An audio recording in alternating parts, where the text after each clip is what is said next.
Ocho, I can't crack it. The answer is speed, old chap. Speed is...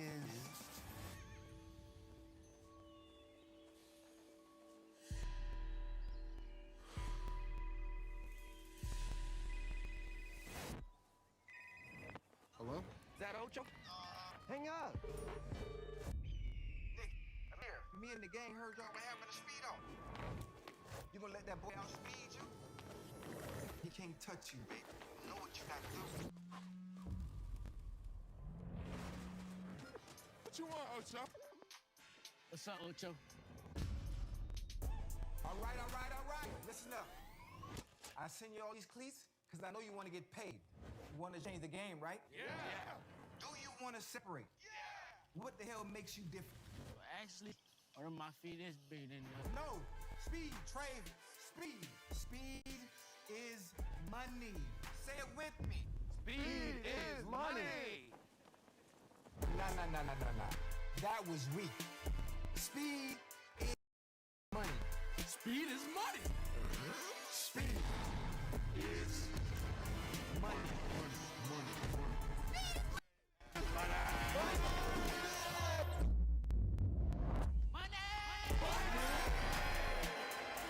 You feel that? That's separation. That's touchdown. All right, baby, I'm coming.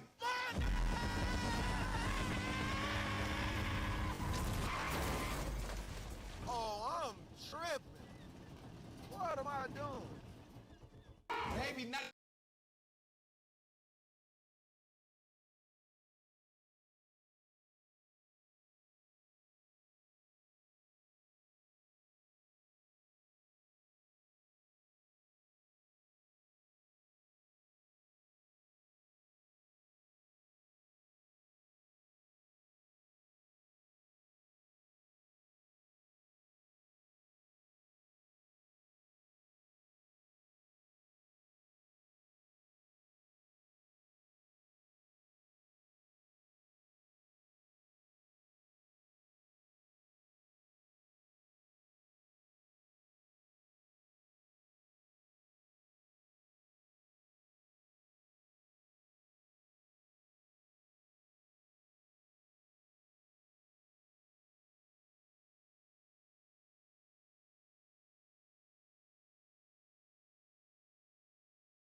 Bracket play rolls on.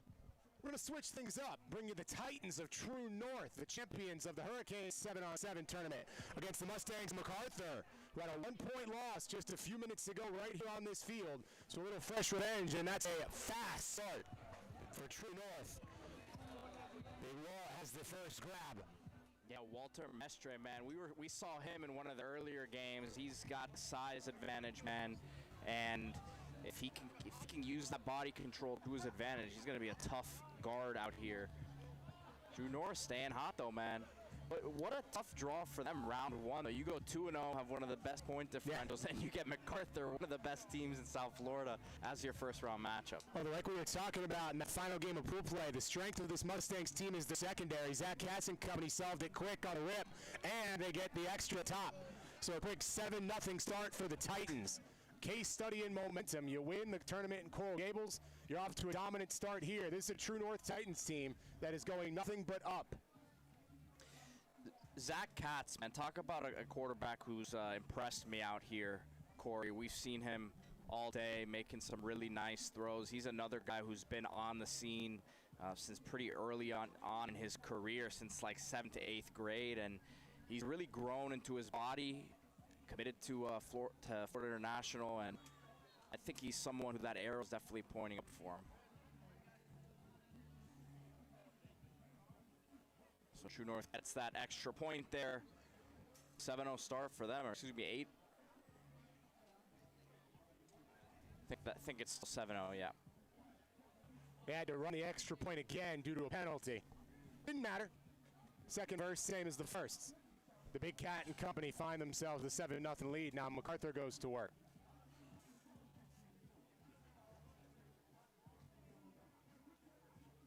Looking for that deep ball right away. Everybody's been working the methodical play. The Mustangs try and find a gallop quickly, but True North right where they need be. Nice play by the defensive back to time that one up and make pass deflection. That might have been a big hit if their pads on there, Corey. But great job by the True North defensive back there to break it up.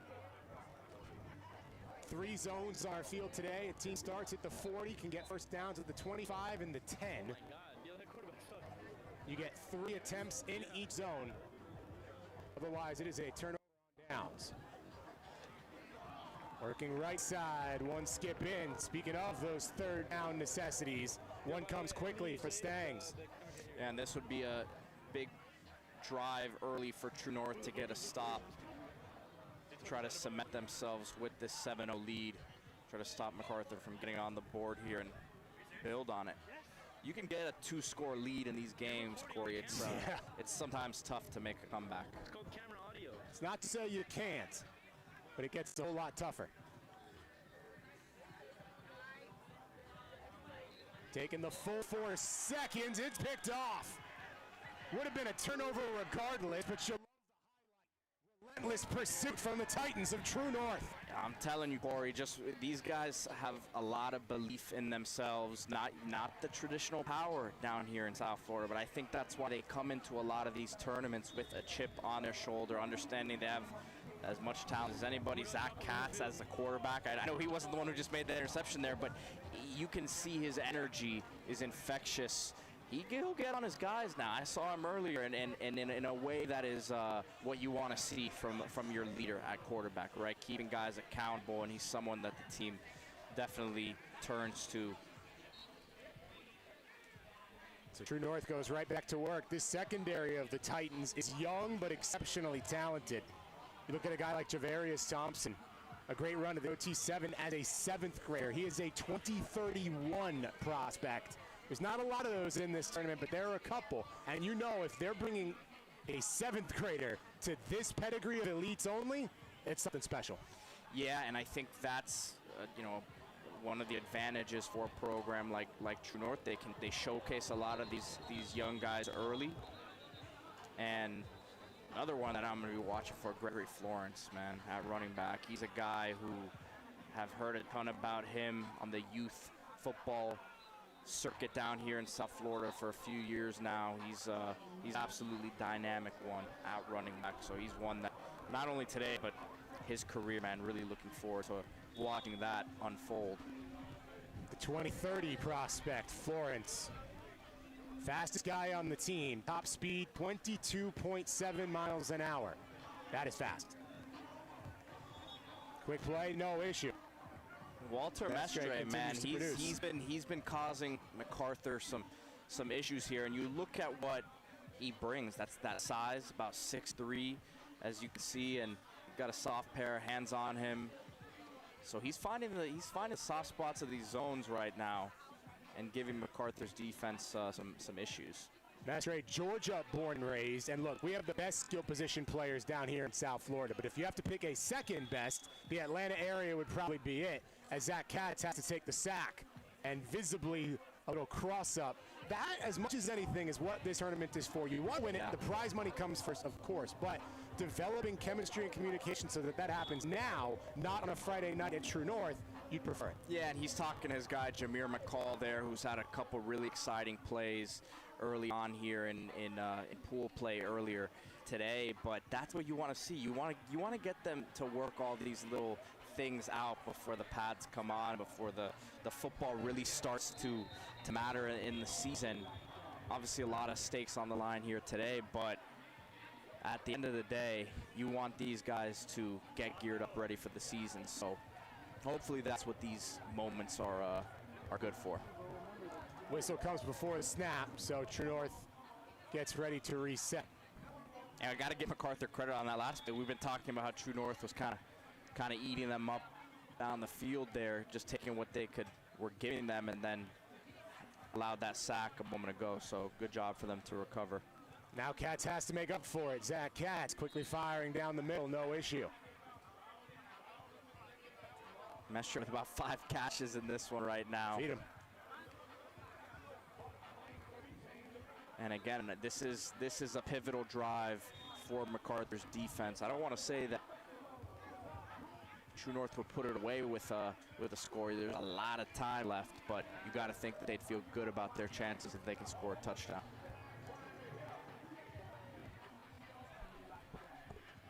Cass has been slinging it well.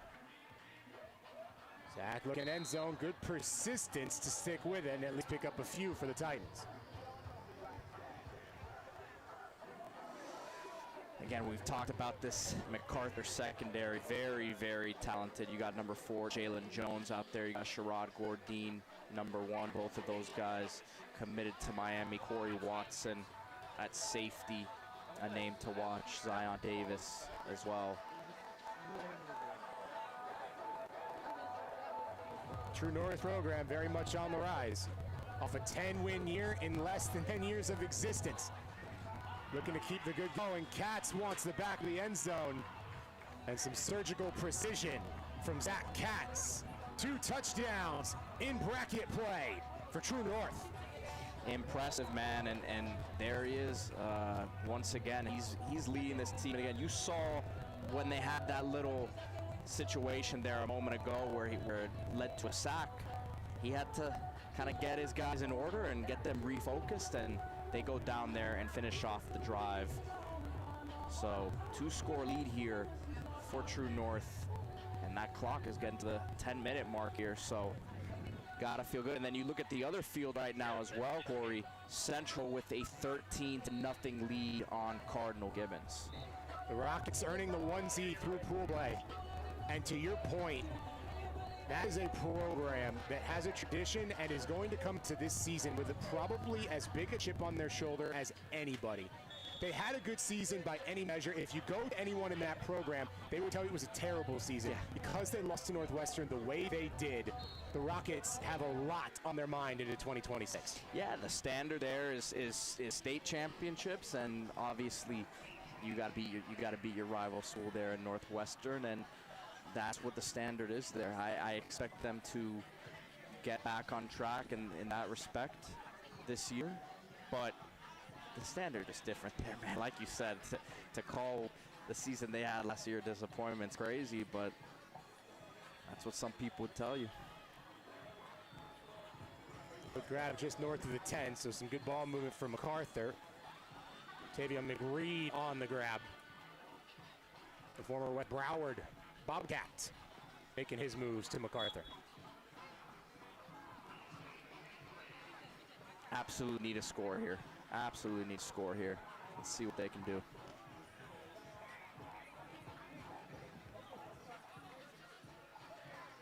In the middle, sailed it a little bit high. Best opportunities on that one belong to True North. And Stroud's had some good moments today. I think still trying to find his rhythm in this one here, Corey. True North, man.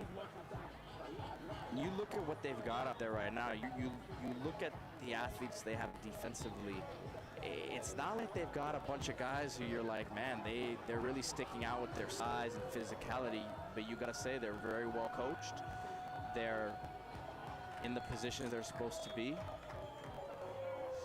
And they're keeping everything in front of them. I keep saying that, but I think in this setting, man, that's such an important thing, because if you can force the other team to methodically have to drive the ball down on you, you're leading to the more possibilities of mistakes being made, and that's what I think they're trying to do here. Marion Young bringing MacArthur into the red zone.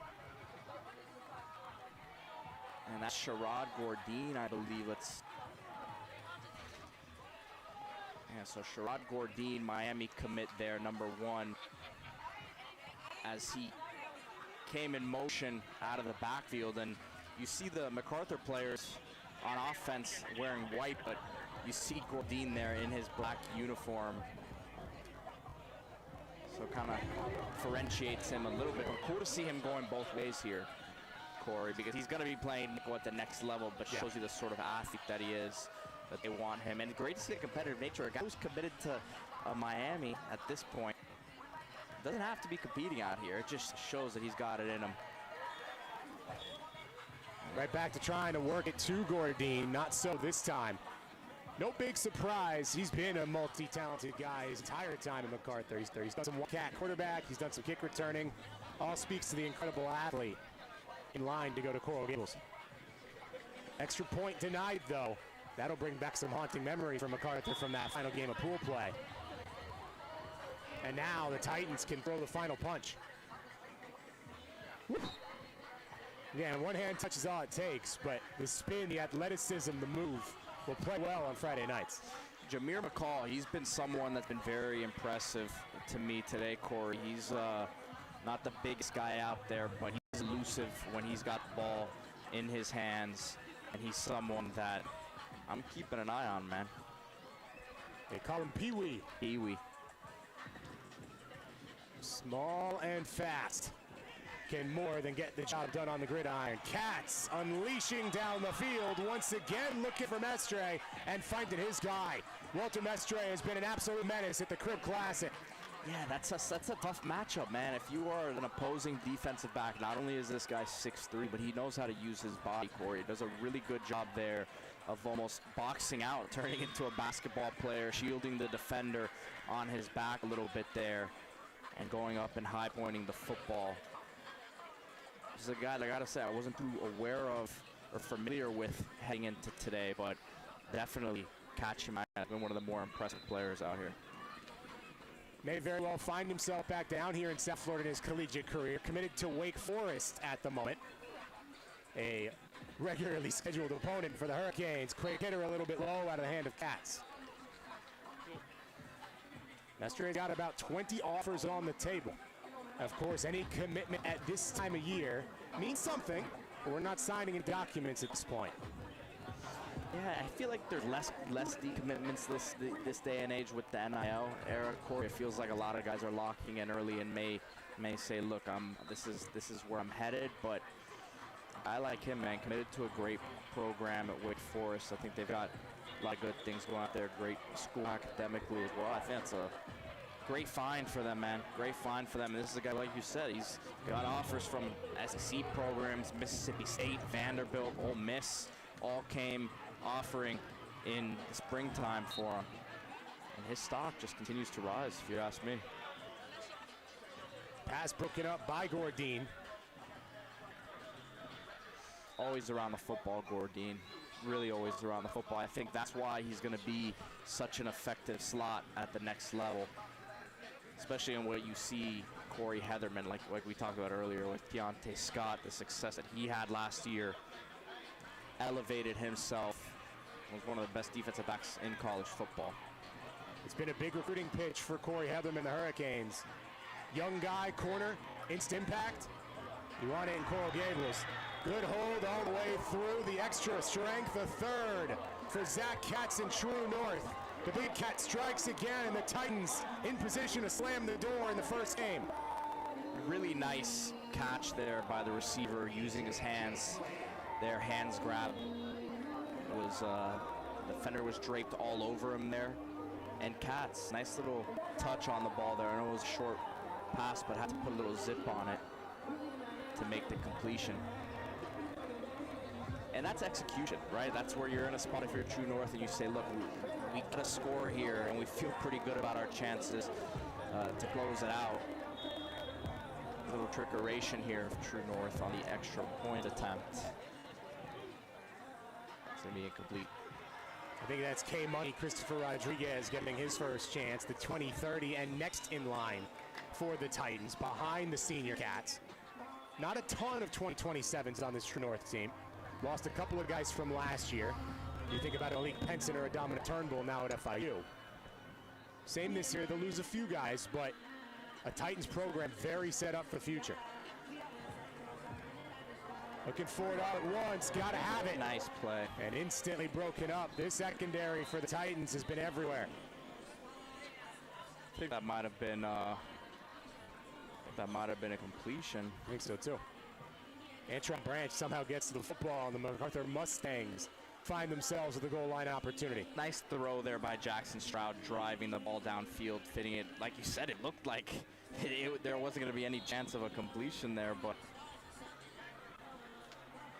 the Mustangs right back on the board. and here we go. This was really the only way it was going to happen, right? If they were going to have any chance, they needed to go down there and score in a couple plays. They've done that here. Is there going to be enough time on the clock? Will they be able to get it back? Let's see. It's going to be tough, man. Yeah, True North can really I don't milk know. it. A great job to score in 2 plays.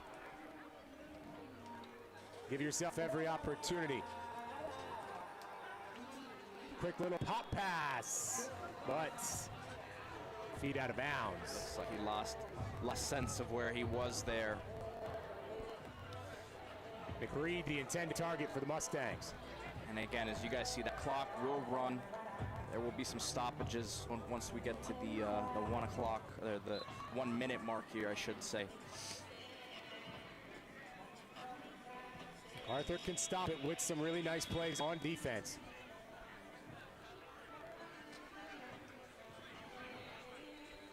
And on that other field, Central with a 20-6 lead over Cardinal Gibbons. So looks like they'll be in control of that one and moving on to the next round. No upset to be had for the #1 seed in the first round. How careful does True North want to play it? Not at all is the answer. Cats goes way over the top, and it's one and done. True North could have milked the clock and won the game. Instead, a 40-yard strike. The Big Cat on the prowl, and True North is moving on. This is what it's all about, Corey. This is what you want to see. A team not getting conservative at the end. They could have just really sat on the football there, pumped it down a couple times, and let this clock run out. But what do? They're going to try to put on a show here for fans. Great throw by Cats. And let me tell you, this True North team, I'm going to keep saying it. They play with a chip on their shoulder in these events, going right at MacArthur. They don't care about this, how star-studded the other side is, man. They are going right at them. Big time respect to the way they just finished that one out. Cats is spreading around well. Mestre has been the primary target, but we've seen McCall, we've seen Florence, Dean all finding their ways into this stat sheet. Clean work by the Titans of True North. They move on. MacArthur fiercely competitive in both their games here in back-to-back fashion on field 2. It is not easy to play one game, immediately turn around and play the next one. But the Titans of True North move on, and the champions of the 7-on-7 tournament in Coral Gables have aspirations on back-to-back control. The Crib Classic rolling on. Couple bracket games in the books. Arthur gets a chance. Try and get some reps in.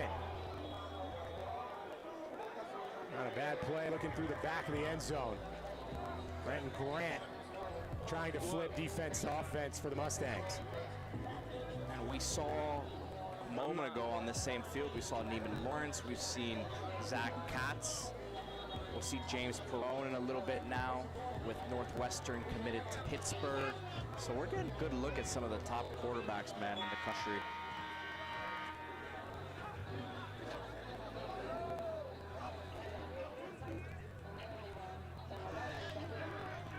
Valuable reps right now for Stroud and company. He unleashes down the middle of the field. And a quick grab for Antron Branch. Another talented guy sitting on about 40 offers. Came over from Flanagan, leading them in yards and touchdowns as just a sophomore.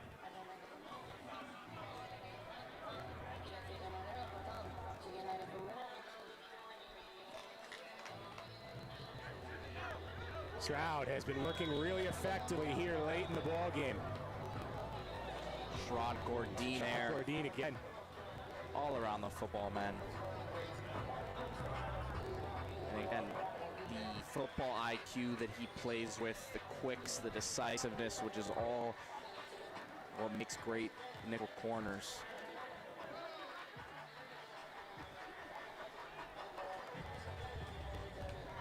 So we got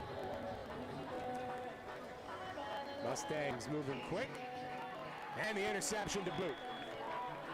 True North gets the walk-off punt to ensure it. They had it all along. But that's secondary for the Titans, as much the story as the offense in this first game. Oh, Mayon Gore right there, son of Frank Gore, with the interception.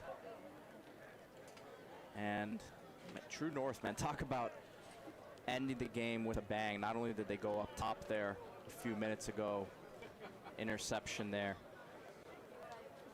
25-12 win for True North against MacArthur. The Mustangs get the extra reps. True North clinching it in efficient fashion. And MG3 gets the final interception. Mayon Gore closes the door. True North moves on. Central in position to do the exact same thing. So the Miami schools get the open edge here at the Crib Classic. First couple of games of bracket play in the books.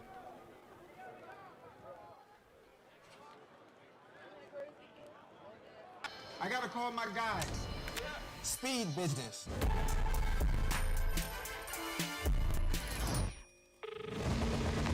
Ocho, for the last time, I do not want your salsa level. Nah, baby, this ain't about that. What's that? Yo, Ocho, what's up? How we feeling fast today? What you think?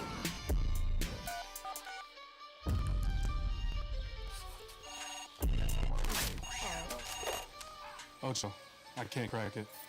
The answer is speed, old chap. Speed is...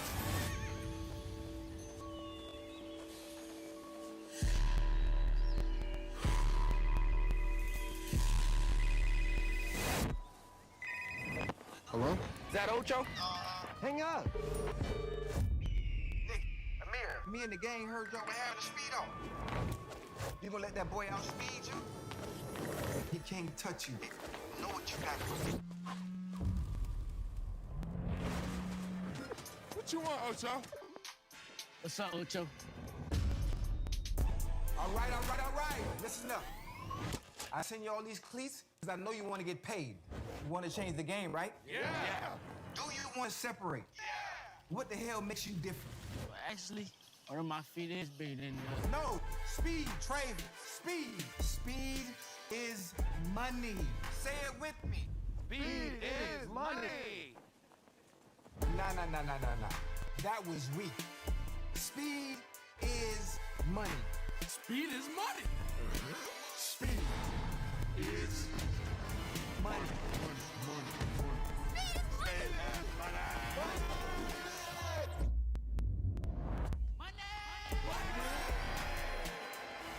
You feel that? That's separation. That's touchdown. All right, baby, I'm coming.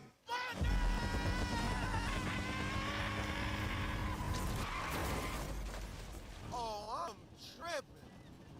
What am I doing? Make me.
Right back to work we go.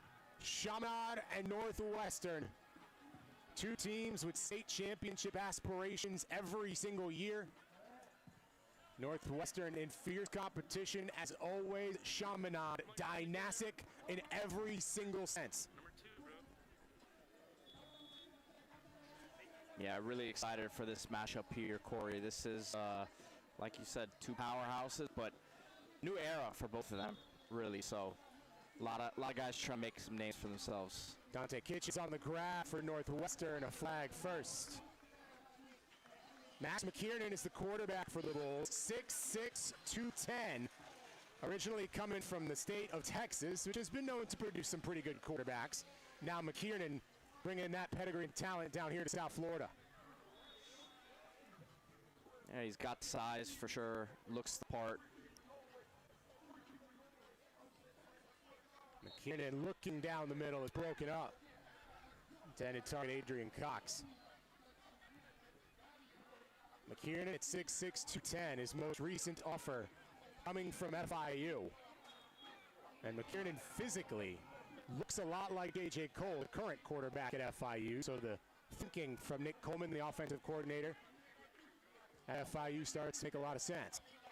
And he's a 2028 kid, so still has some time to develop. Like I said, looks like he's got the tools for sure. We'll see how he can adjust to the speed of the game down here in South Florida.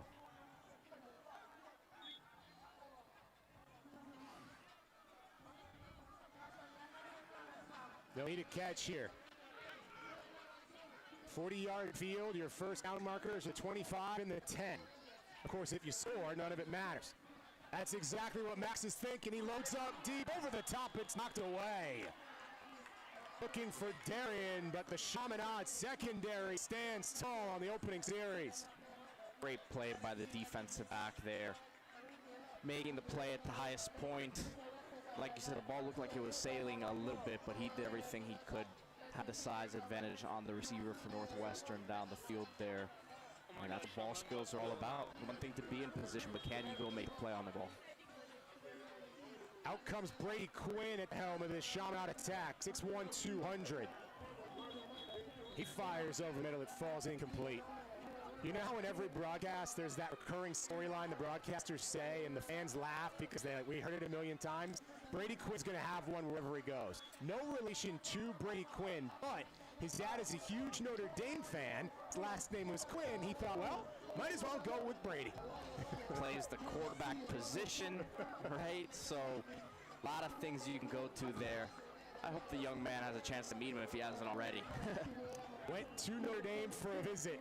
And right there, looks like the pro version of Brady Quinn. 2 plays for the Lions and a roaring start for Chaminade Madonna. Yeah, great throw over the top. That looks like Amari Stevens, wide receiver, committed to LSU, formerly committed to the University of Miami. Dynamic playmaker, rejects the slot at the next level, but great throw by Quinn over the top there. As we've seen here early on, a lot of offenses going underneath, right? Chipping away 5-10 yards at a time. But Chaminade, an early lead in this one. Brady wants some more back corner of the end zone. That's as easy as it gets, stretching out the defense. The Lions, one of the favorites coming into this Scrib Classic. They certainly look the part. Yeah, absolutely loaded when we talk about their weapons. Mentioning Amari Stevens there, Tremont Isaac, TJ Isaac, a wide receiver guy who impressed me earlier today. Someone who's really physically, put together well at this age, already 28. So he's got some time to develop as Northwestern trying to get things going here. Already down 2 scores here early on in this matchup. Kenai Grimes makes the grab. Chaminade defense just as act as the offense. You don't have to go too far down to recognize a lot of the names. Jello Smith, his brother Jeremiah Smith, the best player in college football, and coming via way of this exact same Chaminade program. Funny thing is, there might be some people that say Malachi Tony's the best player in college football, and guess what? They're both from South Florida, Both Corey. from South Florida. Skill positions are better nowhere. Football in general is better nowhere, but especially at the skill positions. And again, we can go back to last year. You look at college football, best quarterback in college football was from this high school we're sitting at right now at Columbus. Yep. Best defensive player, arguably, Ruben Bain, who's also at this event right now. So defensive lineman. South Florida, look, we understand the skill positions are the bread and butter, but looking way down the field again, Darian is clearly the deep option here for the Bulls, but this Lions secondary has been absolutely unrelenting. Yeah, and a little bit of a platoon there at the quarterback position for Northwestern on that drive. Try and get something going, man, and Chaminade squarely in control of this one, up 14-0. Can they give the shot here that really puts it away? If they score and go up 3 scores, that might be it.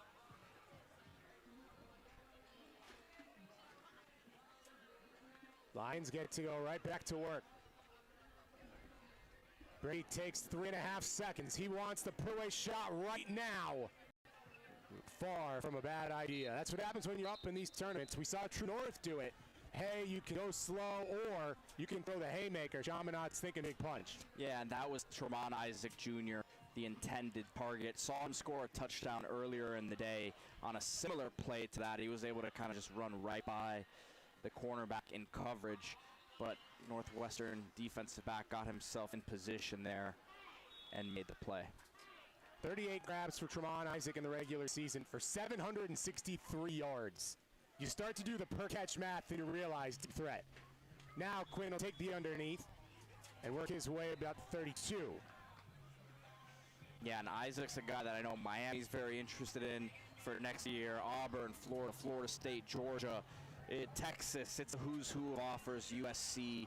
He is going to be an absolutely elite player in the next recruiting class. Always depends on where you look with this, of course, but in the Florida composite, he's about a top 15 wide receiver. No big surprise to see a good receiver at Chaminade Ghana. In fact, it's the expectation at this point. One thing with Quinn right now, man, and it looks like he's got some extra juice, man. He's got some adrenaline in this one. He's pushing that ball down the field. As Northwestern's going to get the ball back here. Good job by their defense to make a stop. Much needed, keeping them in this game. If Chaminade scored there, it would have been mighty difficult, but Lions went for it all. That's the risk. And so McKiernan and company have a chance to get back. Still plenty of time. By the way, on our other field here, it is Miami Springs 7, Cypress Bay nothing.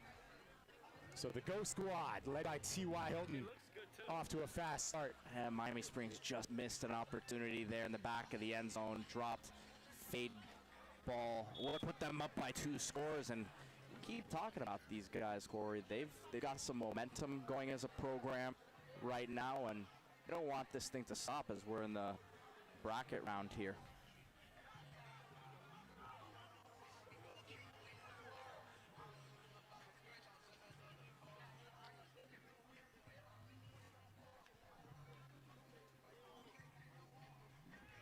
McKiernan running out of time. Unloads down the field. Wouldn't have mattered regardless. That 4-second sack clock. It's got the Bulls fired up. Yeah, you saw there they were trying to get a quick first down, and Chaminade kept everything there in front of them. So Northwestern receivers tried to kind of reroute a bit, and it was too late. That's the beauty of this 4-second clock, right?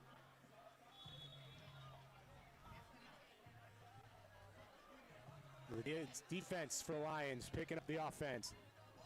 And Chaminade has a chance to reestablish that 3-score lead margin. Quinn, quick hitter this time. That little wheel route goes a long way. Look at the speed. The one-hand touch is not even enough. And all the way down to low red, about 35 yards for the Lions on the first play. Yeah, that's got to be the biggest run after catch I've seen today, Corey. Even in some of the pool games I was watching earlier. Great job there by Chaminade, and give Brady Quinn credit. They've been pushing the ball downfield, so what does Northwestern have to do? They've got to play a little bit deeper, sit back a bit, and he just gives what the defense, or takes what the defense gives him there with the swing pass. That shark wheel uncoverable in the college football video game? Might as well run a little bit of it here at the Crib Classic.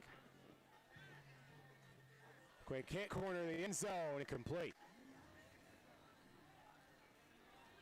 As we're under the 10-minute mark here now, Chaminade with a 14-0 lead on Northwestern. Miami Springs has gone up 14-0 on the other field as well against Cypress Bay. It's a Cypress team dealing with the transfer portal. We'll call it that. It's not a full portal in high school, but it's frankly even more accessible than it is in the college game. I was gonna say it might be something even more absurd. Being honest. Up top shelf, no problem. Tremont Isaac and the Lions of Chaminade in full control. And you see him walking back there. He's got a good build to him, Corey. Just walking by him earlier today, he does not look like a rising junior at all. So you got to be very impressed with what he's doing out here. The Lions in position, move on.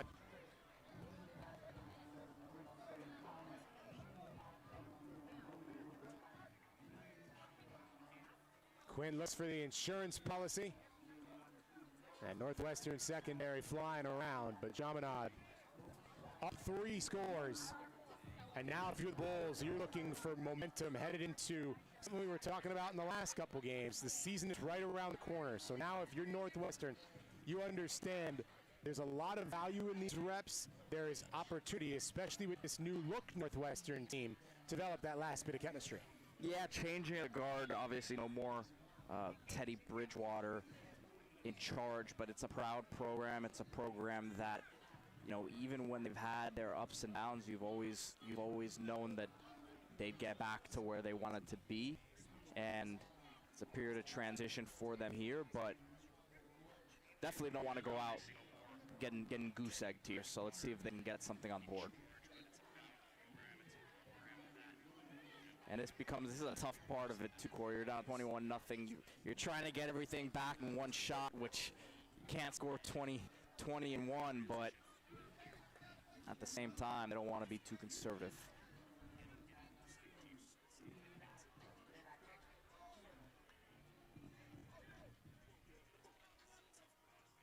Offside, knocked away. Yeah, I haven't seen too many receivers running open for Northwestern here. You got to give Chaminade some credit defensively as well. King Anderson, the intended target, the 2028 receiver.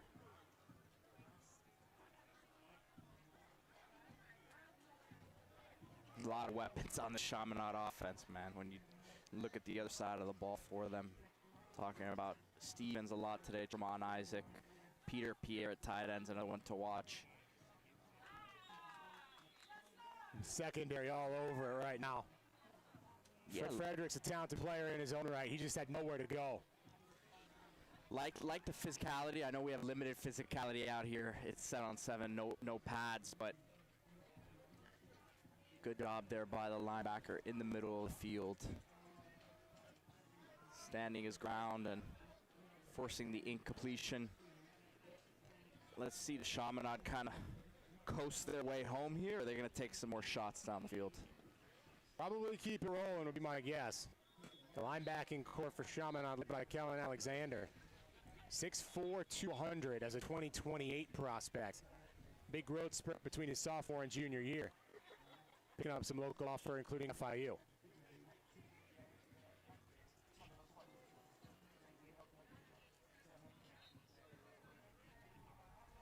And Brady Quinn, sure enough, picks Again, about 20 yards. They are, I think you look at what Isaac's done all day. We saw them take the shot to him earlier. I think some of these defensive backs, they don't want to get beat deep by him, so they'd rather give him a few extra yards, and you see him on comeback there. It's too much space to give him. Here we go, wheel route. Wants the end zone over the top. Oh, he hold on to it. He did.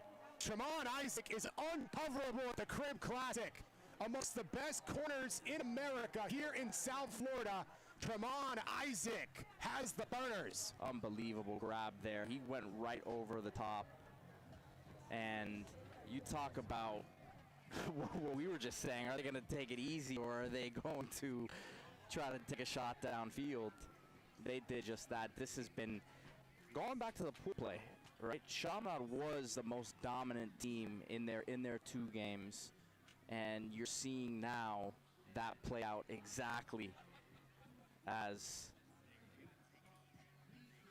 it's been a dominant performance here. Oh my God, extract the ball so beautifully.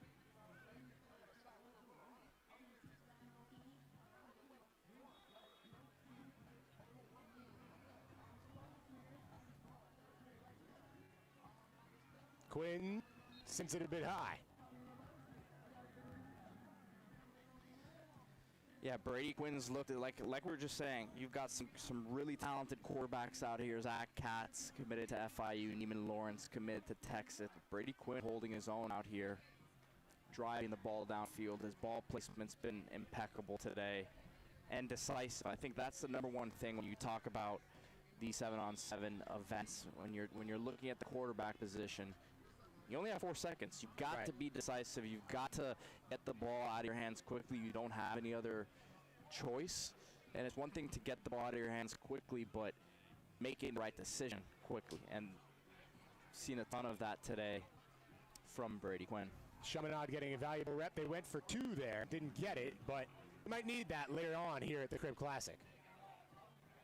Big hitter near side, and no problem. Ravion Darian, who has been the most targeted bull today. Dade offensive MVP and a top 5 receiver in the state of Florida in receiving yards over in Hialeah last year.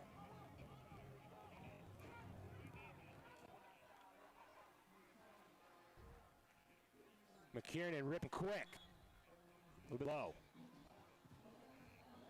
Again, there just hasn't been too much consistency from this Northwestern offense, and this one could never really get anything going. They were down 14-0 within the first 4 or 5 minutes of this game, Corey, and from there,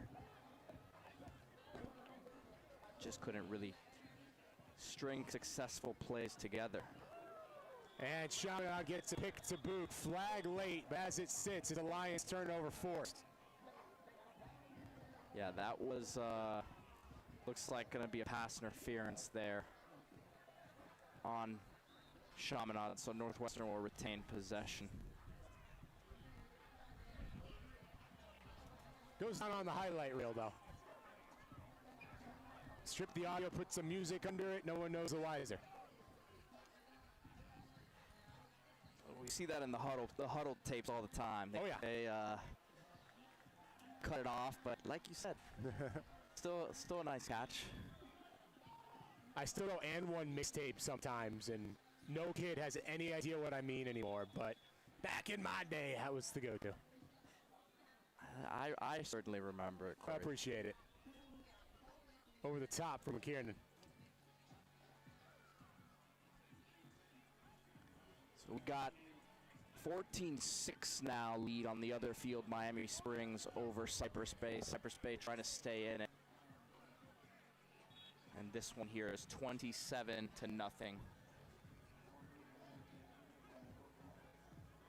Northwestern trying to, you don't want a goose egg, man. That's can lose, but you gotta put something up on the board. And counterpoint, it's not the first time that Chaminade has won by multiple scores in a game. As dynastic as any team in our state right now, looking absolutely untouchable. Even as they start to move up, they'll play some bigger teams by classification this year. Well, and it was again an off season of change. A lot of guys, a lot of people from Chaminade went over to Carroll City. Some members of the coaching staff as well. So you look at what they're doing, and the standard's a standard. We said that about Central earlier, but I'm looking at what they've got. Just looking at some of these names, and this is skill position, right? The trenches are still, in my opinion, what makes or breaks a lot of these teams is success. But you got a guy in Brady Quinn that can spread that ball around. You guys got different weapons, not only a receiver, a tight end, a running back. So it's gonna be a tough team to beat this year, man. Chaminade's been plenty successful in the trenches as well. The skill position guys draw the headlines, of course, but there's been some big men that have made their way to the Division I level from Chaminade Madonna. No doubt the Lions go wire to wire and maintain their status as one of the favorites here at the Carib Classic. Chaminade moving on. Northwestern falling, but a lot to look forward to for the Bulls with the 2026 season right around the corner. The Lions get to celebrate. We're on to the next round. We step aside briefly here on CCNN and get ready for the continued play of bracket play.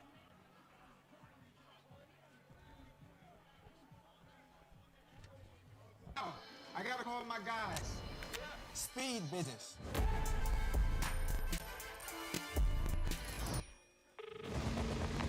Also, for the last time, I do not want your father left. Nah, baby, this ain't about that. What's that? Yo, Ocho, what's up? How are we feeling fast today? What you think?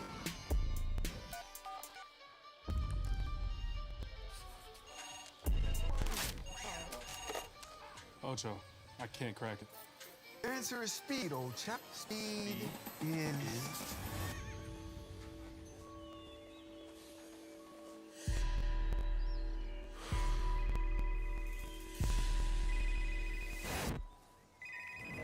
Hello? Is that Ocho?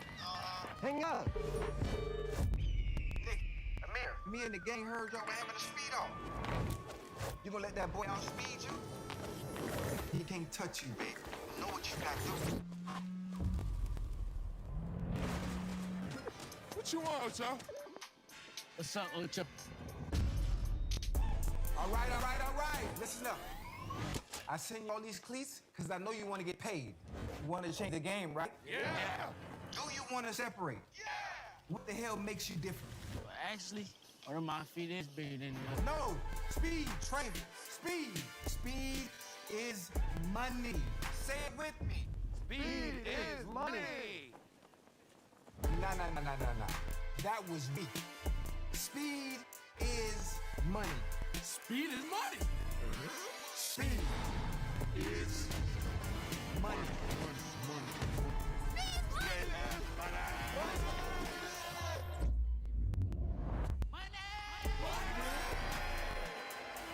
You feel that? That's separation. That's touchdown. All right, baby, I'm coming.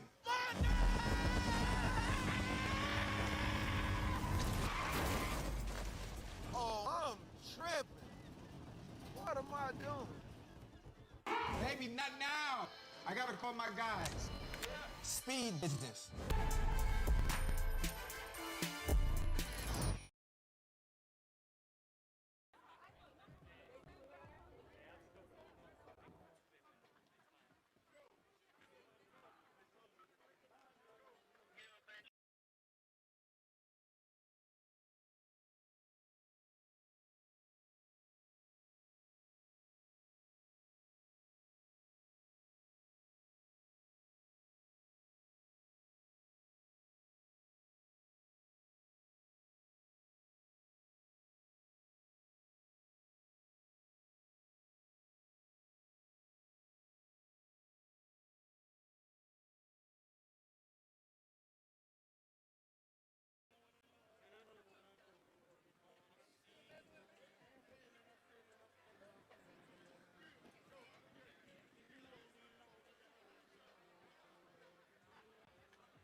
May the game of the first round, the Patriots of American Heritage, the Bulls of West Boca, the state champions, go at it on field number 1 here at the Classic. Happy to have you along. Corey Brooks, Peter Reed with you. And as the bracket came up, Pete, this was the one where we're like, okay, one of these teams is going to have a bad taste in their mouth at the end of it because they could have made a deep run.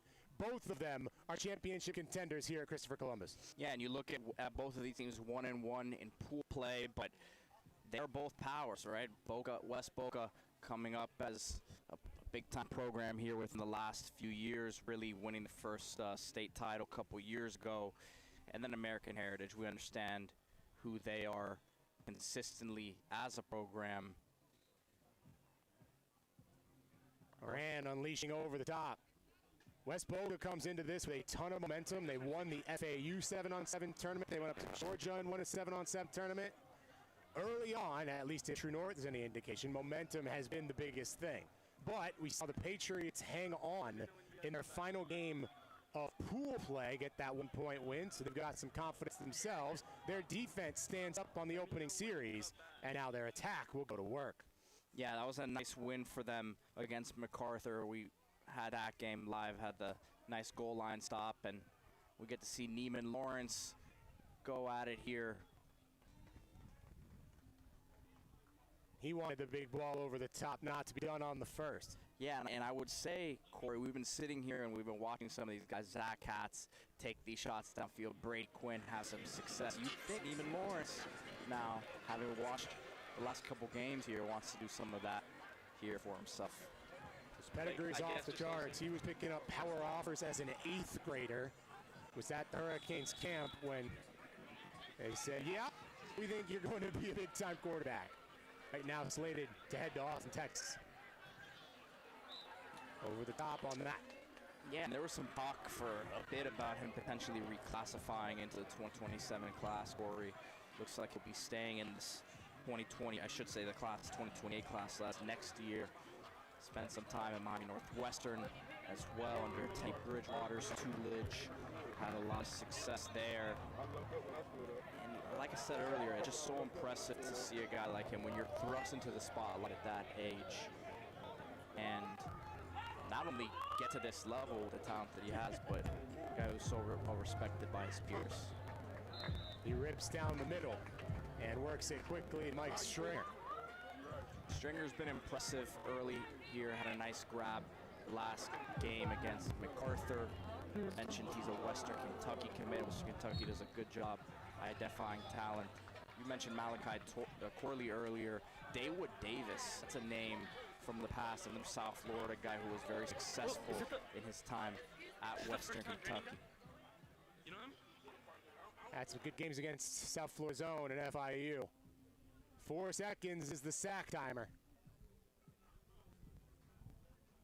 It's an intense pass rush here in the 7-on-7 game, and it demands quick decision making.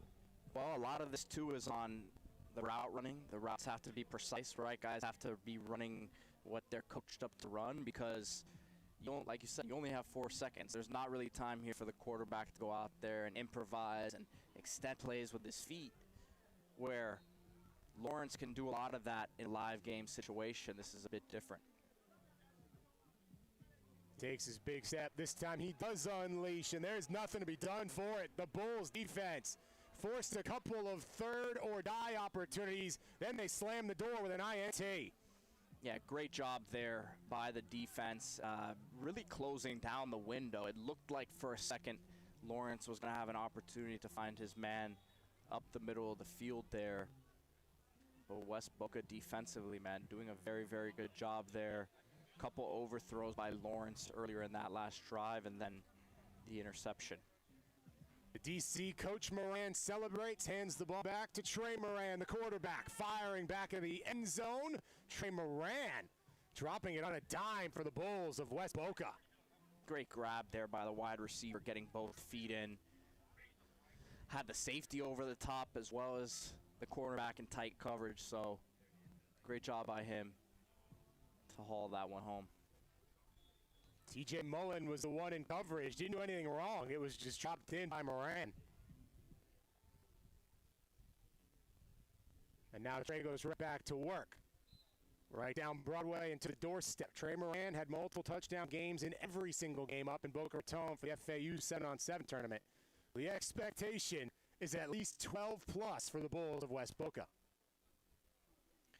And you look at West Boca as a program, like I said, won state title a couple years ago and really has been ascendant. So they got a touchdown right there. Trey Moran starts out, quick fire to the end zone. Opening lead belongs to the Bulls. They looked sharp there on that drive, Corey. I mean, right off the bat, had the deep ball up the sideline, and then they're able to convert here. I know Heritage, it's only been one possession there for them, but they've got to get it going on this next one. Moran adjusting on the position and delivering the strike. So 7-0 for the Bulls of West Boca. Team playing with a ton of juice. The first Palm Beach County team with back-to-back state titles. About a decade and a half. Won it convincingly, ending the Cinderella of West Broward in 31-0 fashion.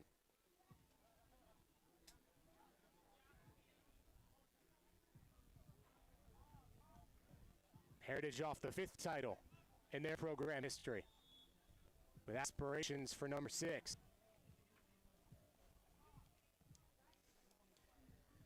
Look at Neiman Lawrence here trying to get his receivers lined up here, motioning this guy across the formation there. There it is. That's what you like to see, yeah. There you go. Just enough zip. If that ball's any slower, it might have been a pick. But you want to see him get into a rhythm here. Again, they had that win against MacArthur. Even then, it was a more methodical approach, I would say, in that game for the Heritage offense. See if he can string a few possessions here. Jeffrey O'Neal, fresh off a camp visit to the University of Florida, makes the grab for the Patriots.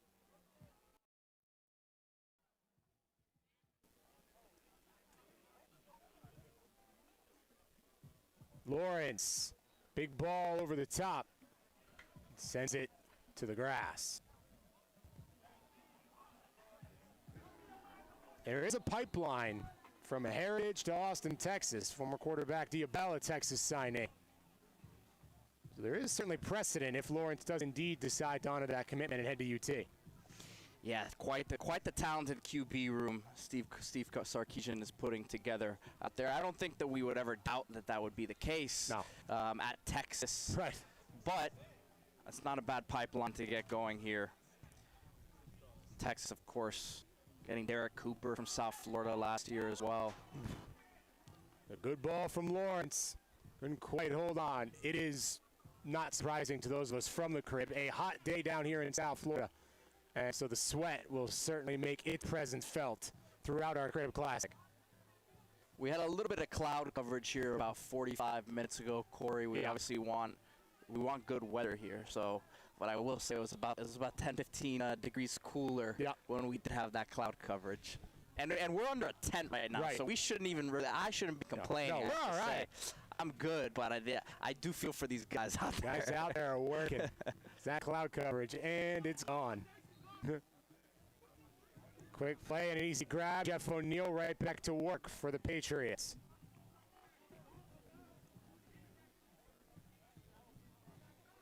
Making the trip from Plantation to Heritage, a few guys have. So West Boca, man, defensively, they've been very impressive in this one so far, Corey. You've got a team like Heritage with all those athletes all over the field, and they've done a very, very good job neutralizing that. Moran picks up about 10.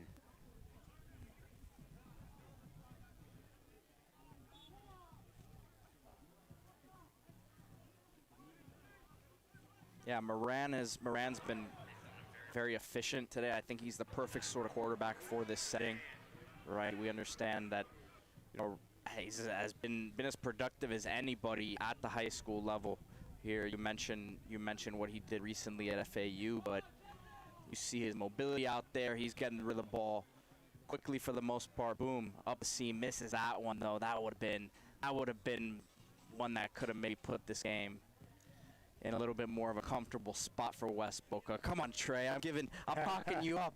But no, man, I think he's been really good today. Missed that throw though. Been around the game his entire life. Dad playing. Now AD, head coach, once upon a time for West Boca, now DC. The Bulls' roots run deep. For Trey Moran, as well as another part of that quarterback room, Alex Moran. Plenty of sibling trash talk between the two quarterbacks for West Boca. Right now, it's Trey delivering on a dime, working it to the 10th, first down, Bulls.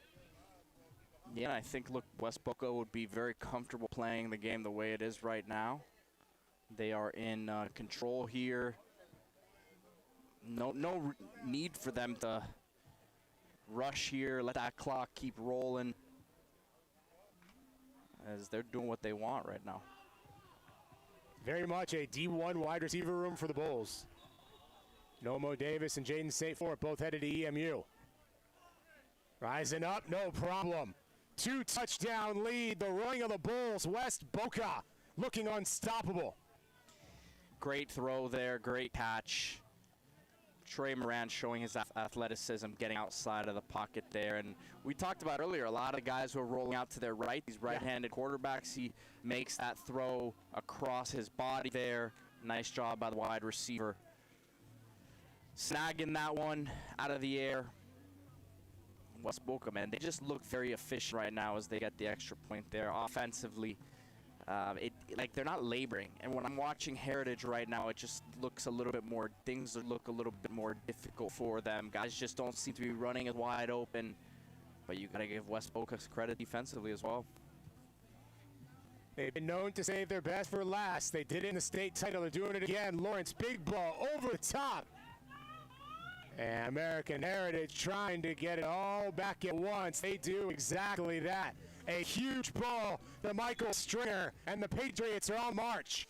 Stringer's been their guy, right, in terms of consistency at wide receiver. Not only in this game, had a couple nice grabs earlier against MacArthur. And there's a reason Western Kentucky wants him, and again, they needed this one, right, Corey? They weren't going to be able to go down there and take a few minutes off the clock. They needed one quick.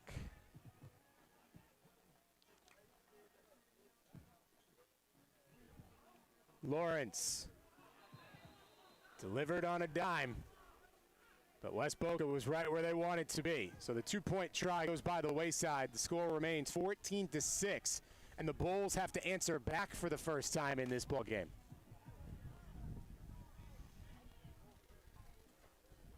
Yeah, those 2-point conversions, the extra points, always pivotal deciders here in these matchups.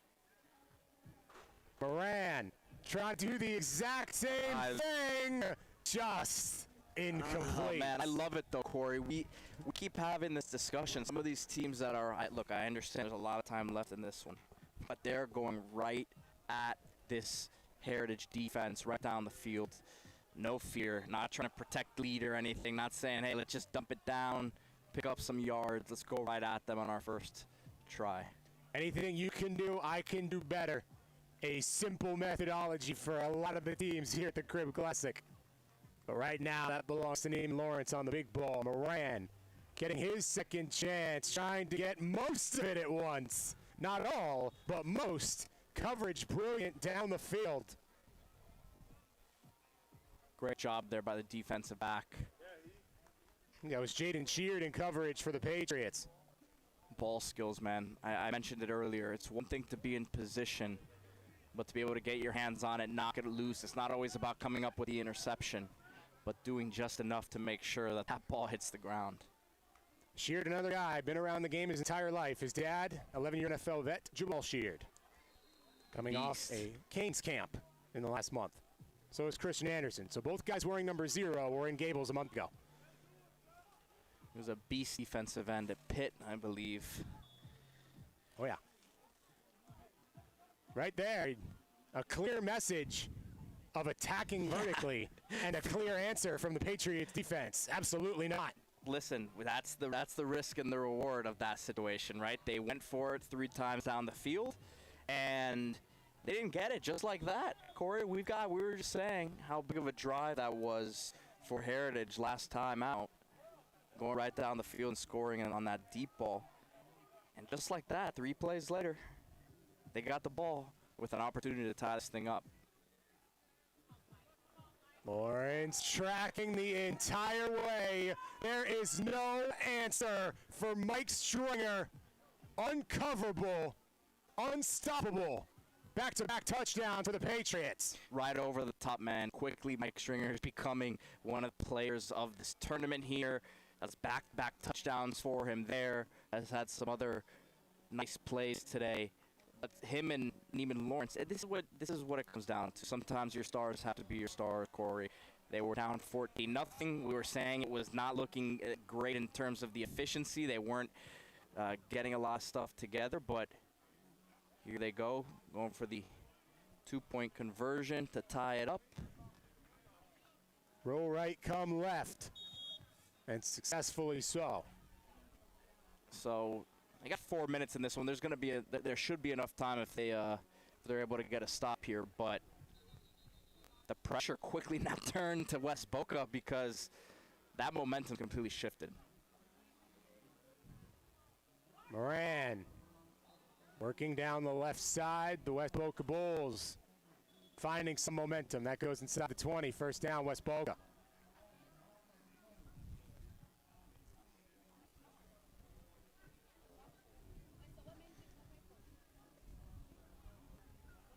Bulls don't have to be in a hurry,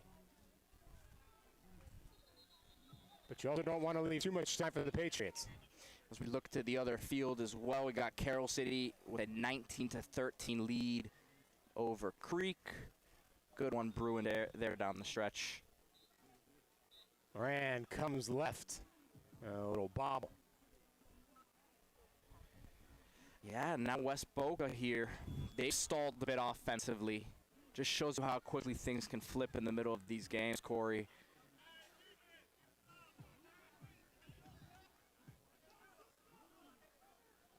Still a couple of tries, and outside zone 3, so the 10 is the line to gain here for the Bulls. They don't have to have it all at once, although the pacing of this game would suggest they're going to try anyway. Moran instead takes the quick hitter right by that golden line. Yeah, having seen how Heritage has had their success, I don't expect them to try to be very methodical with it when they get the ball back. But time is becoming a factor here as we're getting down to the nitty-gritty. West Boca well served to hit that 10-yard line, not the end zone. Yep. That's a smart play, too, because you take about a quarter of what remains. Yeah, like you said, good IQ there just to get that completion. That clock will continue to run, of course, up until stoppages once we get under 1 minute.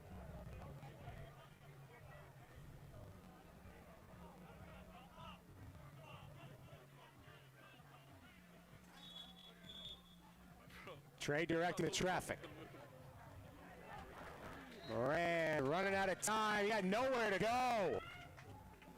The Patriots get the only sack you can, a coverage sack, denying in the early end zone.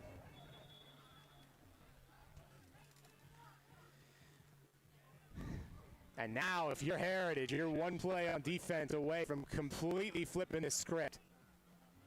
It'll be the best comeback we've seen today. Moran wanted a whole lot of action in the back of that end zone. And just like that, West Boca find themselves in the driver's seat. Got to give West Boca credit here for, look, this has been an up and down game. They were ahead. They once again, game got tied, and here they are trying to close this one off. Extra point would be big.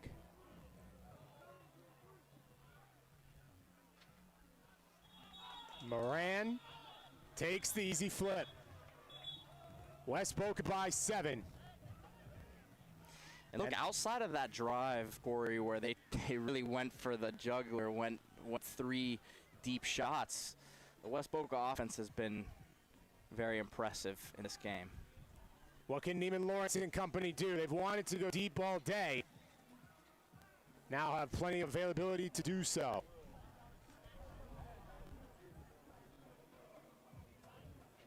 They're trying to get things going, not much time left. Might have a few more seconds after that clock runs. Quick hit, floating ball right side, needing it all, and it falls incomplete. Nice coverage there by the West Boca defensive back. Let's see, is there going to be another couple plays here?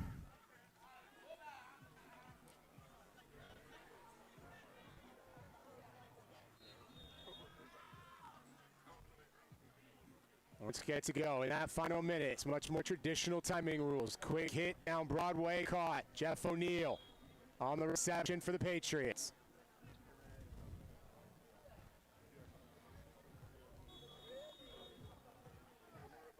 And here you go. This is winning time right here. You see Heritage coaching, getting with Neiman Lawrence and the offense. You got to think they got to take a shot towards the end zone here. Nice. Do it anyways, though. Yeah, do it anyways. Some reprieve on the first down, but not much time left. And the extra point will be do or die if Heritage gets in the end zone. Whistle before the snap. Carroll City gets the win on the other field officially, so they will go through to the next round.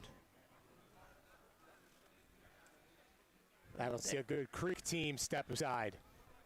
They'll be matched up with Central next, so you got a nice Central Carroll City matchup in quarterfinals here. Oh, there's no history between those two teams. Yeah, that's about as good as it gets right there. That's what you're gonna get here at the Crib Classic when you get 16 of the top programs. I'm not even saying South Florida, I'm saying in the country. Oh yeah, yeah, in the country, in the country. If you're the best in South Florida, you're the best in America. True in this sport, baseball too. Here we go.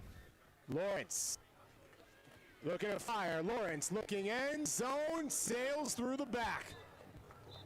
This Bulls secondary has had the right answers all game long, and they come up with the final one.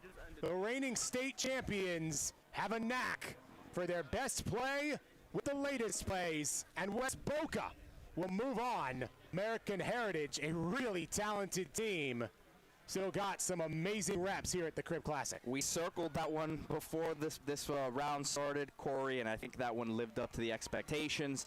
West Boca jumping out to a big 14-0 lead. Heritage fighting back into it, and then West Boca slamming the door there. And you got to give, look, Heritage, they tried to go to Stringer at the end there. He had a couple touchdowns for him. Ball was a little bit overthrown. You got to give West Boca, like you said, their secondary doing a very, very good job overall, other than those couple big plays down the field. Great win for West Boca as they move on. The odds are low on any Hail Mary, especially so in a 7-on-7 format when everybody's able to just drop. And a great job by the Bulls of West Boca. They move on. They've got aspirations of another 7-on-7 championship win down here in South Florida. They got one in Boca.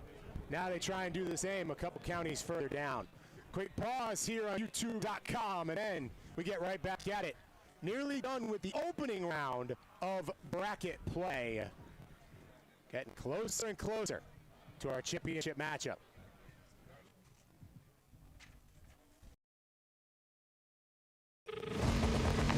Also, the last time, I did not want your father left. Nah, baby, this ain't about that. What's it? Yo, Ocho, what's up? How we feeling fast today? What do you think?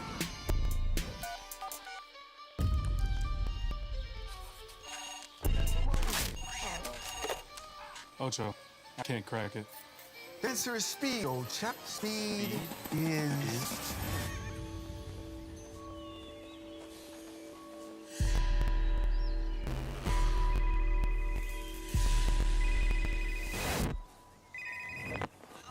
Is that Ocho? Hang up. Nick, Amir, me and the gang heard y'all having a speed off. You let that boy outspeed you? He can't touch you. Know what you got to do. What you want, Ocho? What's up, Ocho? All right. Listen up. I send you all these cleats because I know you want to get paid. You want to change the game, right? Yeah. Do you want to separate? Yeah. What the hell makes you different? Well, actually, one of my feet is bigger than the other. No. Speed, crazy. Speed. Speed is money. Say it with me. Speed is money. Nah. That was weak. Speed is money. Speed is money. Speed is money.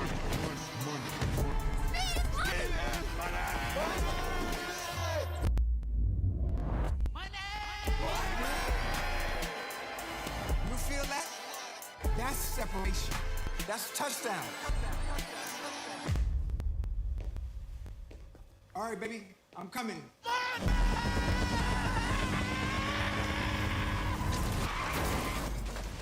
Oh, I'm tripping.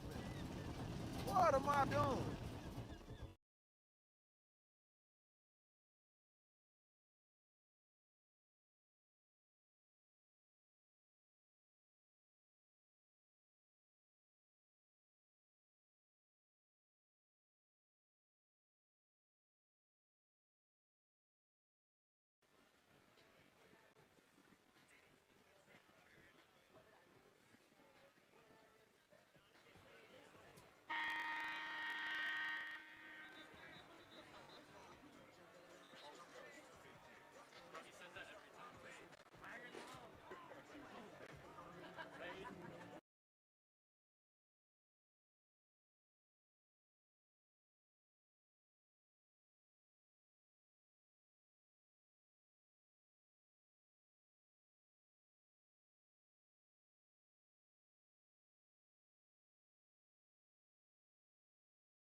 Couple of games of the opening round of bracket play, seeing Matter Academy take on the Spartans of Southridge.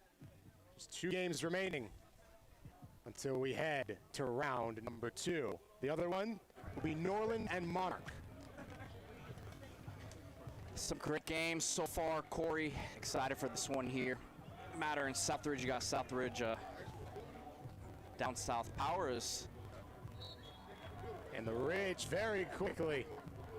They're showcasing momentum. This is the team that won the qualifier. They beat Springs in the final to earn their spot here amongst the elite of the Crib Classic. And that right there was Darius Bogan, 2028 wide receiver. You see the size on him. He's one to watch. I heard he's had a big growth spurt recently. So excited to watch him perform out here. Bogan check in 6'3". Do the job and then some. His last 2 offers as local as it gets. Extra point, no good, but the opening touchdown belongs to Darius Bogan in the Ridge. Southridge, man, a program that went 11-2 last year. Coach Senatus, see him out here. And that coaching staff has been as intense as any out here. And now Matter Academy goes to work.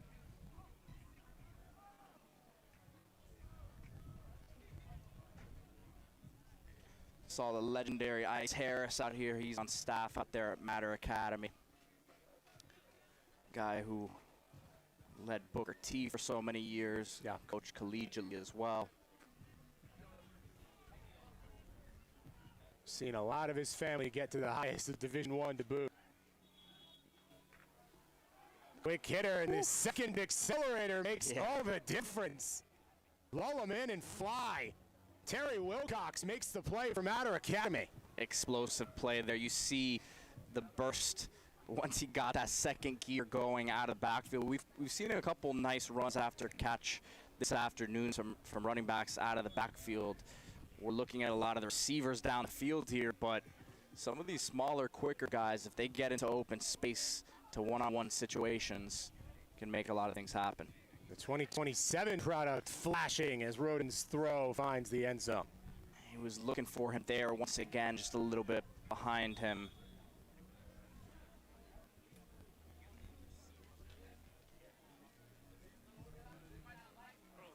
This one could have some fireworks early though, Corey. Yeah.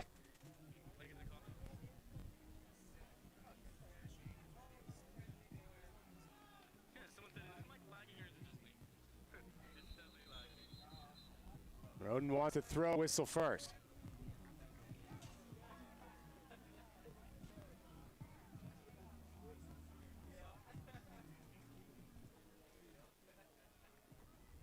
Monarch got to an early 6-0 lead on the other field, and Norland actually just scored there, so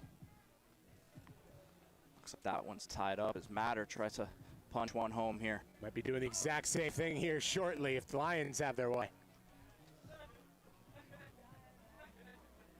So the winner of this Matter Southridge matchup will take on Miami Springs, one of the hottest teams in this tournament, Corey. That would be a nice matchup there in the next round, as this is the last couple games here in the round of 16. Incomplete off to the right. The opposite side of that bracket will be Chaminade against the winner of Monarch and Noland.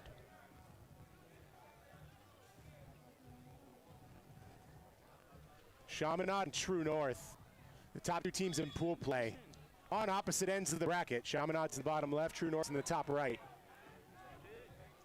Matter Academy going to work quickly. Jamari Johnston right where he needs to be.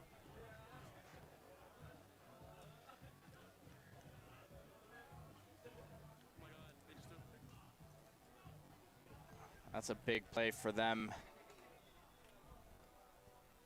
after not being able to score a moment ago there. Lions go right back to work. The 2027 making his case as a senior. Roden to throw. Working just near the 30. Terry Wilcox has been the man on a mission for this offense. He's been getting open a ton here. And here they are moving him across the formation.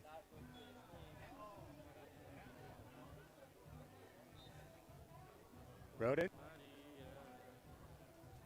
This time Melvin Miller. The guys largely in the defensive setup and DBs on the roster taking wide receiver duties. Not that there's much differentiation in the high school game between those 2 positions. Former Miami Hurricane Devon Johnson coaching up the Matter offense there. Wide receiver. Played at Booker T for Ice Harris and some of those legendary teams. Flag flies as it sits. It's a grab for Victor Lattimore. Some physicality there. I don't know what this penalty is going to be thrown for, but had some bodies flying there. I think you're on it. It's got an energy of unnecessary roughness about it, and that'll be the call. pretty easy one to pick up on there, I would say. But there's been some physical moments out here.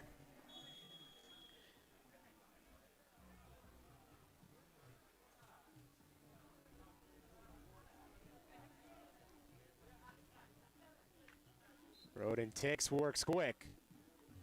And no issue on the grab for DeAndre Sraughter. Yeah, and let's see here, as Matter was in a similar situation a moment ago. They weren't able to get a touchdown. Can they knock it in?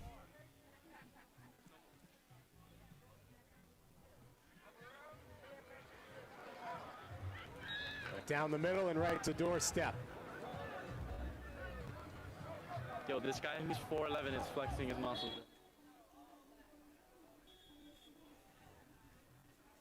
Watch A1 pull up.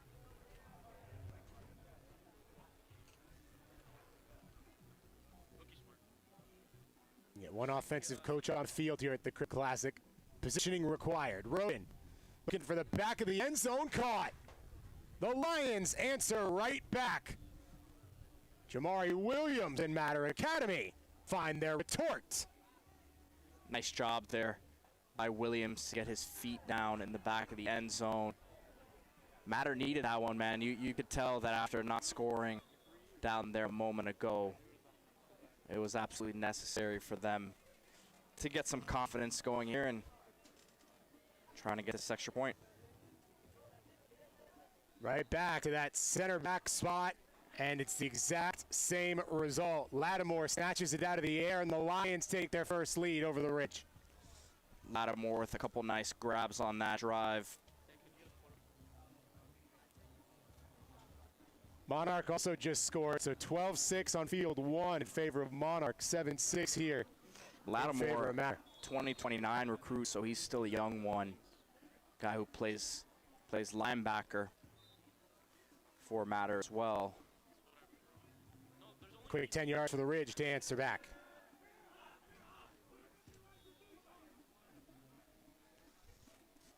Norland and Monarch locked in at 12 apiece over there on that other field. Oh yeah, Norland just scored.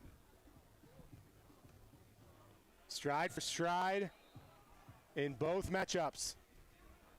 Springs and Chaminade await the winner of each of these two games.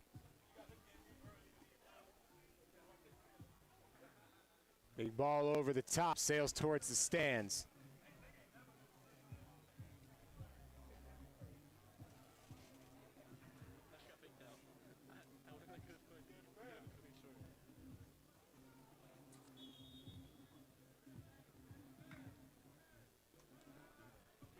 Getting to the 10-minute mark here of these matchups, about midway through.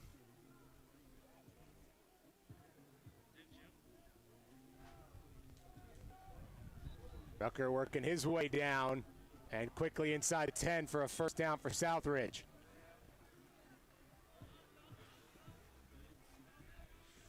Southridge program that, like I said, a traditional powerhouse down south, but there's always some jockeying going down between those down south schools. You got Homestead, you got Killian, South Dade, Palmetto. Should be another fun year down south. Rucker looking high point, well defended by Matter Academy. Who's Monarch? Why are they tied with Norman? That one looked a bit high there, but there was about 4 or 5 bodies also, yeah. So a lot of traffic to throw into there. Rucker, the 2028 product at quarterback for the Ridge. Had a great FIU camp a couple of weeks ago. The former Dillard player was going to go to Northwestern. Ultimately wound up with the Spartan program. He lets it fly for the left corner. Again, Matter everywhere in the secondary. Lamesh Rucker, another trend that we see for probably most of the players here in this tournament, varsity as an 8th grader. Yeah. It's hard to do, but if you're this level of team, this level of player, probably have a few guys that have. Yeah, it's not what it used to be 10, 15 years ago, right? The guys are not, you're not working your way up on JV team and getting your first reps as a junior, right? if you're a guy, you're going to play early. So it's definitely helps a lot of these guys' development as Southridge. Right on cue. Rucker fires it in, and the guy with all that experience gets the score for Southridge. Yeah, and you talk about the quarterback position, too. It's a position where reps are maybe more important there than any other spot. So if you can get them early, then go get them. But at the same time, I know some schools aren't always going to trust a young guy to be the guy. So, and let's face it, in this era of high school athletics, if you're a quarterback especially, you're probably going to go somewhere where you can get reps. At the minimum, be developed, of course, but playing time is always the hunted object. And with the total freedom of movement that we have here in Florida, guys will find their spots. Yeah, I'd look at a guy like Zach Katz. I think is a good example of, like, you see what they've built around him at True North. It's not normally a traditional school that you talk about, but over the last few years have become, way more respected. And you got a quarterback, a lot of other things fall into place. But he's been a guy who's gotten to play a lot of football, and I think going to help him once he gets to the next level. Rodin right there for Matter Academy.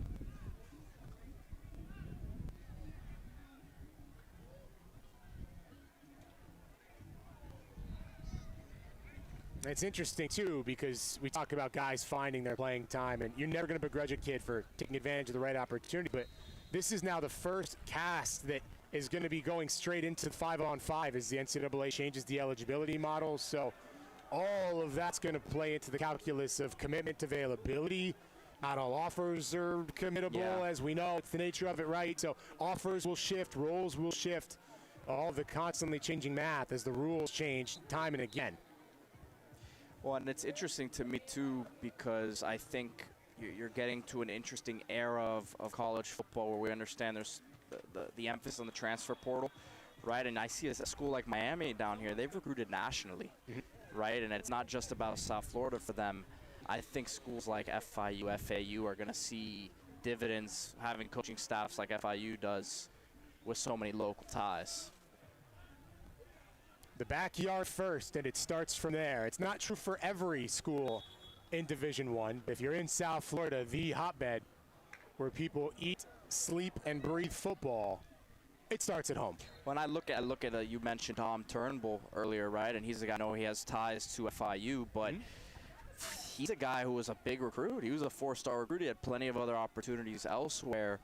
But if you're him and you're saying, man, I might be able to get on the field very early, not that he couldn't have done it anywhere else, but you get on the field early, you get those valuable reps, and that's a great opportunity for you at home, as opposed to, hey, some of these other schools want me, but I might have to wait a year or two, redshirt, all that. And like you said, man, now it's 5 for 5. So the portal decisions will be, portal and recruiting decisions that these guys make are as important as ever. And Dom Turnbull's the first example of it, but it helps when you have an alumni in the house. So Turnbull's the first FIU legacy. There's only been 25 years of FIU football. This is year 25, so it takes time. When I saw that stat, Corey, I actually really couldn't believe it. But that's a great sign, man. Great sign moving forward. The Hurricanes have had that availability. Bain, who we just saw for Northwestern, his dad went to Miami. Obviously, there's some pretty deep Bain connections in Coral Gables. So that's where you see that. You see that recurring. Now FIU gets a similar opportunity. So does Florida Atlantic, for that matter. Not all that old of a program themselves, just 1 year older than FIU. Right.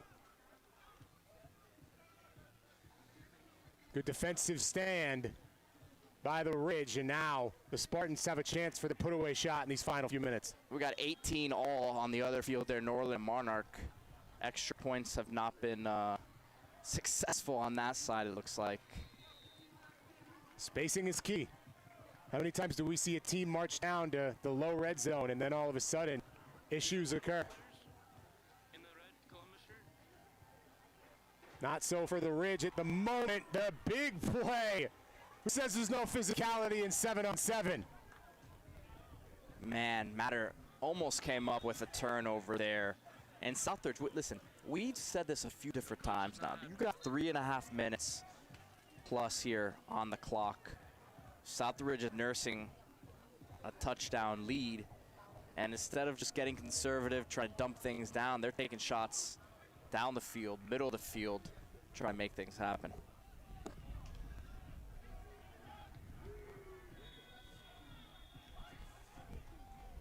Rucker again looking to make things happen. That's exactly what does. Right to the doorstep for the Spartans, the champions of the qualifier. Looking the part. Great completion there, and that one probably is going to shut the door here unless Matter scores very, very quickly here. We talk about these teams that are hot, right? We mentioned Miami Springs, Southridge now as well, who have done great things here in this tournament.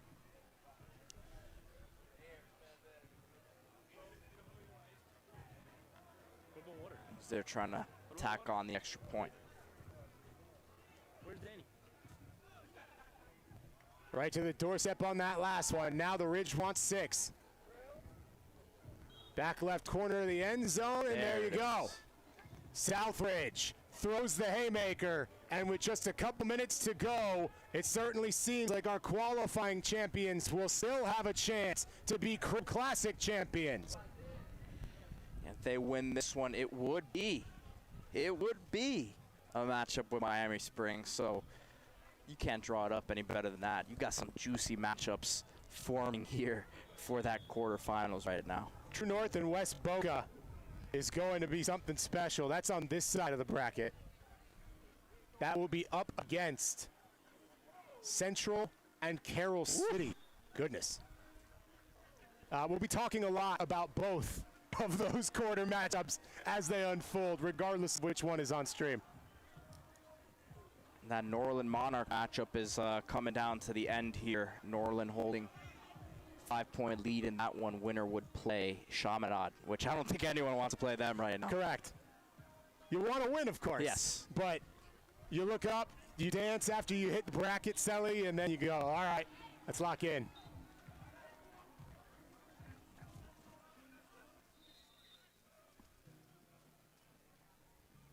Yo, I want one of these quarterbacks to be wearing Madagascar. No, first time training is leaving.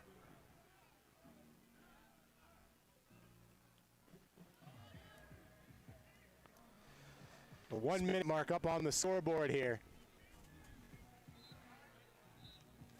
Speaking of a lot of stars out here, just saw Robbie Chosen, formerly known as Robbie Anderson, just walked by us here a moment ago. The stars are out at the Crib Classic.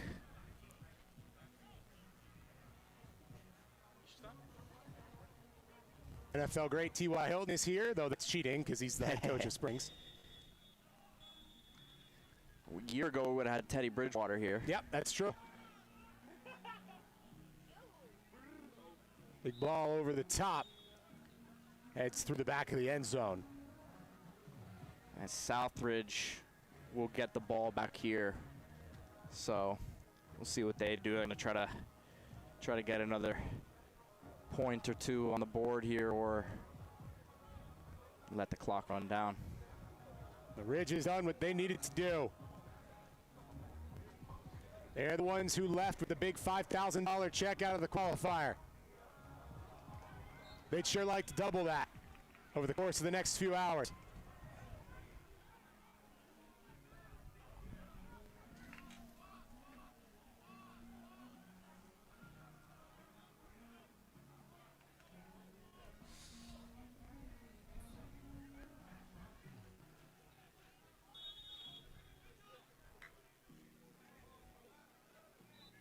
Rutgers still slinging it.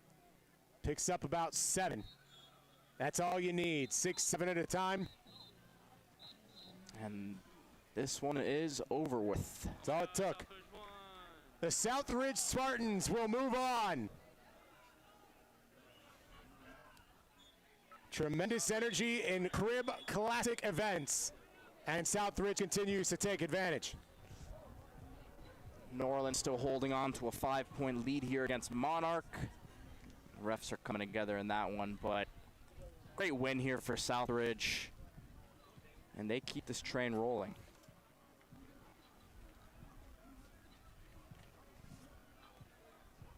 A spirited effort by Matter.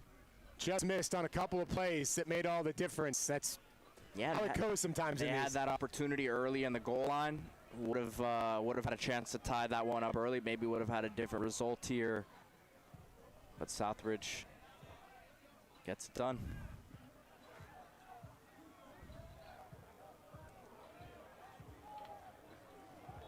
Trying to peek over at the other field here with Norland up by 5. Monarch has Monarchs the got ball. the ball, yeah. And they just scored Well, there you go. right up the seam. So that one will put them up by a point, I believe, there. 25-24 Monarch. I'm not sure how much time is left there. It can't be much, though, No, it's got to be under a minute. as we're still showing guys the... We'll pull up the bracket now for you guys in just a second so we can take a look at what we are looking at here. What will be a nearly final bracket. We need one last result. And then everything else will be done and dusted. That's the look. So Miami Central, the #1 seed, moving on.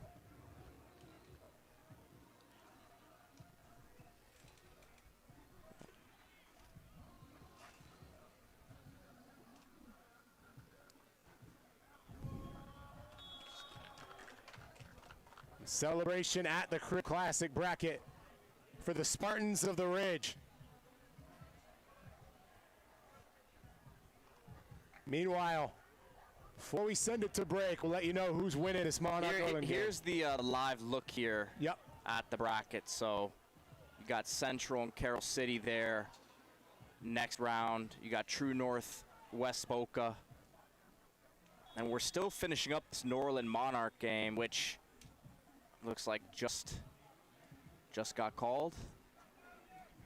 Unless we got a timeout there on the other side. Yeah, I think Norland might have time for a play or two down 1 point.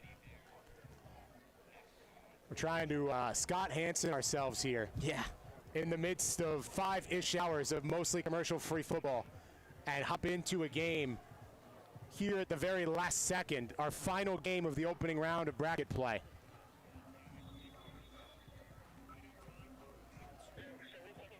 The Vikes are down 1 in search of a Hail Mary. This would be quite the fireworks here.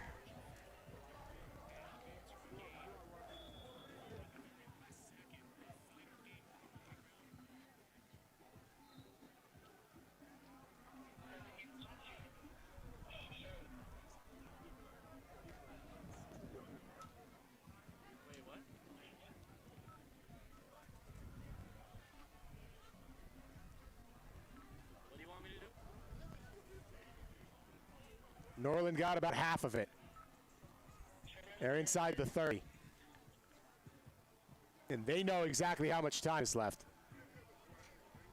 But there can't be much. There you go. Good job, guys.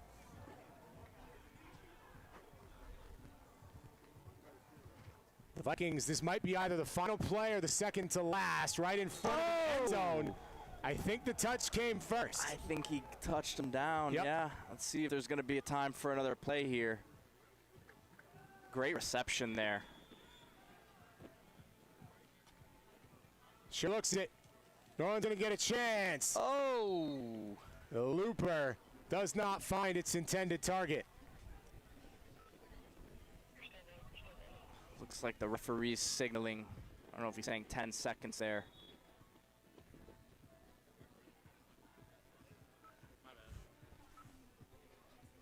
This is a 1-point game. 25 for Monarch, 24 for Norland, and it's Norland at the doorstep.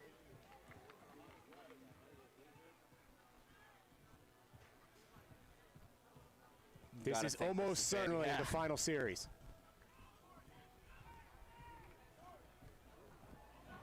Roll right, incomplete. Yeah, no one was really over there.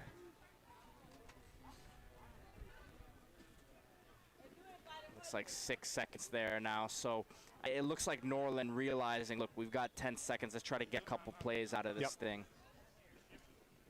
I believe I also saw the signal that this is third down, Yeah. meaning this must be a score or Monarch will be our final team into the next round.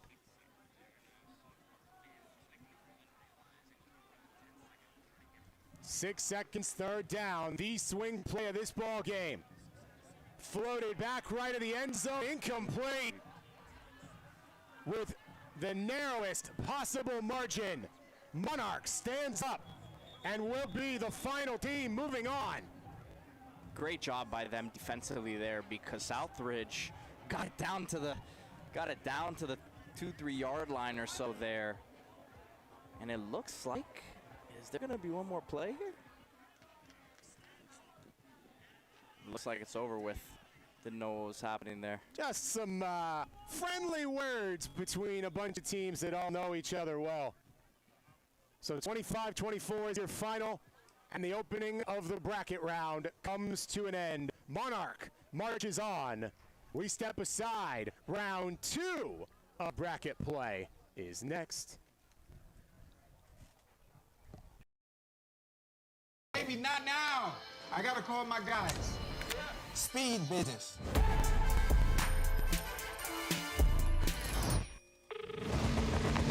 Ocho, for the last time, I do not want your thoughts to left. Nah, baby, this ain't about that. What's it? Yo, Ocho, what's up? How we feeling fast today? What you think?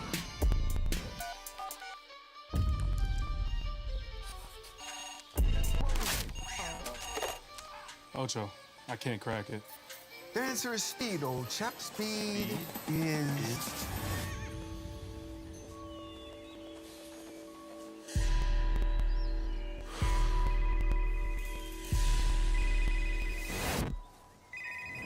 Hello? Is that Ocho? Hang up. Nick, Amir, me and the gang heard y'all were having a speed off. You gonna let that boy outspeed you? He can't touch you, baby. You know what you gotta do. What you want, Ocho?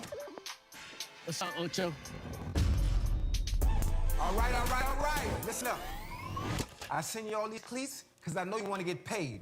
You want to change the game, right? Yeah. Do you want to separate? Yeah. What the hell makes you different? Well, actually, one of my feet is bigger than the other. No, speed, Travis. Speed. Speed is money. Say it with me.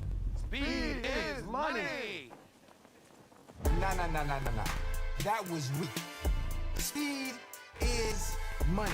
Speed is money.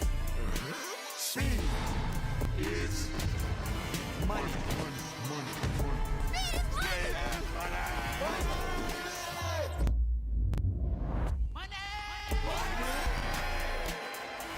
You feel that? That's separation. That's touchdown. All right, baby, I'm coming.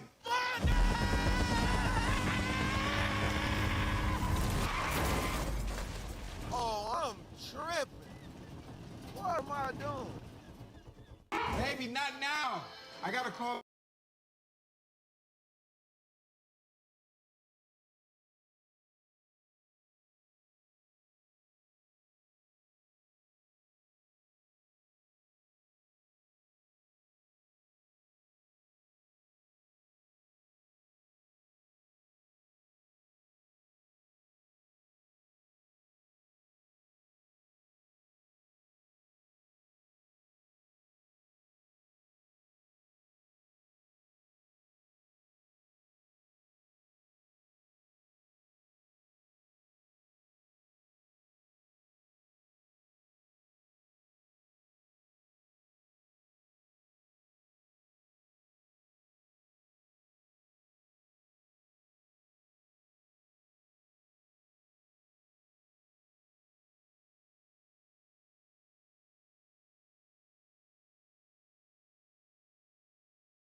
as South Florida as it could possibly get.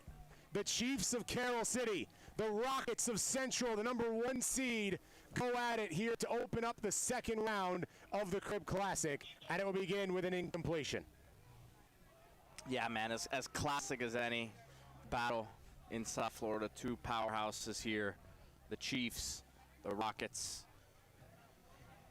Got Pitt commit James Perrone at quarterback here for Central.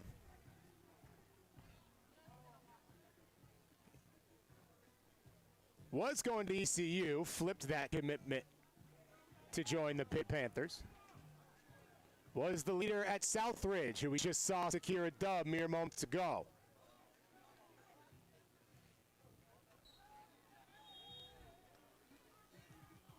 Rips that one complete there.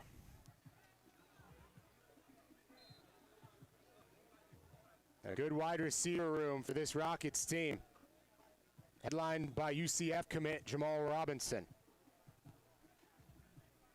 Also guys like Makai Wilson and Ziggy Watson getting high-level looks here in the state of Florida. Yeah, Makai Wilson, a guy that I know people are excited about out of Tallahassee, 6'6", big body receiver. Carroll City's got a weapon of that of their own, and Aiden Johnson on the other side. See if we'll see him in a moment here.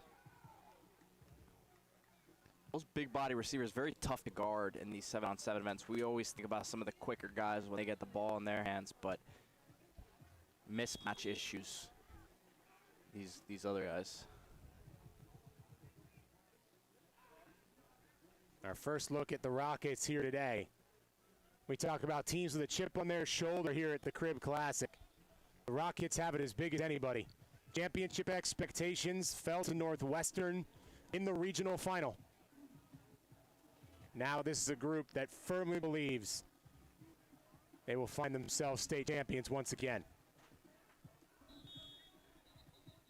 Quick hit just shy of the 5.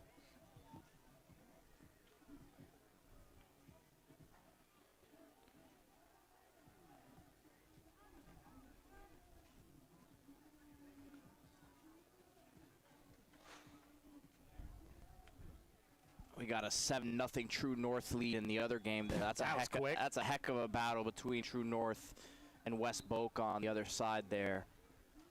That West Boca defense was probably the most impressive group that we saw in that opening round, but Zach Katz and company get a quick answer. Both games in this top part of our bracket are sensational. There are two outstanding matchups going on right now at the Crib Classic. Perrone takes the quick hitter. And right in front once again for the Rockets. James Perrone, there he is. Pitt, man, they've done a good job recruiting quarterbacks in recent years. They're hoping they've struck gold once again here with James Perrone. Of course, Central's heyday. Championship after championship coming with Kewan Jenkins at the helm. And that's the 1 degree of separation between these two. Kewan began his career at Carroll City, finished it at Central.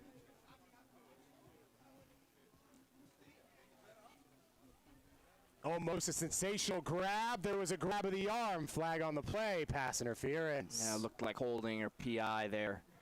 No doubt about it. Looked like a well-thrown ball there by James Perrone. And talking about those Central runs, saw Ruben Dane out here, who won his fair share of state titles over there at Central. Coach Jude Joseph, who led the charge as the head coach, now on staff here at Columbus, saw him walking around today. There's a lot of ties here at the Crib Classic, man. Oh, yeah. And everyone knows everybody. I promise you there is no shortage of fun and supportive talk between these Central players and these Carroll City players.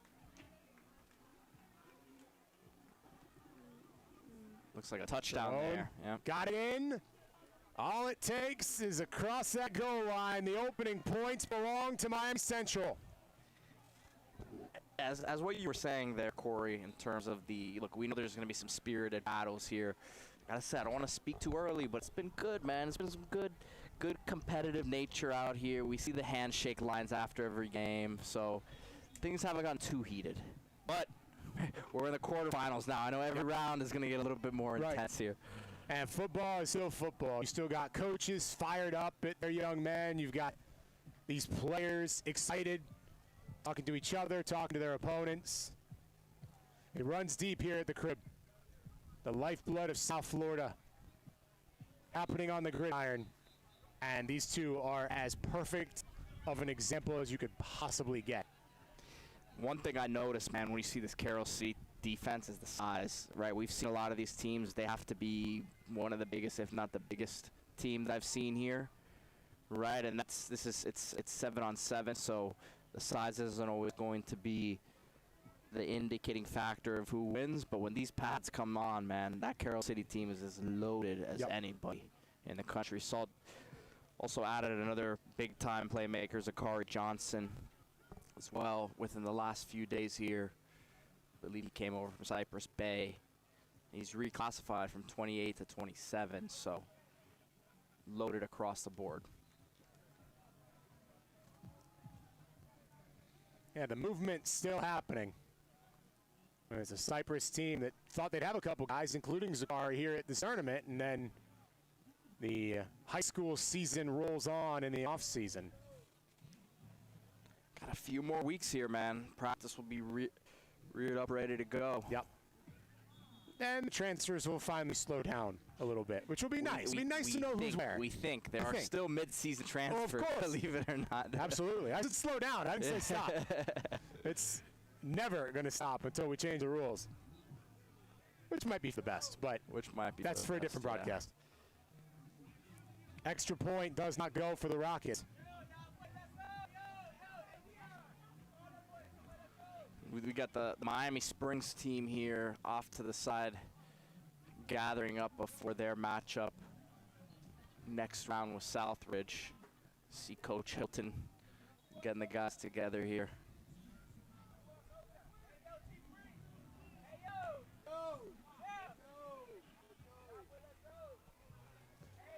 They were watching. They were watching the exact same game we were. Yeah. And listen, that's it's on the other side of the bracket as them, so if they go all the way. Yep. And one of these teams go all the way, they would meet in the championship. I just think it's the nature of the rivalry. Yeah. I don't think there's a football fan of high school football down here in South Florida who doesn't understand what this means between these two. Yeah, you throw Northwestern into that mix as well, kind of in that same rivalry circle, so to speak. Attention on the field, attention on the field. Field 2's game has been paused until we clear the field. If you are not You got an extra fan on the field. the sideline behind the yellow line. Giving the guys the true collegiate experience. It's not a streaker or anything, but hey, it happens.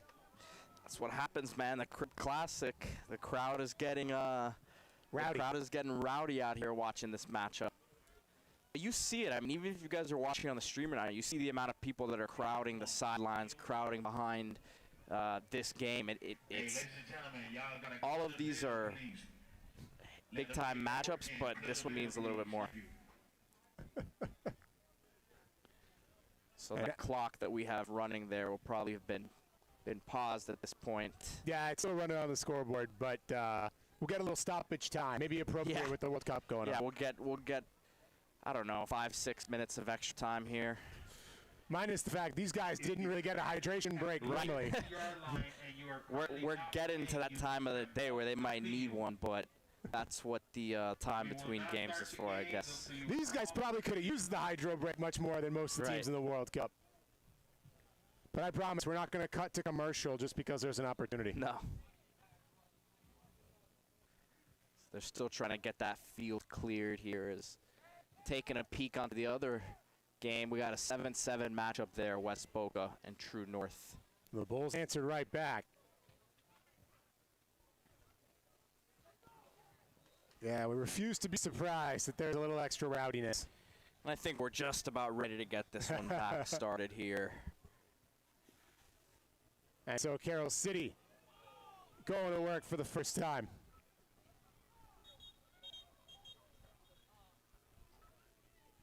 Unsportsmanlike conduct here going against Central. looks like Also, probably can't be surprised that one of those was going to be called in this game. this one, right? It's not quite the Friday night matchup between these two, but it runs deep. And you see here, take a look at Aiden Johnson there on the right side of the screen there in the slot. It's a big boy right there with the orange gloves there. He's all the way to the right side. He's about a 6'5" receiver.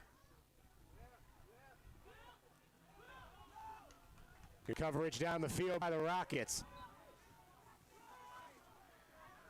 I gotta say, Corey, we were told before that Nick Lanier wouldn't be out there, but I'm pretty sure that was Nick Lanier right there. No more live broadcast, but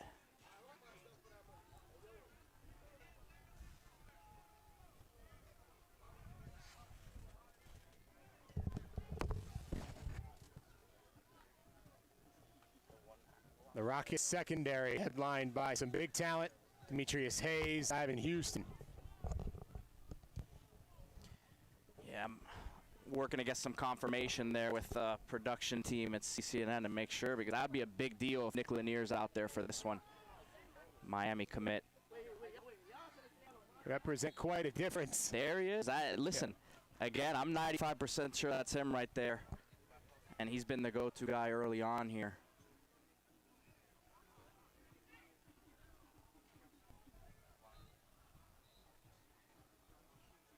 Some extra life for the Chiefs. And they're halfway home to answering back on the opening Central score.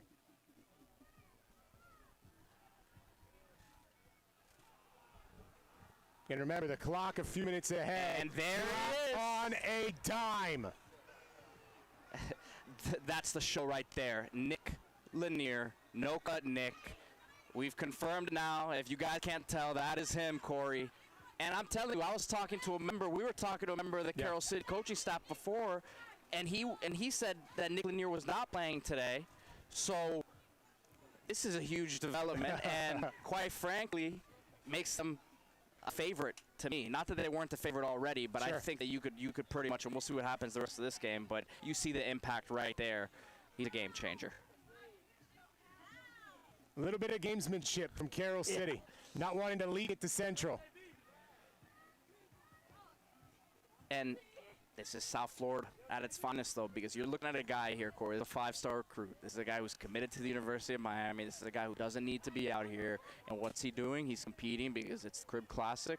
It is the competitive atmosphere that it is. Yep.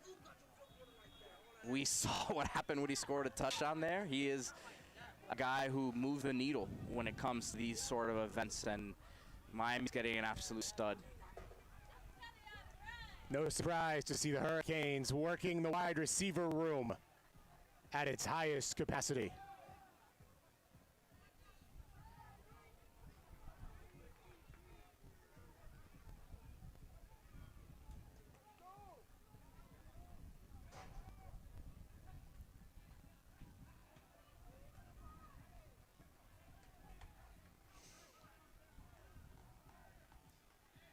You have to wonder if this wasn't that Central Rocket on the other side there, Corey, if he'd be if he had suited up for it or not, man. Yeah, I was thinking the exact same thing. Say maybe he wasn't planning on playing, and it's like hold on. And you look at him, man, he's as vocal as anybody. I've seen him for a few years now. He's a guy who will let the opposing defensive back know when he makes a play. And I think there's an attitude of intimidation when that comes into play, where he's got that aura about him that can make defensive back think twice when they're guarding him.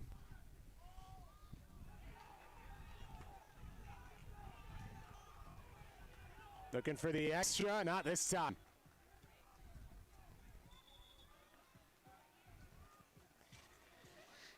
The matchups are heating up here, Corey. I'm hearing on the other field there, as we see things have gotten intense in this one. The other field here, West Boca with a 14-7 lead.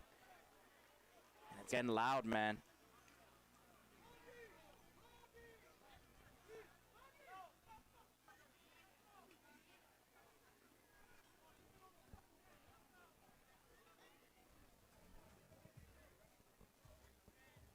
So Central goes right back to work.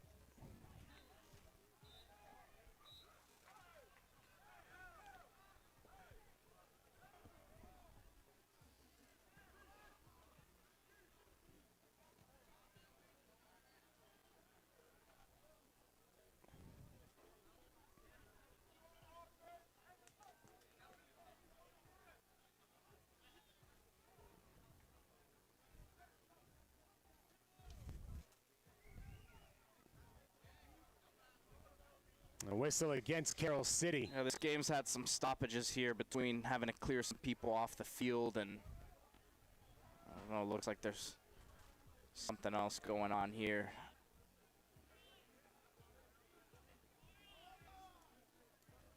Got the referees out there talking to some of the coaches.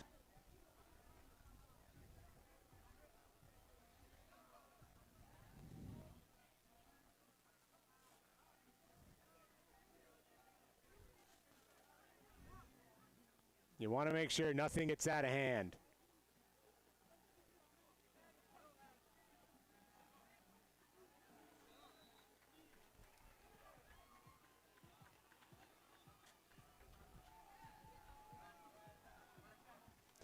Meanwhile, on our other field, it's a touchdown for West Boca. The Bulls have a 2-score lead against True North. So the champions of the UM 7-on-7 tournament, the Titans, on the ropes now against the state champions in West Boca. Yeah, they were rolling prior to this one. Had gone 2-0 in pool play. Had a dominant performance in their first win as well of playoffs.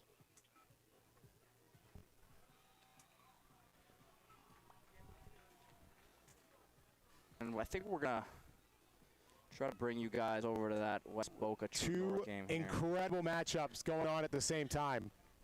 So with the pause between Carroll City and Central, let's take a look at West Boca True North. Zach Katz here, quarterback for True North. He's trying to push Needing the a ball touchdown downfield. right now. Incomplete on the first try. Yeah, desperate moments here for True North. A couple minutes left in this one. They've got a couple minutes of stoppage time as well. Remember, both games were stopped simultaneously the first time. So you saw there, Zach Katz, incomplete. We'll keep you up to date as it goes. But now I think we're ready for Perone and Central. Yeah, this one you gotta think this one. I know the clock says 2 minutes, but you gotta think you're closer to almost 8, 9, 10 minutes on this one, with some of the stoppages that have gone on. And there's another. You saw the frustration on James's face. He was ready to go. And we're back at the back on the other side of the We got to field get the here. full red zone wipe down in between games. Great job by our production crew here at CCNN. Giving you a look at both games as they go. Live switching, old school. Coach Gibson there for Central, bringing his team together.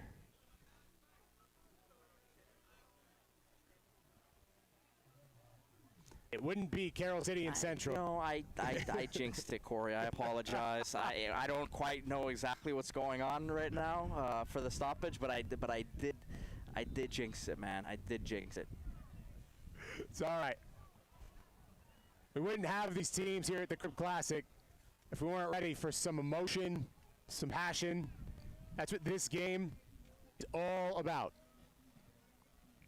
Something tells me it's not the end of it for the game. No, I'm sure it's not. I think as the guys wait around, they're getting even more revved up.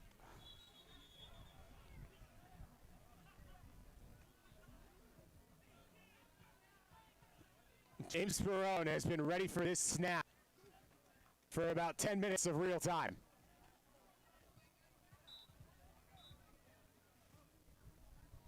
The Miami Central re-enrollee has waited his turn in the offseason, waited his turn in this game.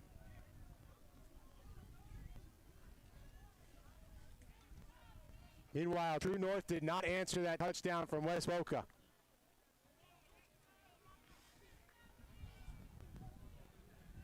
And the Bulls have the football. Yeah, and So that game, in all likelihood, is nearly a wrap. that was it right there. That was the last game. They actually had a different quarterback in there. There you go. Instead of Trey Moran. So Done. That would have been his younger brother. So it's a final. The Bulls move on. Here, Barone wants it all. Incomplete. good play by the defensive back there. Doing a good job.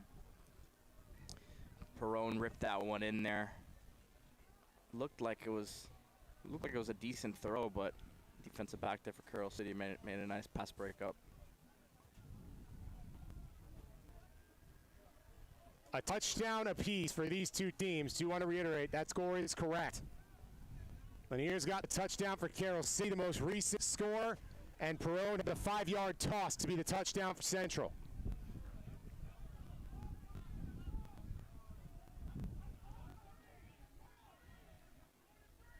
Your clock is also now correct, so we're sitting at about 9 to go here in this game. Following a World Cup plus of stoppage time, Perone and company near the 10. Yeah, we had a pretty good guess there. The 8 to 10 minutes left in this one, so.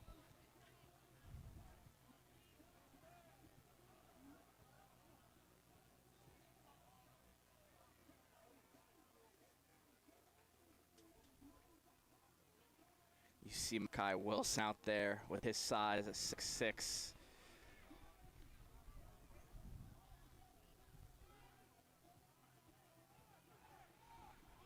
Most recent offer from FAMU from Makai Wilson.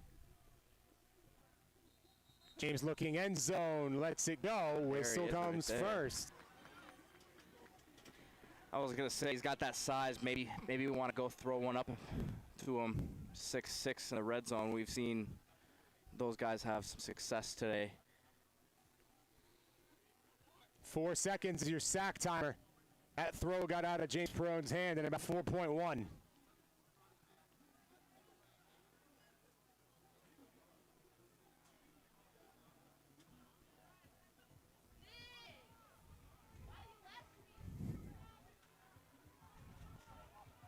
Though that's it, Makai Wilson was by himself. Yeah. Perone going right back that way. And Miami Central right back on top. Much needed touchdown there. Efficient drive. And after that stoppage, right, I mean, there was a lot of momentum really going to Carroll City after the way that they scored. You saw the crowd getting into it over there. But Central stops the bleeding.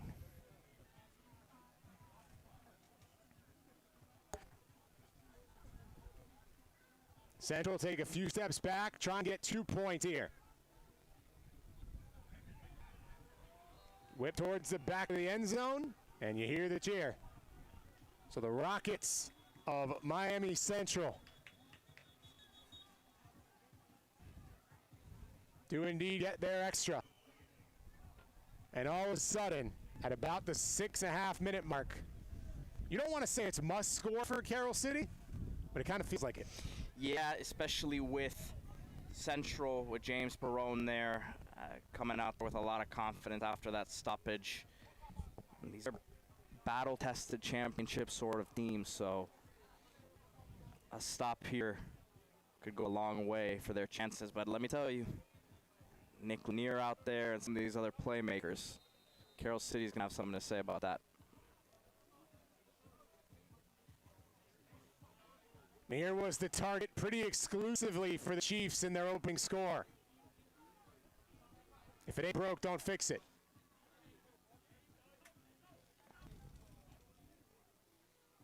The quick moves, the quick strike, all the way down to the 11-yard line. About 30 yards gained on the first play for Carroll City. You see the crowd keeps getting bigger and bigger surrounding this field right now, especially since it's the only one going. Yep.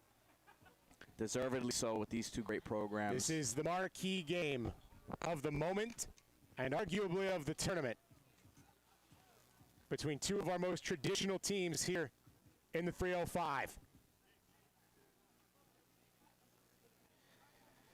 Yeah, And the other guy I'm watching for here, mentioned before, Aiden Johnson, 6'5", body type.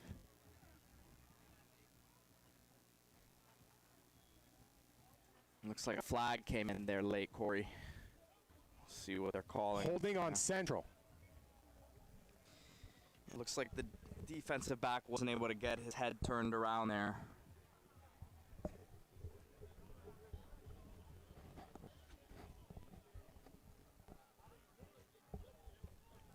Remember, that clock keeps running, even though we got the incompletion. There will be stoppages under 1 minute.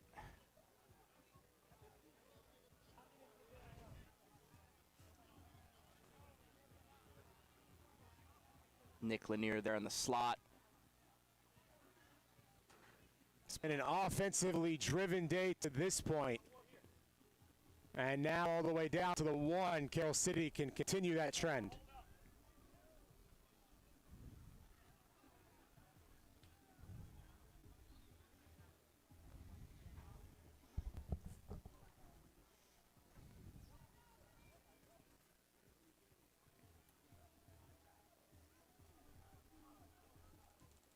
Brought down, back corner, easy as it gets. The Chiefs of Carroll City, their chance to go right back up. There's Nick Lanier, man. As easy as 1, 2, 3. There's a penalty on this play. They're calling it a touchdown. Let's see. Might have been holding our PI, and it didn't matter there because he still got open. And that guy's going to be an absolute star, I believe, Corey, at the next level. You were on it, Pete. The second he took the field, you were like, hold on, this entire tournament has changed because one player showed up. Look, I know, rankings are rankings, Corey, and they don't always mean everything in terms of how good these guys are, but this is a different level of guy. Yep. We talk about where he is nationally, and there's a reason why the people reacted the way they did when he scored that first touchdown. Let's see if they can finish it off here, finish it off with the extra point. Might have been a whistle before that throw.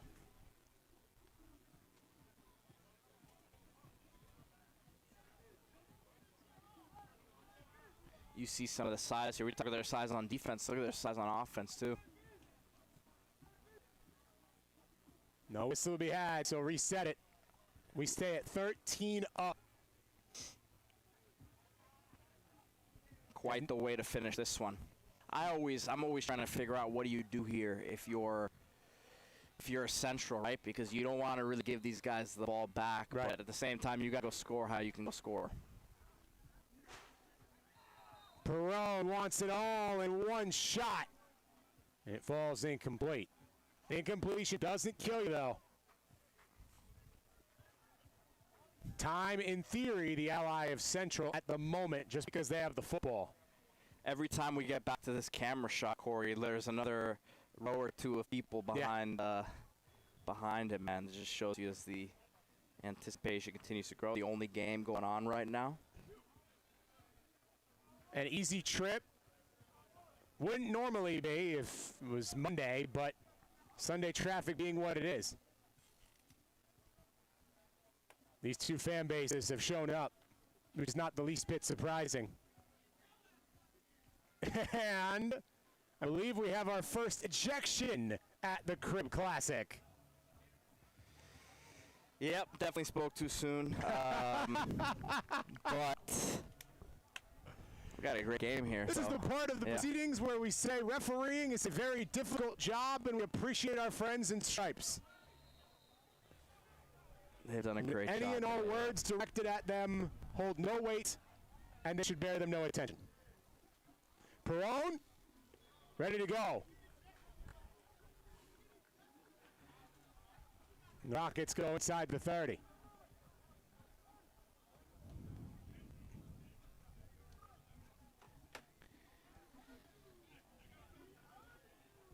I think we might have another extra minute as to what's showing here as well, Corey. So there's plenty of time for Central. And for that matter, Carroll City. Depending on how Perone and Party play this. But it does seem like they try to take the time a little bit there. They took the big shot on first down. Right. So I think they were thinking, okay, if we score right away, fine, control our own destiny. Now didn't. Be methodical. Work the process. Just over a minute left. So this is a countdown here in the bottom right to our final minute. It is not the end of the game. So now we hit the 1 minute mark. Oh my God, hurry. And we get to traditional timing rules, which is very much to the advantage of Carroll City. Otherwise, Central could just run out the clock and score at the end. Perone up top, the grab, sky high, rocket power, Miami Central on top. That was about as good of a grab as we've seen all day. Talk about high pointing the football. Unbelievable throw by Perone, putting the ball in a position where only his wide receiver could go get the ball. And again, what have we said? These big body receivers are tough in these one-on-one situations, Corey. If they have the body control and the hands to go up there and snag at the high point, it can be very difficult to defend them. Central can opt to go for 1 or 2. They just want 1.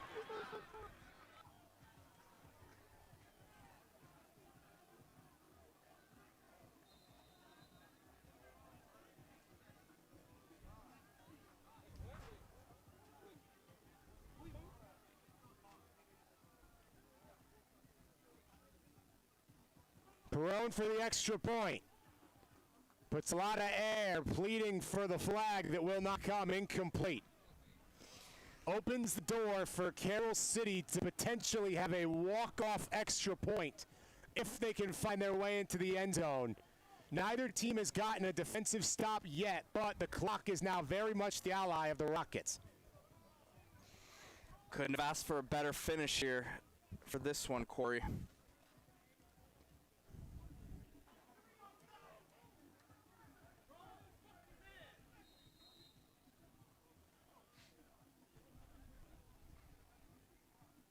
So the Chiefs go to work. Big chunk not to be had on the opening salvo. You got to think that Carroll City's going to have, excuse me, Central's going to have some safety help over the top there of Nick Lanier. That grab to the 20. Clock will stop. First down, Carroll City. The Chiefs wasting absolutely no time. Now it runs.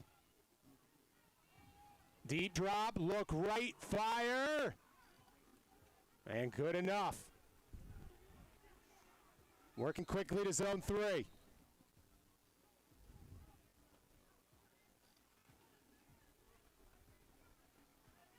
Looks like that clock is... Quick fade. Knocked away. Looked like Lanier had it in his hands for a moment there. Good job by Central to play through it. Knock the ball loose. It is third down. It seems like every time the ball snapped, quarterback is immediately looking over to Nick Lanier. Check that, second down. 13 seconds remain.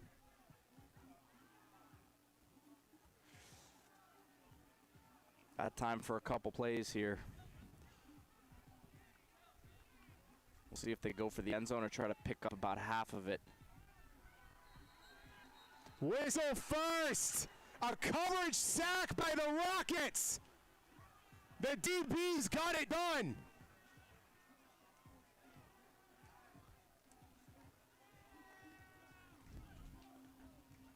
What a finish. Is that it? Are we calling it now? Central celebrating but I thought there might have been time for another play unless that sack is going to run it out, and it looks like it is, Corey. Officials gather. Yeah, we got some handshakes going on. That's it. It's a walk-off sack to propel the Rockets forward. Yeah, that's the one thing they couldn't have taken, right? Because an incompletion would have stopped the clock there under a minute. That sack is, that clock's going to run. The defense can opt to stop it on the sack. Central's like, nah, pass. They advance. They move on. The number 1 seeded Rockets continue on And another fantastic edition of the rivalry comes down to the final play like it was always going to. I don't know how you can tell me this is just a normal 7-on-7 tournament, man, with what we just saw, Corey. That was as intense as anything we've seen out here. You can tell these are pressure moments. These are pressure situations where both the offense and the defense have to get lined up correctly. They've got to run their assignments the way they're supposed to, or else there's consequences for it. What a finish to that one. Carroll City almost scoring there to tie it up, but Central defense doing just enough at the end. A sensational ball game between two of our sensational football teams here at the Crib. Some of the iconics of 305 come to an end with the Rockets on top. West Boca won their game a while ago, but they get to head to the bracket as well and have the exact same celebration. Chaminade and Monarch on the one end of the bottom part of our bracket. And on the other, in the bottom right, we will see Springs take on the Ridge. Celebration abound. The Crib Classic is starting to reach the late stages. Miami Central and West Boca, the first two teams on to semifinals.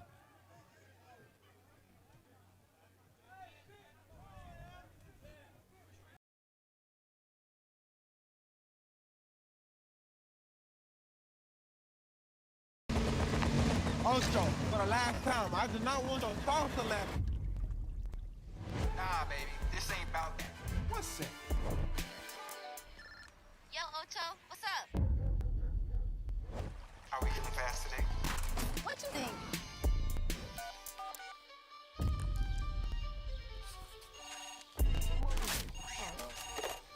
Ocho, I can't crack it.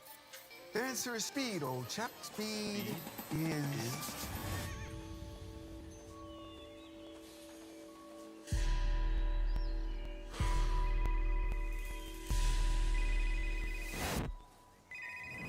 Hello? Is that Ocho?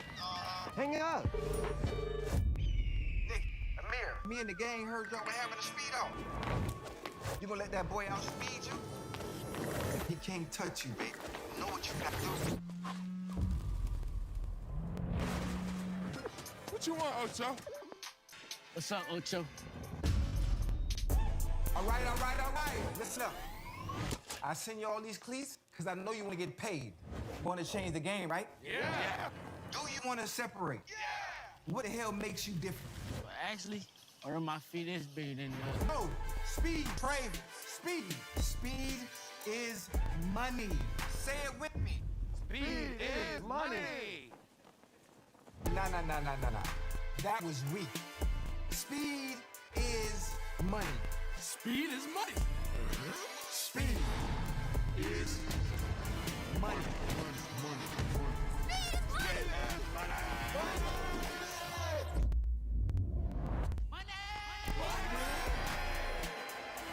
You feel that? That's separation. That's touchdown.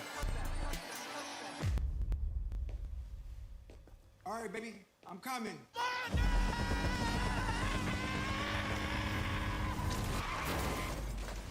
Oh, I'm tripping.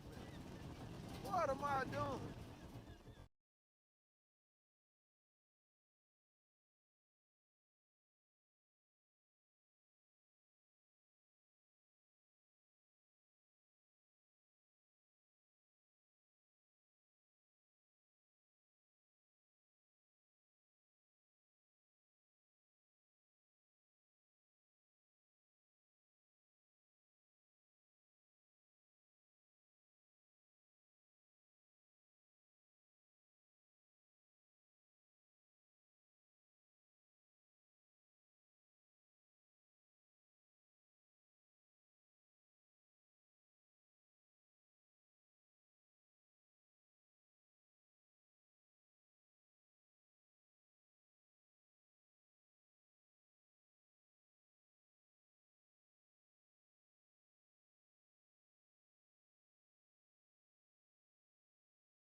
I gotta call my guys. Speed business.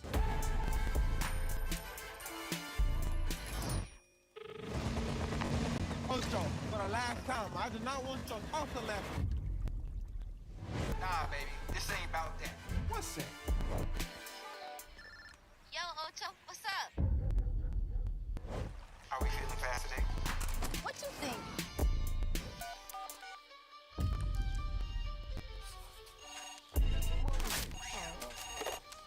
Odo, I can't crack it. The answer is speed, old chap. Speed is...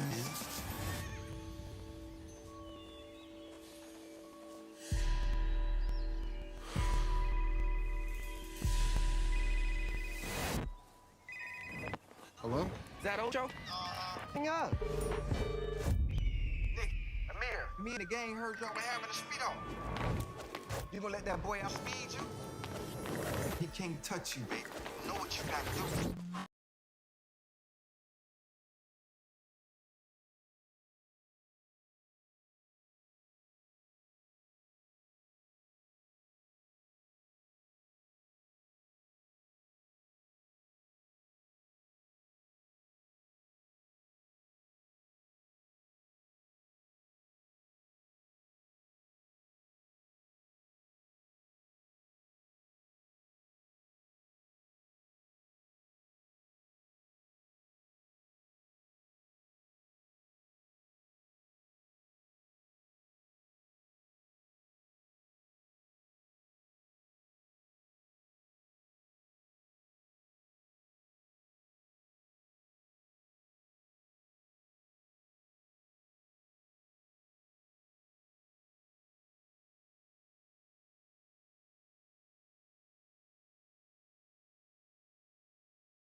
Well, a couple teams have already bookmarked their spot in the semis. Now the Golden Hawks of Springs and the Spartans of Southridge aim to do the exact same thing. Two of the hottest teams in South Florida right now on the 7-on-7 scene right now. Corey and Miami Springs, man, trying to make a name for themselves out here. Marcus Smith, the quarterback today for the Golden Hawks. And Southridge makes their presence felt. Agent Smith sees the Spartans get a defensive stand to start. As you can also see in the top right of your screen, almost looks like it's its own score bug. Chaminade has already scored in their trip to the semifinal as they see it. Yeah, and I think you could say that Chaminade would be the favorite today, right now at this point, based on what we've seen, Corey.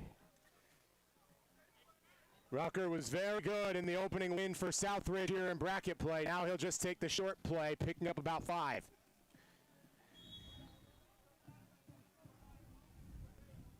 Miami Springs was very, they had their eyes on that last match just like we did, and the Central Carroll City game was very entertaining right before this.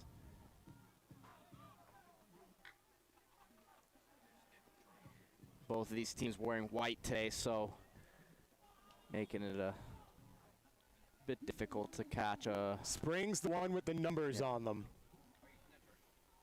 Then you got the Southridge Spartans there with their Spartan logo. And there you see him again. Darius Bogan, 6'4", through 6'3" wide receiver there. He's out to the left side of the screen now out of the picture, but it's a big-time player you're going to want to keep your eye on here in the next couple years. Rucker takes the sideline throw. It's complete just north of the 20. They're saying that's a touchdown. No touch. They're saying that's a touchdown. There never was. Yeah, you got to give credit. One of the Southridge coaches there was signaling go, run, and the referee was right there, not calling anything because it appears that he wasn't touching. And I have to say, doesn't seem to be much argument coming from the Spring side there. So looks like that was the right call. That's a teaching moment for Coach Hilton and his staff. Finish the tackle, in this case, finish the touch. And Southridge gets a gift. Extra point try for the Spartans is as good as it gets. And there he is, Darius Bogan. That's, to me, man, one of the themes of today has been these tall wide receivers. They are big mismatch issues. There are some huge dudes in this wide receiver room for the Spartans. Anika Bethea was 6 feet tall as an 8th grader. Taylor Tucker is 6'3". And on the other field, Chaminade has scored another touchdown.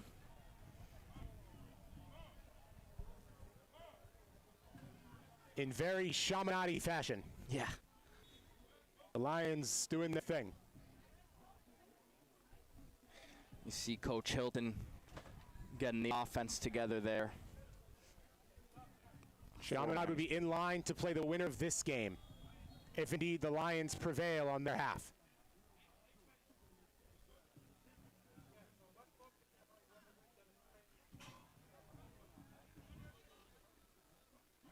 Smith, 3-step drop. Marcus Smith working quickly over the middle. Like the Santa hat there.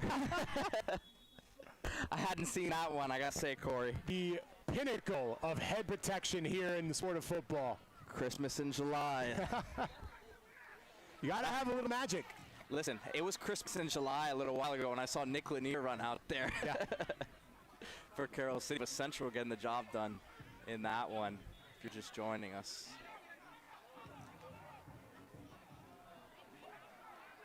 Smith, all the time in the world. Unfortunately, in 7-on-7, that's not always a good thing. Yeah, that's a coverage sack right there in the truest sense of the word. Defense tough to come by, but right now the Spartans are everywhere. Yeah, Southridge, they are firing on all cylinders right now, doing their job. Rucker, he wants to try and end his game right now. The Spartans have all the answers. Touchdown, Southridge. Beautiful throw and catch. Just how you draw it up. And Southridge right now, I have to say, looking in like they are in complete control of this one. And Southridge, want to remind some people, look, we're all the way down, we're down south. But don't forget about us, 11-2 last year. Coach Senatis, a guy who's been a lot of different places over the years, very well respected down here. The Spartans interception there. Earned their way here. That ball's ripped away at the last. We'll see if I can get Springs going a little bit here, because Southridge defensively has done a very, very good job here. And we got two lopsided games right now, as you see on the screen up top. Tate Crumley was the one with that extra point INT, by the way. Smith's throw right down Broadway. Tyrell Johnson there on the receiving end for the Golden Hawks.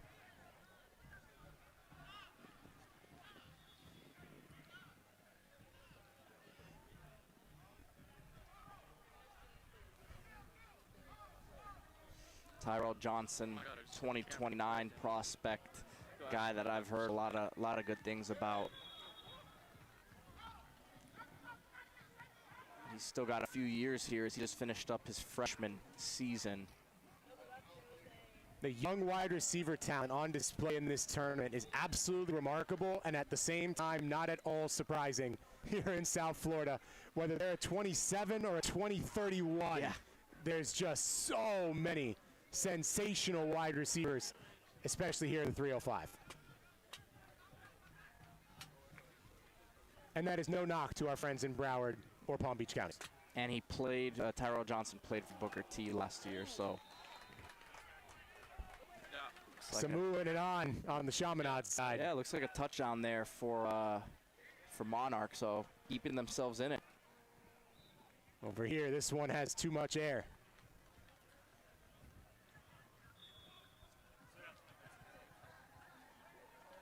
Is indeed touchdown Monarch. The Knights have some life. Yeah, and we haven't seen many teams have much life against Chaminade today, so we'll see if they can get a quick stop here. But that offense has been quick strike for Chaminade.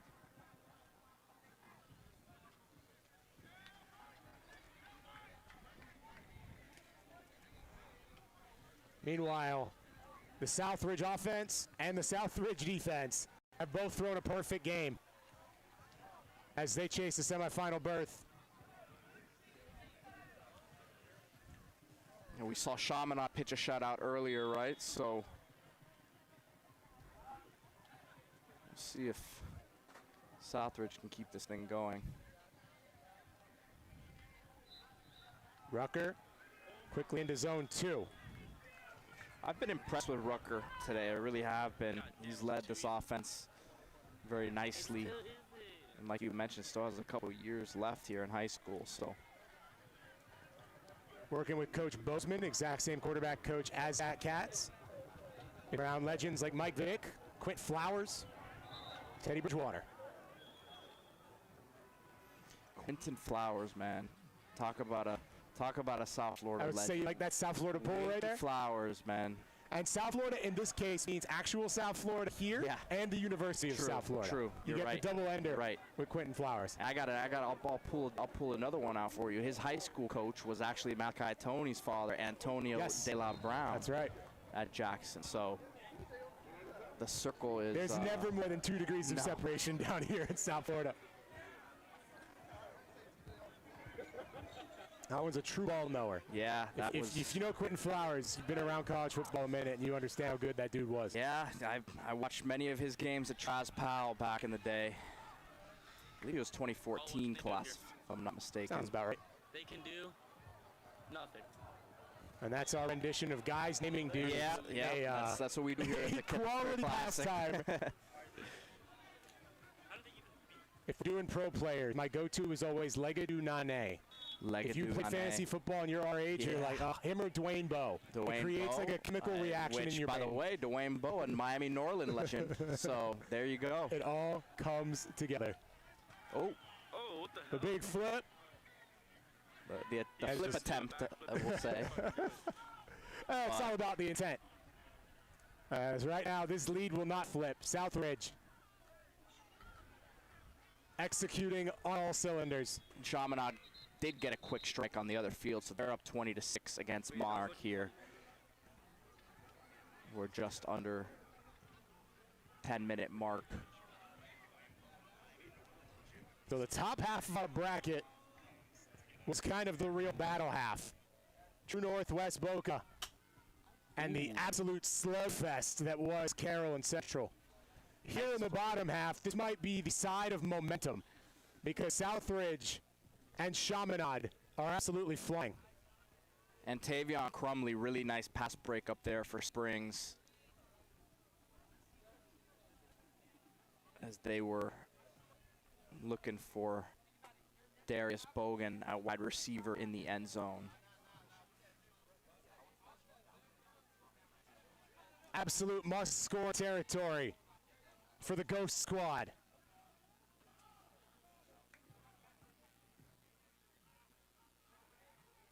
As the Ghost himself directs traffic, D.Y. Hilton.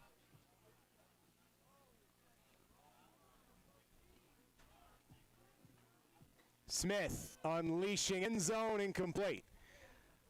Not a bad little flex right there. I see T.Y. I saw him walking around earlier. He's got that bucket hat on. That's not any bucket hat. That's a Pro Bowl bucket hat. That's what the great ones get. You're talking about a borderline Hall of Famer.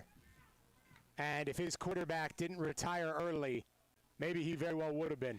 Well, and really, to me, one of the examples of what a South Florida dog is, right? A guy who was under-recruited. Yep. We know what his speed was. We understand his story becoming a great one at FIU and going on to the league. But that was a great evaluation. And ends up becoming who he is because he's got that dog mentality in him. A whole lot foreshadowing there. Mario Cristobal and FIU getting recruiting eval correct. They'd ultimately do that a few more times down the line, and T.Y. Hilton becomes the first Hall of Famer for football in the history of the FIU, at the time, Golden Panthers, now just Panthers. And his first touch was a touchdown. First of many. Yep. And this is the Golden Hawks program that's really revolved around him. All the guys on their team backpack, they have T.Y. Hilton's Ghost logo with their number. The shirts all say Ghost Squad. That's a pretty incredible rallying cry. You've got the Hall of Famer on the FIU side and borderline Hall of Famer on the NFL side as the catalyst to your program. Yeah, it's a great sell, right? And I give all the credit to T.Y. in the world for, look, it's not only that he's going back to coach, but going back to a place that means a lot to him, right? And a program that hasn't normally been brought up as like a powerhouse down here. Yep. So for him to put his time and energy into a place that is home for him, I think goes a long way. It's also great just to have T.Y. back in South Florida. He was obviously living in Indiana. One of his sons is here. T.Y. Hilton's wearing number 2 for the Golden Hawks, but he's got another up in Madison, Wisconsin. Eugene's headed into his second year for the Badgers as a wide receiver. So T.Y. was kind of Indiana, Wisconsin, but now truly to have a Miami legend back here in Miami means a lot.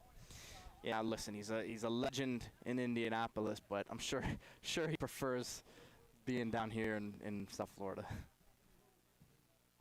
Smith looking end zone. It has been a tough sell to try and navigate any part of this Spartans defense today. But Miami Springs has their first opening offering. Yeah, they're on the board. Let's see if they can get some sort of quick stop here and keep their chances alive. But as this clock winds down, Southbridge will be in no hurry when they get the ball. Springs will rev the saw. Derek Bloodsaw on the opening touchdown for the Golden Hawks. Phenomenal name. Yeah.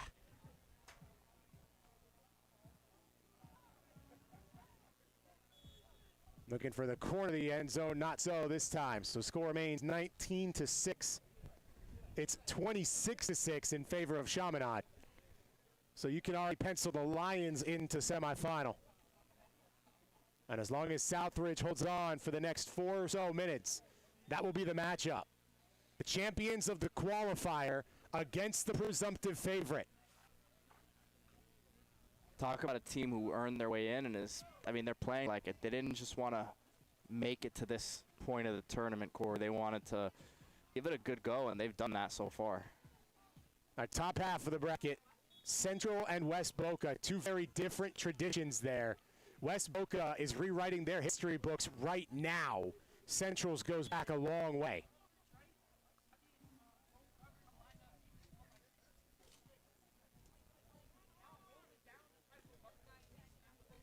Check that. I need to learn how to read, which always helps.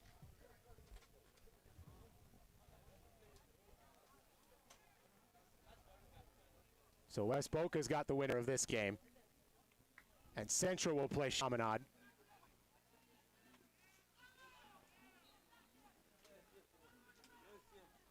Heck of a potential battle right there. Yeah, I think that might be the one you'll be seeing on your stream here in about 10 minutes.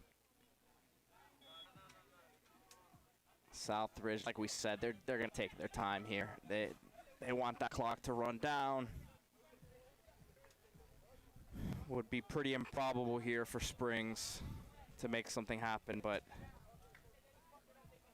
the South Florida sun has me forgetting how brackets work. I'm rusty. March Madness was a long time ago. Knocked away at the front of the end zone. The World Cup helps a little bit, no? Yeah, that's true. That's true. Even though there was with all the third place finishers and stuff like that, it was a bit. And we get the third place game here in Miami. Yes. That one, though, we came into the day here at the Crib Classic, there was realistically a bunch of teams that could have walked away champions. Yeah. It felt like at the World Cup there is 3. Yeah. It looks like it. It looks like it. Argentina, France, Spain. But let's see, man. England. They're the 4th team in the mix. They're in the mix. I don't know if they can win it, but who knows? Maybe they can. I'd say Argentina certainly is one of them, and they just keep finding magical ways to advance somehow. Yes. It's funny how that happens. Funny how that works. But to your point, you look at going in here. There's a lot of teams that could have, you could have thought on paper could have won it. I'm looking at Chaminade right now. I'm looking at Central. I mean, West Boca has played as disciplined as anybody out here. Yep. Right now, and Southridge. I mean, they're as hot as anyone. So you couldn't count them out. They're the only ones that came in here off a tournament win. Right. In this event, they won the qualifier. They earned their right to be here, and they've shown it every sense. Give Monarch some credit. They've stuck around in this one too. I thought for a second it was about to be an absolute blowout, but this is, it's a 2-score game right now. Chaminade does have the ball, so could widen that lead here before it's all said and done, but and that one on that Southridge Springs game as we have here should be wrapping up. I know it says 0s on the clock here, but it should be wrapping up here pretty shortly.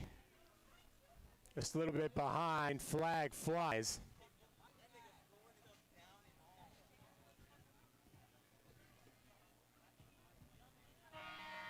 Chaminade put up one more at the horn. Just for good measure. Just for good measure. It's about establishing reps. I would say, look, to this point, Corey, they've been the most impressive team here so far. Yeah, I would say that's extremely fair and correct.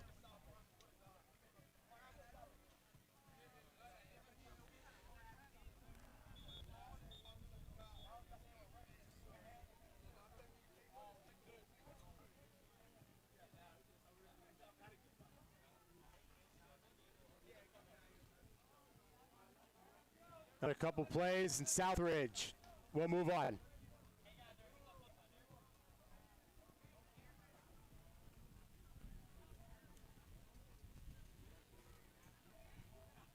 Southridge coaching staff, man, I love to see these guys. I love to see these guys who played at the schools and coming back. Hamori Gamble, tight end, played at UCF in Florida.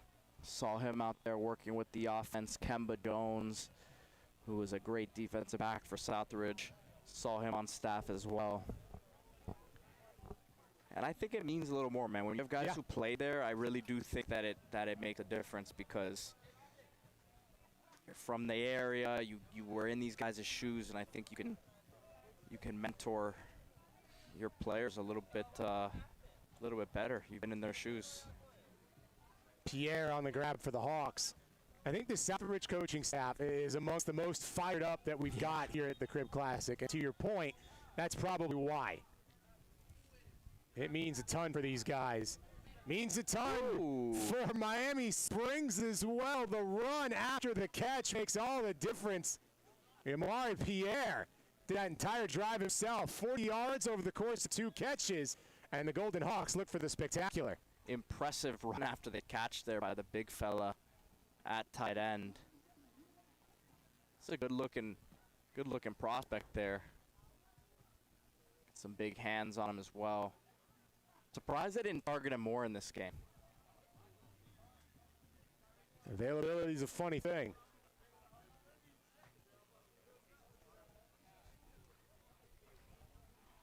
T.Y. Hilton directs traffic.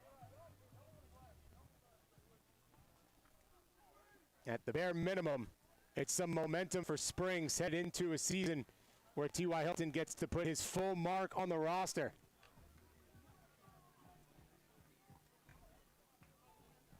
Now Southridge Spartans deny the extra bid. So some confidence and momentum, but Southridge can kill the game.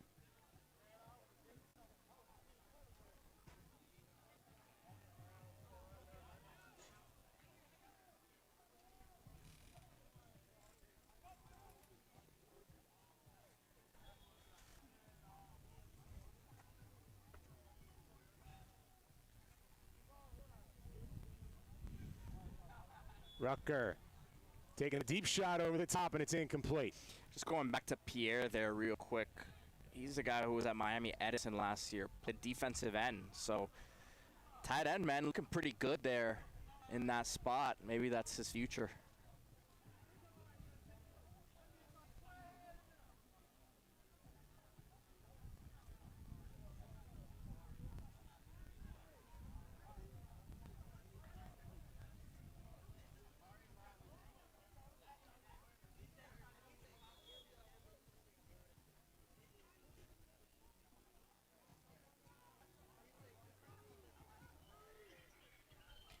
Rucker taking the shorty.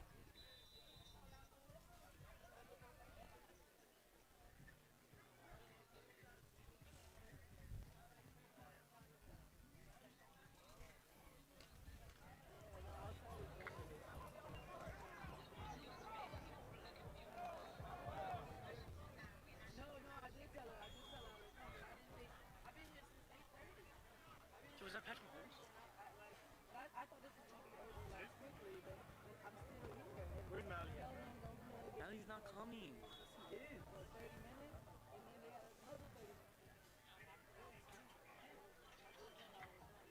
They got about 10 on that last play.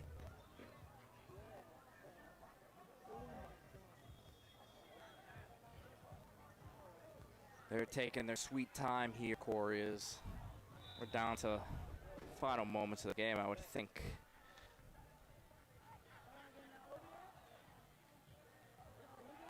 Knocked away. Good play by the defensive back there. That was Crumley again. He's been everywhere today in that defensive backfield for the Hawks. They're going to get the ball back here. That was it. That's why they were taking their time. That was third down. Never got to the line to gain. So now the question is, how much time does Springs have left? This was a 19-0 ball game, right? Yeah, I think so. Yep.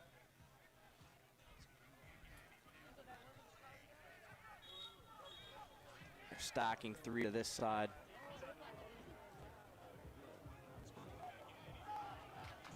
Quick hitter. He skips in.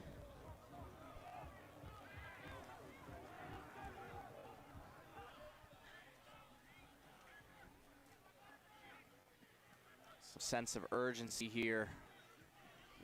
An incompletion stops the clock. Probably only time for another couple of plays. Marcus Smith fires to the sideline. It's caught. There's Pierre again. It's an intriguing prospect, man. Got some good size to him. You got to think, if somebody has pass catching ability, T.Y. Hilton and his staff are going to recognize it. Let's see what Coach T.Y. can dial up here, because again, down to the final moments of the game here. Right at the 25, which is the entrance to zone 2, a.k.a. that first down. Throwing it up. Smith loading up, looking end zone. The fight concludes with the ball on the turf. And that was it. That will do it.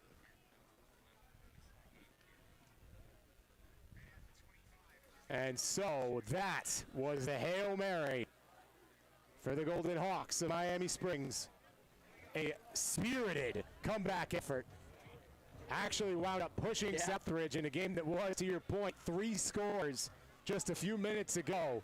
That's about as valiant a comeback effort as you can put together in this format. And they just had, what, 4 plays there? They had a couple incompletions. Had to take that shot towards the end zone there, but what do we keep going back to, Corey? These are valuable learning moments for this team. This is a young Miami Springs team that they want all these opportunities that they can get to be put in these competitive environments, and they almost make their way to the semifinals. It's not meant to be Southridge stays hot.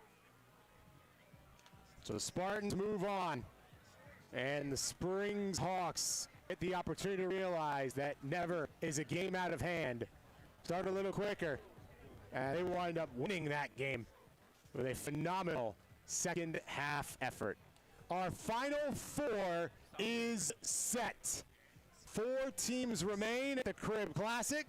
The semifinals are on deck.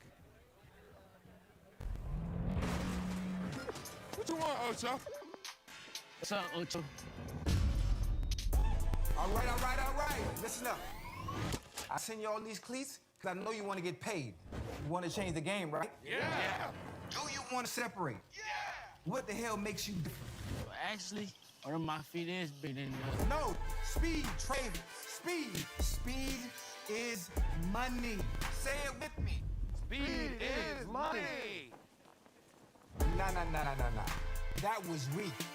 Speed is money. Speed is money. Speed is money.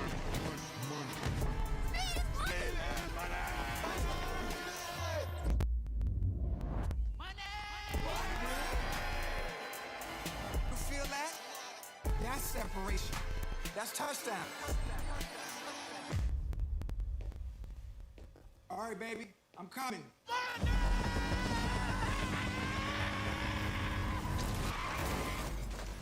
Oh, I'm tripping. What am I doing?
Our final four comes to bear West Boca and Southridge, and this game, Central and Chaminade.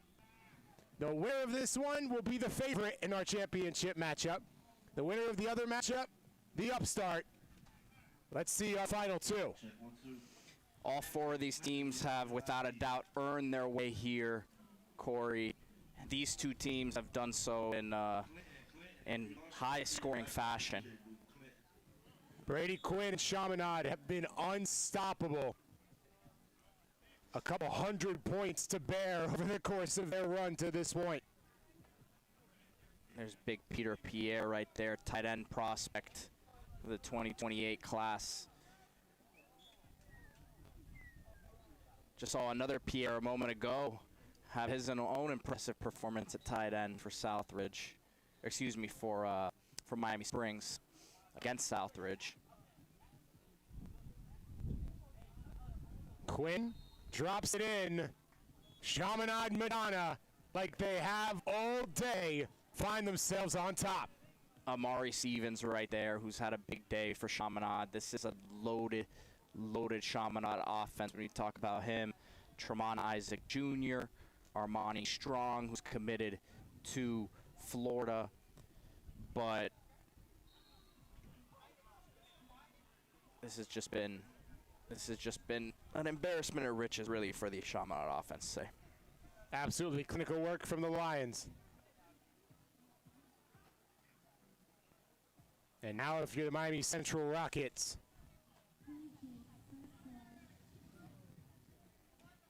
off of a battle against your neighbor, now they try and knock off a school up north, taking on Chaminade out of Broward.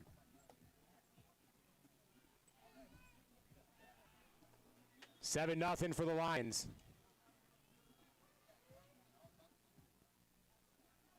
Then we get our first look at James Perrone here in the semifinals.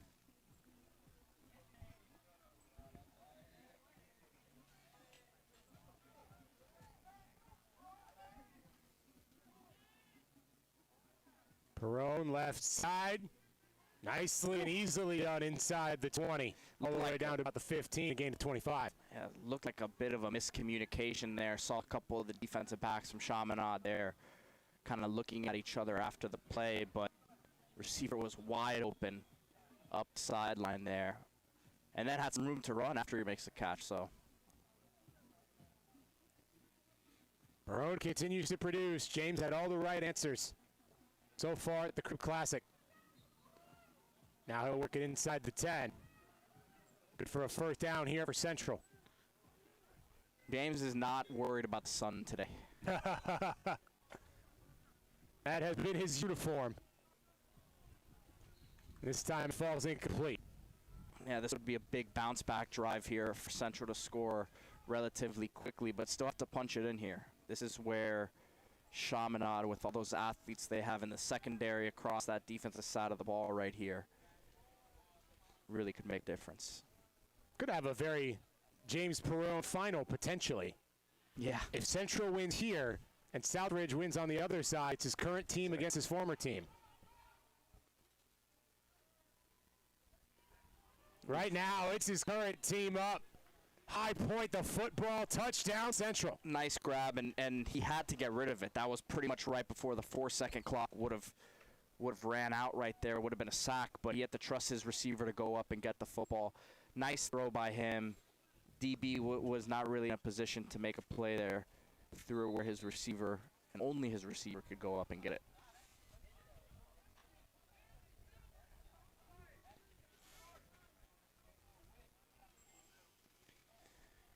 Now the Rockets look for the extra point, which has been anything but a gimme today. No issue this time. 7-up. These are big plays, though. If you talk about it, if you're one of the coaches for these teams, again, no offensive and defensive line out here, but these are critical plays. These are third down, fourth down conversions. These are two-point conversions when you need them. These are chain movers. This is red zone opportunities. So it may just be 1 point, but it could be more than that in the course of the season. And now Quinn and the Lions look to answer right back. And Brady ran out of time. Second drive begins with a central sack. Listen, I haven't watched every single minute of Chaminade today, but I can't say I've seen that happen today. These wide receivers have been open no matter what. Isaac, Pierre, Rainey, Stevens, Strong. Give this Central defense a lot of credit.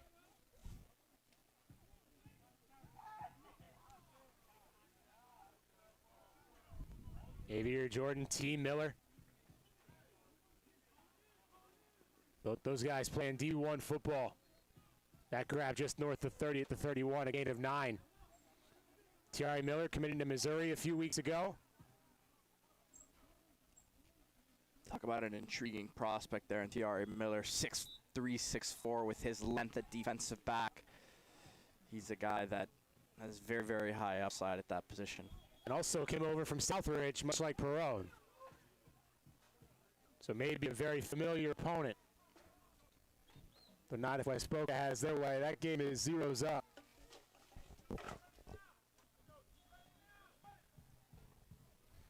Although this one started first.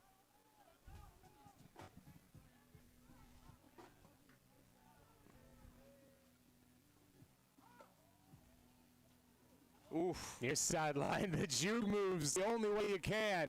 It's got to be ultra clean in a one-hand touch, and still the back juke creates some separation. Great move there by the running back.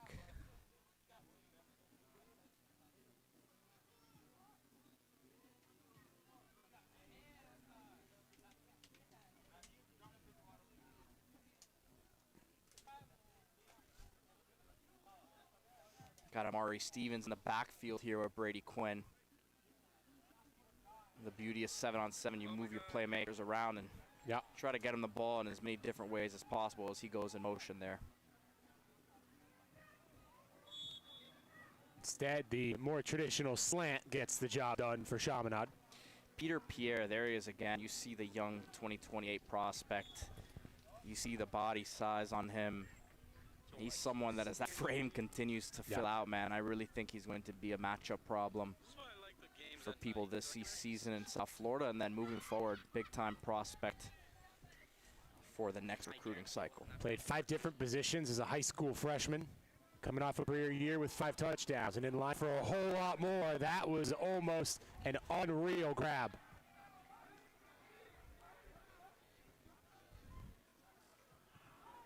Peter Pierre took a visit out to Los Angeles last month, visiting USC.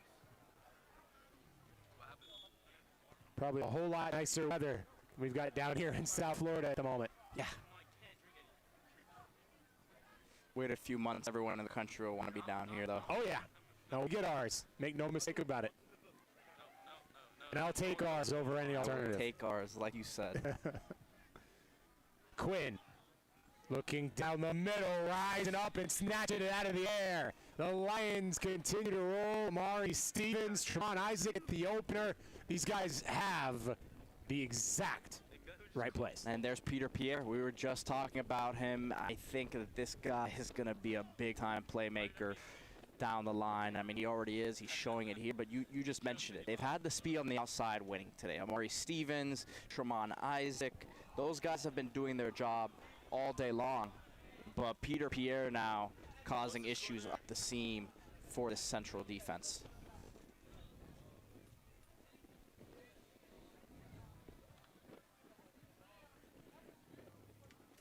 Quinn, right back to it.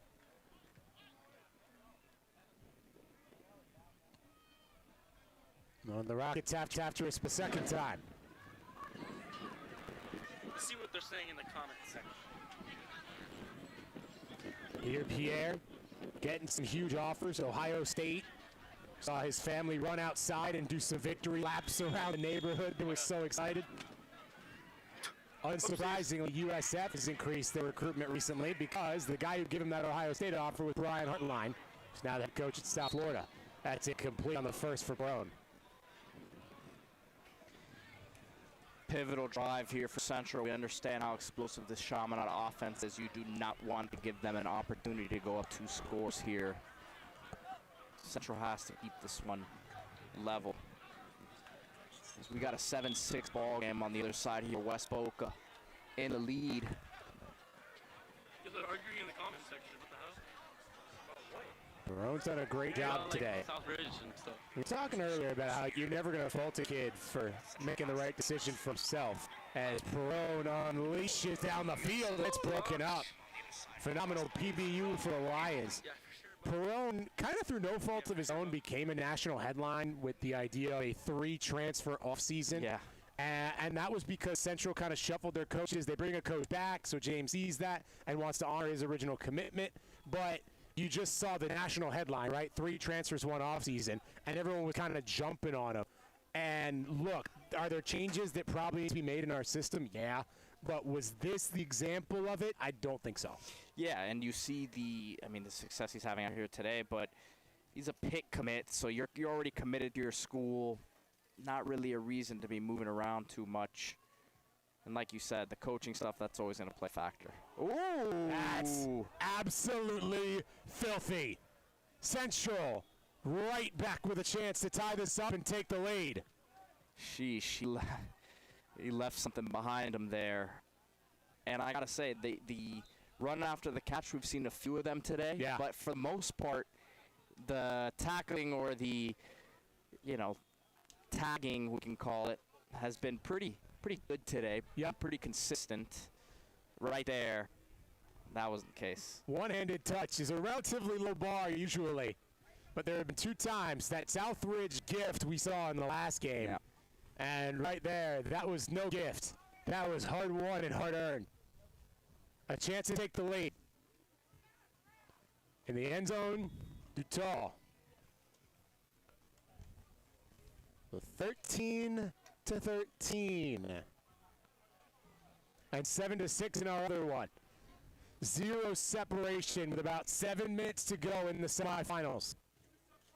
West Boca driving, though. They're right down near the goal line there of Southridge in that other matchup, but got 2 of South Florida's best programs on display right here in front of us. Down the right side, and again, that one-handed touch. Usually it's relatively easy to get. Not today. A 40-yard touchdown, and there's that speed of the Lions wide receiver room. Amari Stevens. You talk about impressive wide receivers today. We had Michael Stringer from American Heritage. Amari Stevens is right up there with the best of them. Nick Lanier had his touchdown earlier, but Stevens has been consistent today. We've seen him do it across multiple games now, being one of the big-time playmakers here for Chaminade. Again, LSU committed to Lane Kiffin out there, was at one time committed to University of Miami. That was a big get for Lane Kiffin, and he's having a nice day out here for Chaminade. Mari going to play in that Navy All-American Bowl as well. That 4-4 type speed very much on display. Chaminade has never trailed in this game. And they get the extra point to go.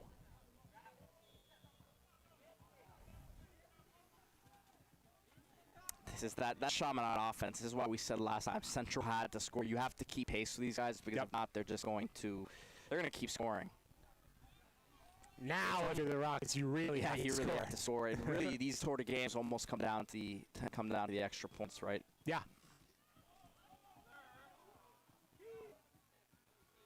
Perot takes the drag route. Picks up 5.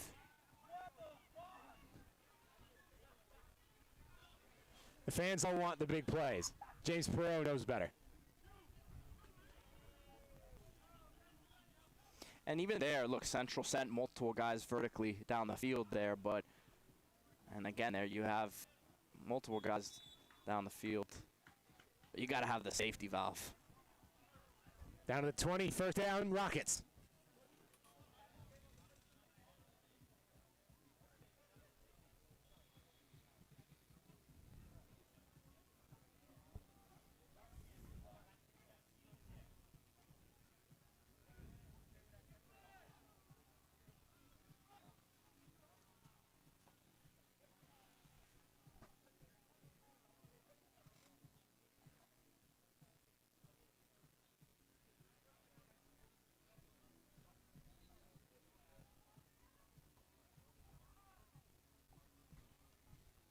James drew his guys in the huddle. Now he once again takes the drag, this time with a whole lot more separation. Man, it really does feel like the Rockets are leading this tournament in yards after the catch. And it also looks like Chaminade aware of what the clock is here. They will let Central take all this stuff in front of them here, let that clock keep running down and get the ball back again. Whether if it's a stop now or with some time to spare. Thrown over the middle, incomplete. Looks like we're going to have a PI there potentially.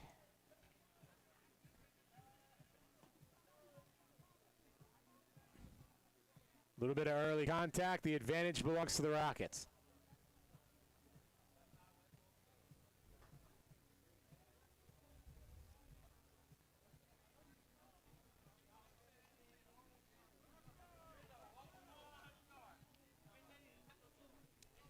We've got a 14-12 game over there. West Boca leading Southridge right now. West Boca with the football. And again, West Boca's had some clean performances today. Yeah. That's how I would describe it. I think that Chaminade probably had the best defense. Nowhere to go. Speaking of defense, and speaking of Chaminade's defense, coverage sack for the Lions. Yeah, we've talked a lot about that Chaminade offense today. They've been unstoppable. Let's see if the defense can hold firm here and put this game away, essentially. Yeah, full-on stop here. Almost certainly sends Chaminade to the championship game. Prone looking to the right. Incomplete. Great coverage across the board there. I mean, absolutely nowhere for Perron to go with it.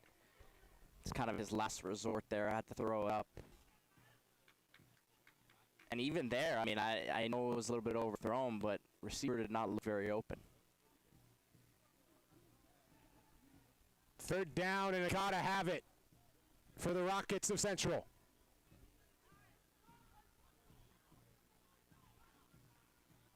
This Lions defense, one play away from a Crib Classic championship berth. Perron looking to the back of the end zone. James Perron comes up clutch, and the Rockets are not done yet. Huge there. Big time throw and catch there from Central. And they're going to extend this game. Now, they got to get a stop. For as good as this Chaminade offense has been all day, this is not where you want to be if you're a defense that has to face them. But they need this one here. Yep. Before we even talk about anything else. If it were any other team, you can make an argument for going for two right now. I wouldn't do it against Chaminade. Perron needing the extra point. It's knocked up in the air. The joust for it. And it's Chaminade who winds up knocking it away.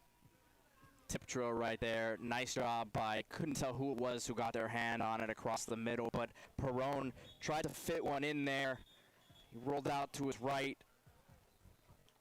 Phenomenal defensive effort right there by Chaminade. Chaminade made it tough for Central to score there. Yeah. They obviously scored the touchdown, but it took them multiple tries to get in the end zone. And all of that adds into the clock running down. And exactly. Here we are with just over a minute to play here. Back-to-back do-or-die plays. Had to have the touchdown on third down. Had to have the extra point. They got one of two. And now that yard after the catch pendulum begins to swing back to the Lions. Like you said a few minutes ago, Pete, because of how quick these games go, it often comes down to the extra point. And now Chaminade has the luxury of still playing with the lead. Yeah, that could be the difference here. And once again, there's Amari Stevens underneath. We've seen him beating guys deep today. We've seen him winning in shorter areas, and we see him there on that whip route. 20-19 here, 20-12 in favor of West Boca.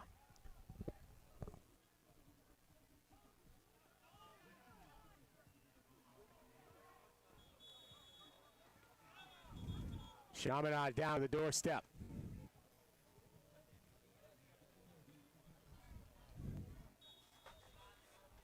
That ball comes across the goal line, and you don't even need it.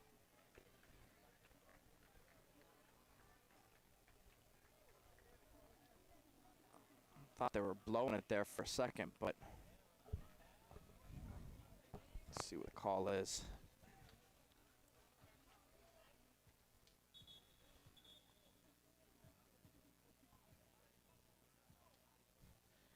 Still got the ball lined up out there. Looks like the Chaminade offense is huddled up.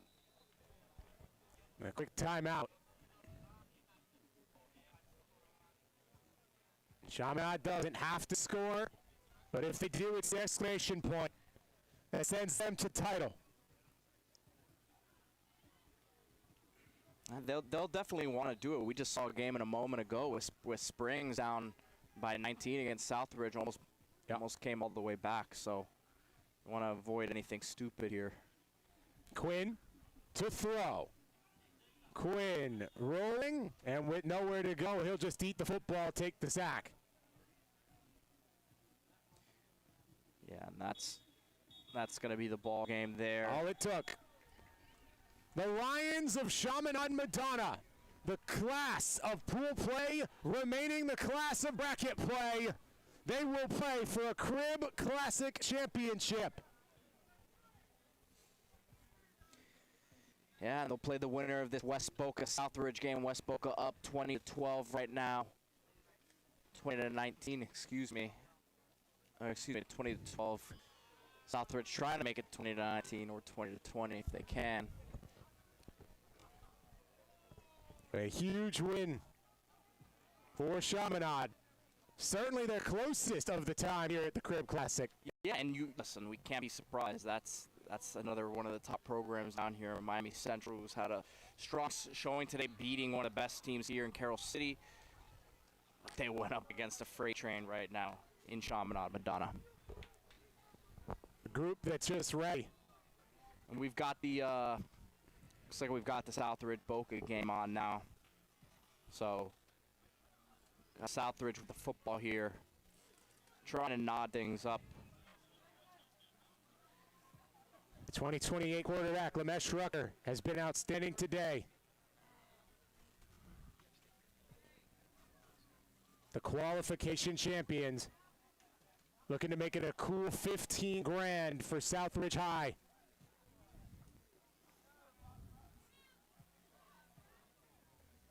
They need a touchdown and a 2-point conversion.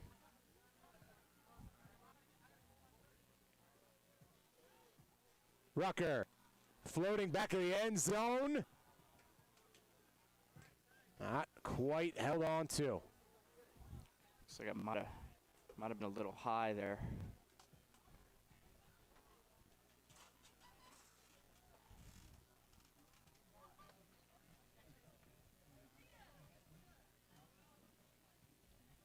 Can't be more than a play or two left in this ball game. They did start after the one we just showed you, so that's why there is still some life to be had. With Southridge looking for the spectacular. To try and force our first overtime. Knocked away again.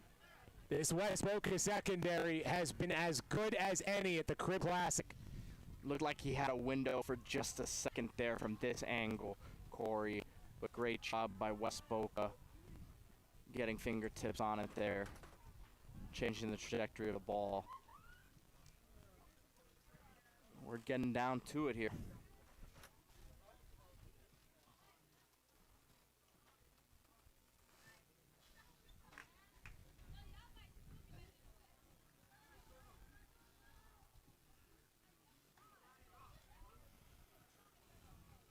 Left side loaded up.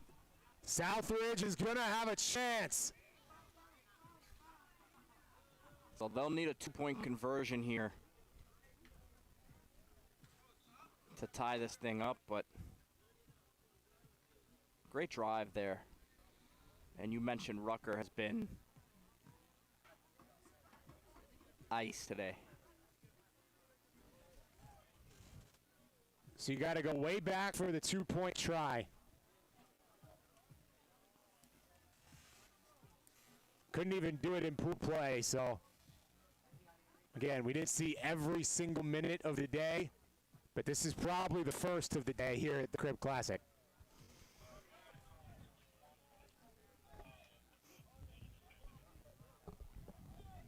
And it's for the game. And it's for the game. It's for the game, and if they get this, got some extra football here.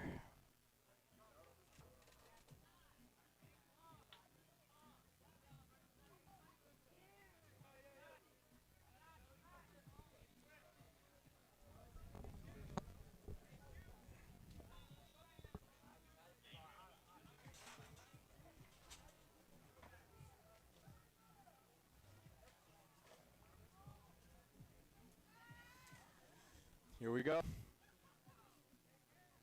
Rucker takes the deep drop, firing, and rising up to extend the life. That's the play of the day. That's the play of the day. qualification winners will not say die. The Spartans are still alive at the Crib Classic. Strong hands right there to go up there and elevate, play through it, come down with it, and when the team needed it most, right? Another great throw by Rucker, putting the ball up where his receiver could make the play on it.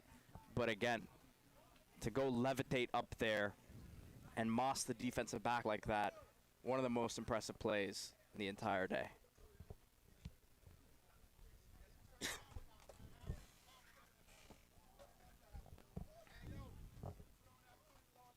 So 20-20. Chaminade gets a little rest, and West Boca and Southridge go to the extra period.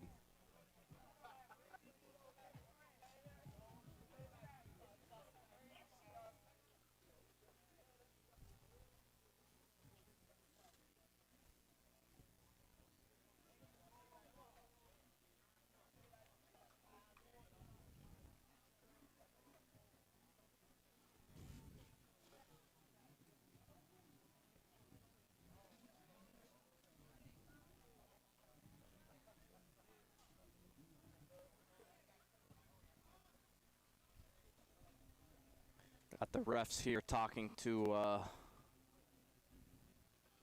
the officials and making sure that all the rules are lined up, ready to go here. For this is for a spot in the championship game, man. This is as good as it gets here at the Crib Classic. Just like in college overtime, the refs gather, make sure everything is right. Making sure both teams know the rules here.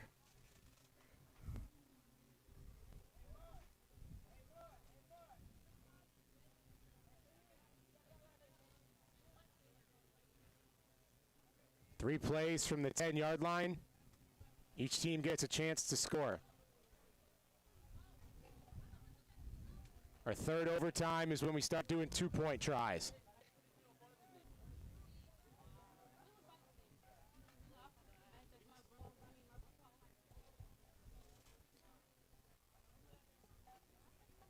West Boca, like we said, they've been one of the cleaner teams today in terms of their execution, I believe. Southridge, to drive down all the way down the field there and then execute the way they did, was as good of a drive as we've seen all game, or all day, I should say. And now Boca is going to have an opportunity, West Boca is going to have an opportunity here to kind of right those wrongs. Looks like they'll be getting the football first.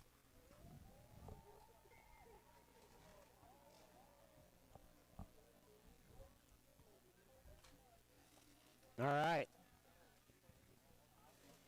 Our first overtime in our second to last game of the Crib Classic. Only the championship game awaits. Everything is untimed. It's all about number of plays. Moran to throw first. Moran dumps end zone. All it took was one. West Boca strikes first in the extra period. Yeah, just a quick rollout there. We've seen that play a couple times in the same situation today for West Boca. And that's where Moran is tough, man, when he gets out there moving. I know there's no pressure out there, but he's very, very good throwing on the run. And that was just an easy one for him, as his guy was wide open. So the Spartans basically go back to where they were a couple of minutes ago. You've got to get it in the end zone.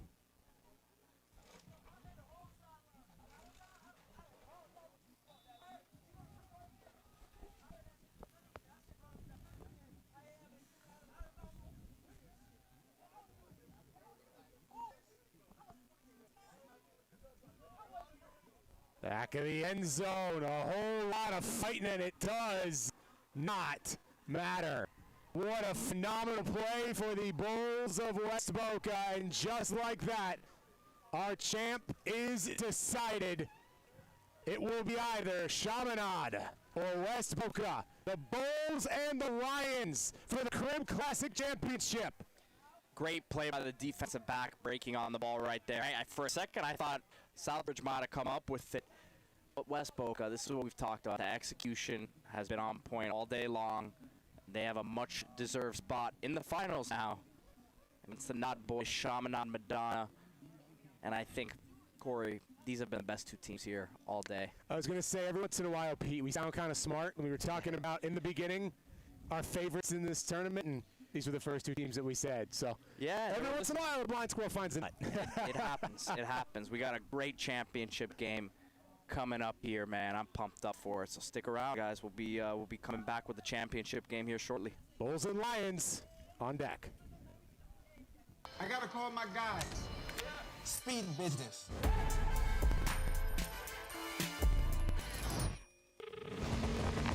Ocho, for the last time, I do not want your also left.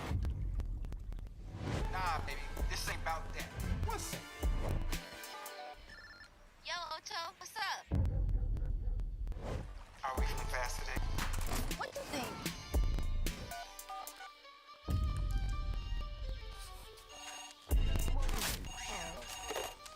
Ocho, I can't crack it. The answer is speed, old chap. Speed is...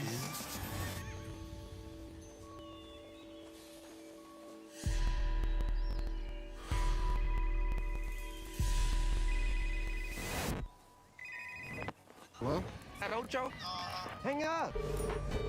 Nick, Amir, me and the gang heard y'all were having a speed off. You gonna let that boy outspeed you? He can't touch you, baby. You know what you gotta do. What you want, Ocho? What's up, Ocho? All right. Listen up. I send you all these cleats because I know you want to get paid. You want to change the game, right? Yeah. Do you want to separate? Yeah. What the hell makes you different? Well, actually, one of my feet is bigger than the other. No. Speed, Travis. Speed. Speed is money. Say it with me. Speed is money. No. That was weak. Speed is money. Speed is money. Speed is money.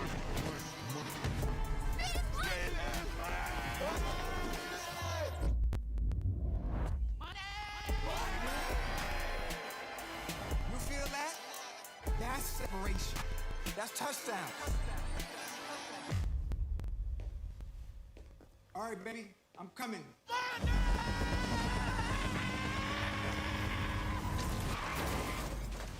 Oh, I'm tripping. What am I doing? Baby, not now. I gotta call my guys. Speed business.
both teams gather at 40, and it's just about time to decide a Crib Classic championship.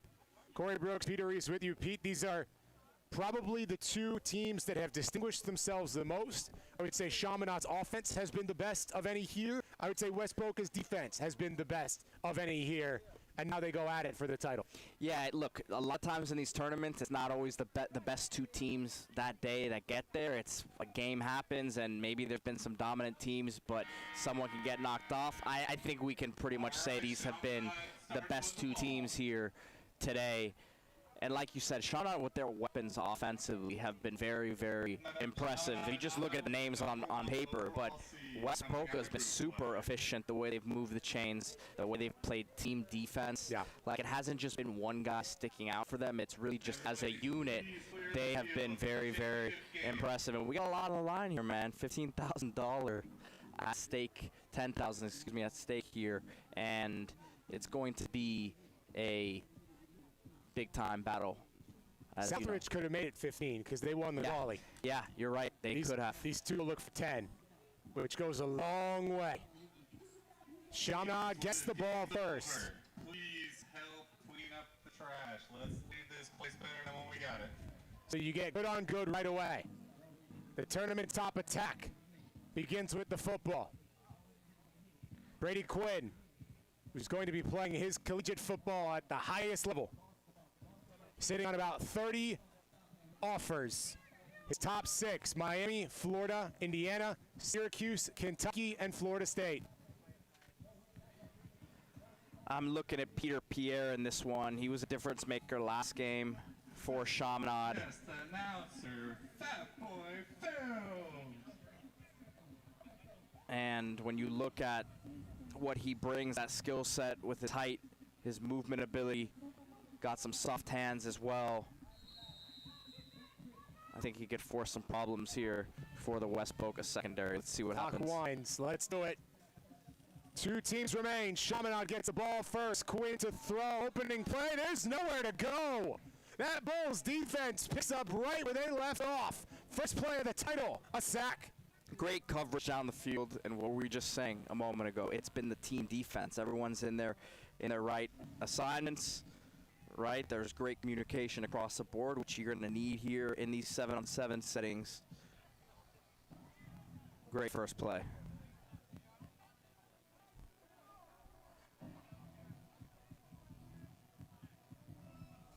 Quinn this time wants it all in one, and it's a one-play touchdown. The first play, a sack. The second, a 40-yard score for Chaminade Madonna. Kadarius Rainey right there. What a catch. He's had a couple of those today. Unfortunately, looks like he just caught a cramp right there. He's getting stretched out, but What a catch.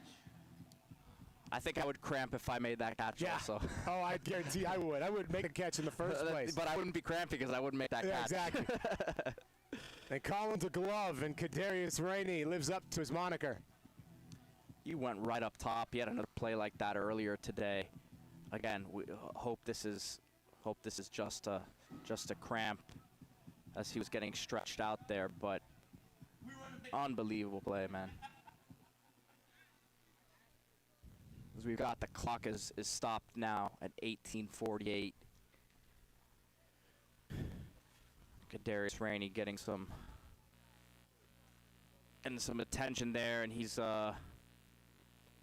getting carried off there.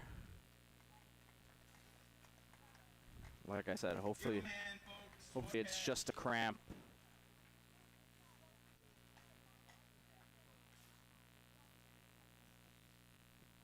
Great ball skills, though. The points stand up. The tale of two extremes on the first two plays of the championship. That's Chaminade for you, though, right? Yep. That is Chaminade in a nutshell. Extra point is no good. Extra point falls by the wayside, so 6-0 is the start for the Lions. And Brady. now West Boca goes to work. Yeah, Brady Quinn looking for Amari Stevens there, was just a bit behind him. West Boca, they've been going blow for blow with these teams all day long. They need one here. Bunch of D1 guys for the Bulls, couple of hybrid guys aiming for that Debo wide back roll like Rashid Lamar. That's where they're going to thrive, those quick little short ones. Moran running almost a West Coast style, picks up about 9. Yeah, Moran's been very effective rolling out today to both sides, really. A lot of big chunk plays have been made by him. Man in motion. Quarterback drop it back. Moran, incomplete. What a pass.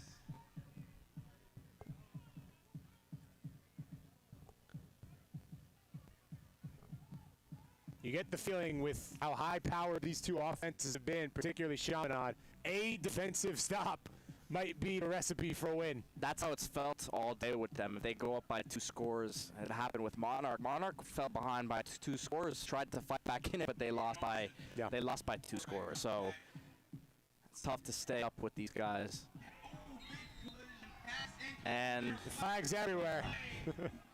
yeah, the West Oak receiver was looking for it immediately.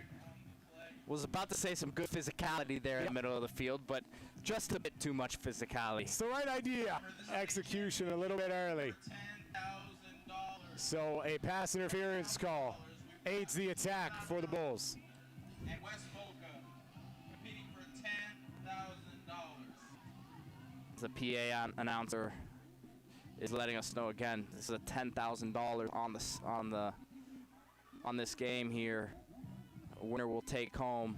It mean a lot for one of these programs. Moran down the sideline, knocked away again. If it weren't for that penalty, Chaminade would have the football back. Yeah, the Chaminade defense has been stingy here in this one early on.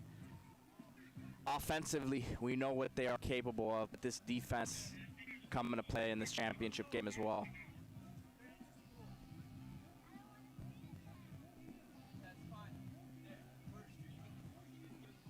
So second down following the PI. It was an extension of life for the Bulls of West Boca. Moran knocked away. It's been constant down Broadway for Moran and West Boca. And right down the middle has been the no-fly zone for the Lions. Yeah, and these are passes that have been completed the rest of the day. Chaminade's speed and athleticism showing up in the secondary without a doubt. Lions secondary stacked. Guys like Angelo Smith and Jawan Mitchell, the brother of Jeremiah Smith and the recent FIU commit. Moran, you need to get to the 10. The whistle comes, it's a sack. The Lions turn it over on downs. Great defensive effort there. After the penalty, regrouping, right? Many teams here would have probably just packed it in when you had a team like West Boca driving the ball downfield on you, and they're able to recover after that pass interference. It seems like they got their hands on the football almost every play there. Yeah. Secondary absolutely flying. John Gay recently committed to Notre Dame. Sidney Mills, another defensive back there, and right back to that Canes connection that nearly every team here has.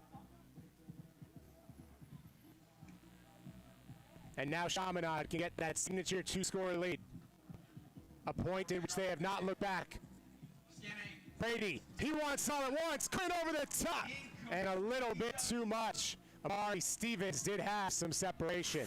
He's been, to me, one of the most impressive players out here. Maybe, if they win this thing, arguably MVP of this tournament, and he had his guy beat by a step or two there. Again, not a bad attempt by Quinn, but just kind of ran out of space there in the back of the end zone. West Boca very methodical on their offensive drive. Quinn and the Lions have been taking the big shot time and again. This time Brady does work the middle third, good for a first down. There's Armani Strong, Florida commit right there. The first commit in the 28 class for Coach Summerall of Florida Gators. First down, Chaminade.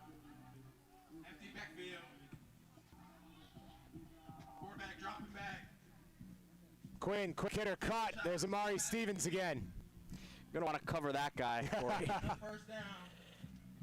Can't lose him. I think he was Coming out on the 4. out on the left side there. Just kind of snuck up the sideline there. But On the 5. and Stevens is the guy, look, I saw him out here a year ago at the Crib Classic as well, and his body is starting to fill out. A lot of these guys, we forget how young they are, right? And saw him last year when he was still committed to the University of Miami, going into his junior year, now going into his senior year. It's interesting to see all the ways they're using him today, though. Here he is lined up out of the backfield, and he's tough. He's tough there, Corey. Right there. They use him to score a touchdown. Amari Stevens for 6 more. Chaminade has a 2-score lead. And the dynasty of dynasties in South Florida is closing in on a Crib Classic championship. Yeah, listen, it's crazy to say that with over 10 minutes left in this game, Corey, but that's just, it feels like it's trending in that direction, the way that they've played today, right? And now West Boca here will get an opportunity to cut this back to a possession game, but Chaminade just been overwhelming to this point. Quinn comes right and right down in a tough grab. 13-0 Chaminade. We're giving a lot of these receivers credit, and deservedly so, but I think Brady Quinn deserves a lot of credit because, by the way, Amari Stevens has had a phenomenal day, but we are mentioning all the other guys. Peter Pierre has been a factor. Tremont Isaac has been a factor. Kadarius Rainey had just had that catch a moment ago. Yep. So he's spreading that ball around, not just locking into one guy. First down. At a 15-yard gainer, 15 yards is good for a first down in this format, so the Bulls move the chains.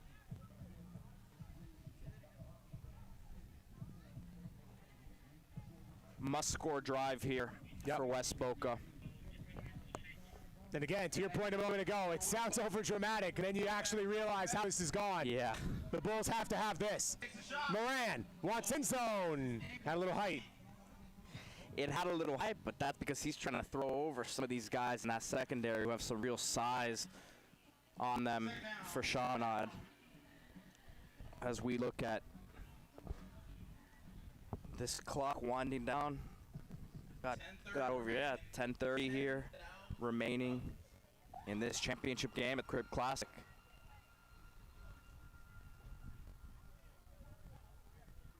We got another empty backfield. Empty backfield for West Boca. Quarterback rolling out. Moran rolls left, fires, takes the drag. A little bobble there, but just north of the 10. The Bulls have to get it to the 10-yard line. A couple of yards, or Chaminade gets the football back with the potential to end the game. Third down. 2 yards to go. Will they punch it in for $10,000? Man in motion. West Boca's run those drag routes really well. That's all they would need right now. Moran rolling, delivering, and at the bare minimum, it's the first down. That's exactly what West Boca needed. And in fact, throw the 2 hands in the air. Touchdown Bulls. Looks like the other ref is coming in here and saying he was down. They might have to go to the VAR here. Oh, no. No. I'd rather have 2 referees talk on the field instead of making some stuff up. The ball did not hit the TV camera wire here in the Classic. We're clear on that front. I was going to say there were some technical things getting in the way of the game yesterday. That's definitely not happening here with our CCN production team. Empty backfield for West Boca. Quarterback scanning. Moran. Touchdown. This time the touchdown counts. The Bulls answer back. 13-6 is the score. Yes, that was the touchdown there for West Boca. They'll be.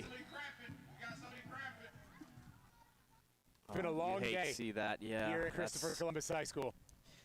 You know, I'm pleasantly surprised that it took it to the final for the Cramps to kick in here. It's been a hot day, as we've talked about, but these teams staying hydrated out there. Good to see. Here we go. He's limping it off now. The trainer with him. Great to see that. Some of the most hydrated guys in the business right now. There are a ton of Gatorade and water bottles all across the yard. Everyone trying to stay right on another South Florida scorcher, otherwise known as par for the course here in the 305. Hey, these are great mental toughness reps, we'll call them, right? These are, we understand a lot of these games are played at night here in South Florida, but the humidity is always going to be a factor. Always going to be there. And look, if you're playing and you're achieving your ultimate goal, playing for state championship at Pitbull Stadium, so those games are during the day. Pass incomplete. Great coverage right at the goal line. It falls incomplete. Chaminade are back on offense. And West Boca keeps it alive, man. Look, we said it. If that thing stays at a 2-possession lead for them, I have a tough time thinking there's much of a chance. But let's see if they can get a stop. Not many have gotten stops today on the Chaminade offense. You just have so many weapons that we've talked about. Brady Quinn's spreading it around so much that you can't really key in on 1 or 2 guys when all 5 of the guys out there, 6 of the guys out there can make a play for you. Dropping back. Short flat Quinn, short throw, for a big yardage after the catch turns out to be about 15.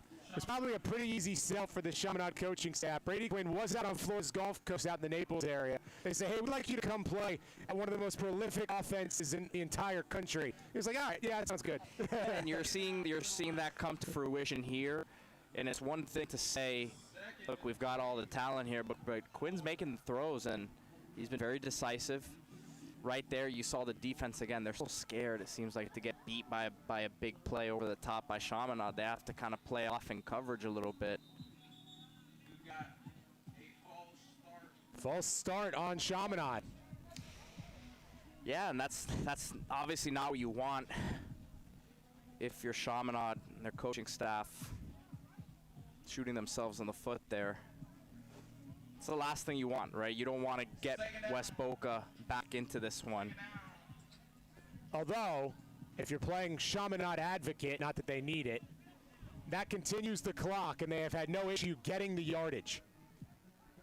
If you're confident in your offense, it doesn't matter. And there's no reason not to be confident in this guy right now. Quinn firing over the top, and it's another Chaminade Lions touchdown. Tremont Isaac had been quiet in this one to this point, and now it might be bookends. Tremont Isaac was brilliant in the first game for Chaminade Madonna, and now here in the finale, he makes impact. And what a throw by Quinn there, right? Again, we keep talking about the talent on the outside, but he drove that throw in there between traffic. Great catch by Isaac to come down with it. And that's a young man right there who's got a couple years left in high school. He looks like a guy who's ready for the college level, like, in a few months here. But he's got some time. That's a grown man, though. Quinn on for the extra point. Quarterback dropping back. Pass is Brady comes right, make it 20-6, Chaminade. Pierre getting his extra point game on. For this Chaminade team, that's what we're talking about with that penalty. This is a group last season. Malik Leonard leads a 99-yard touchdown drive for Chaminade Madonna. They're never too far for points. A huge part of that drive was Tremont Isaac. So it carries over, and right now these guys look extremely confident. And right now, the Crib Classic Championship is within their grasp. They've used everyone on that offense today, man. They've taking a shot. as Out of bounds. Pass is Moran takes one deep there, incomplete. But no, they've used everyone in that offense. We've seen Amari Stevens have his moments in this one. Peter Pierre there on the two-point converter, the extra point, I should say. Tremont Isaac on the last touchdown. Even earlier in this one, Kadarius Rainey. It's been a special showing for this offense. A lot of young guys, too. A lot of guys who have multiple years of eligibility. They've used every pass catcher they have on the roster. Has caught at least one in this game. The field general, Brady Quinn. empty backfield for West Boca. Moran Pass is rips, incomplete. Third down for Chaminade. Third down and everything for West Boca. If they are to have this miracle comeback, they need 15 yards. 15 for the Lions. Yeah, this is the game right here. 4 minutes and running. Can West Boca keep this drive alive? Official game clock Or will Chaminade under 4. get to But it all comes down to this play. Can we get some space behind the quarterback? Can we get some space behind the All the fans trying to get in as close as they can. Moran asks for room. Moran needs 15 yards. He ran out of time. play? The Chaminade Madonna Lions slam the door on defense. We've been giving the offense a lot of credit, but I'll tell you what, the defense has come to play in this one, Corey. They've done a great job against this efficient West Boca offense. They've really smothered the receivers there, and once again, as Moran tried to take one deep, there was nothing there. It was a sack, and even if he did have some extra time there, the ball fell to the ground. So.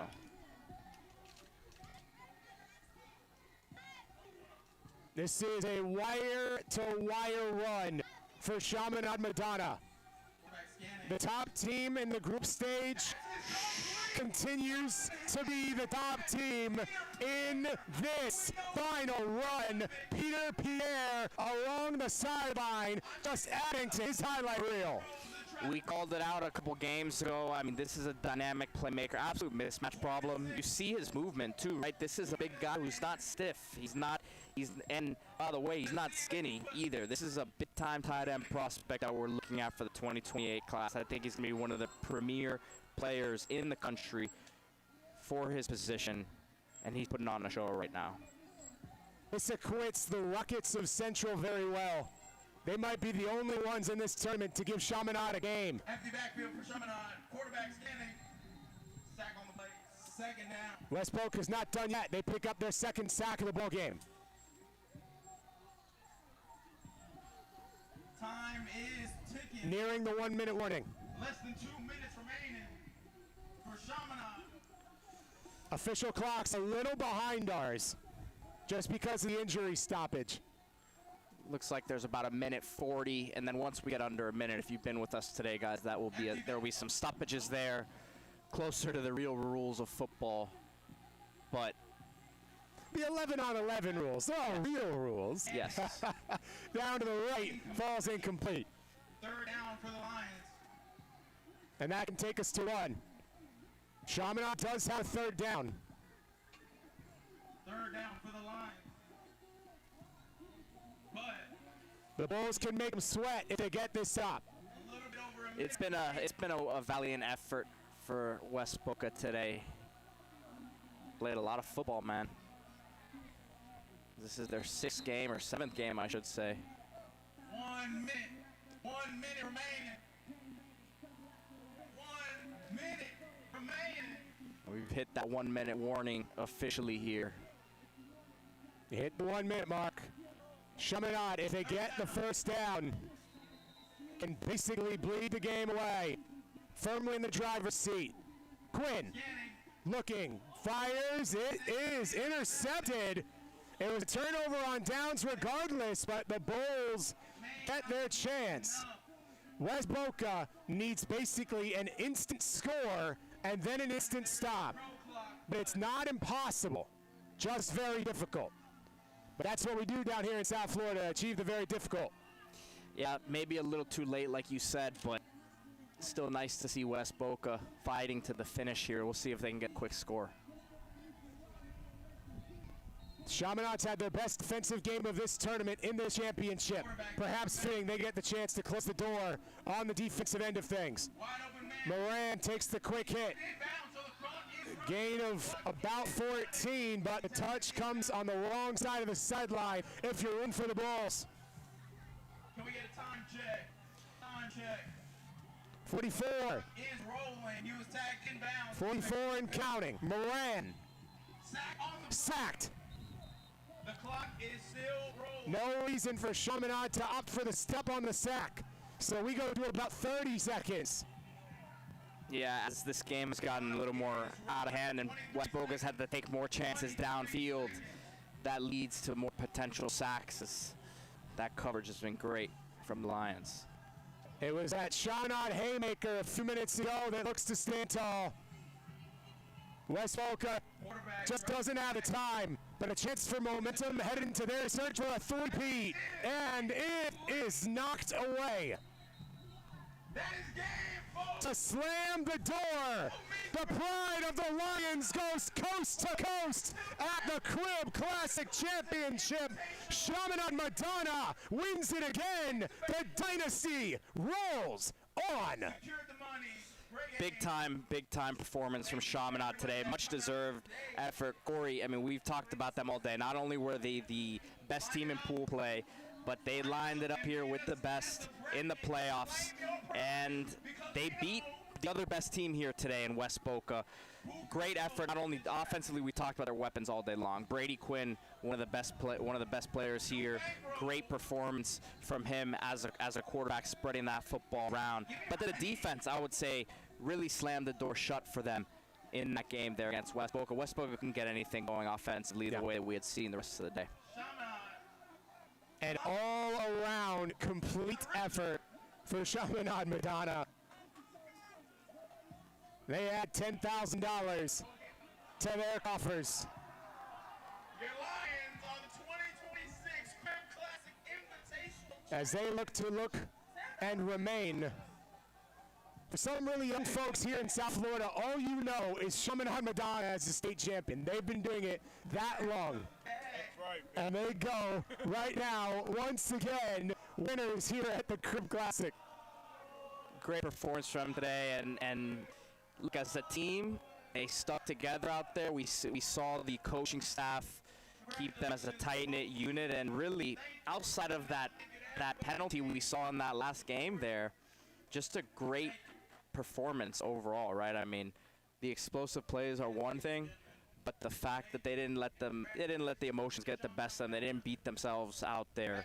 There was a lot of talented teams out here today. Yeah. There's a lot of great talent, but for them to bring it home the way they did in a very clean effort in terms of their execution was impressive. We're going to go through the award ceremony. The Nod boys run through it and secure themselves back-to-back Crib Classic championships. Looking the part of a nationally renowned program, just like they've been for a long, long time.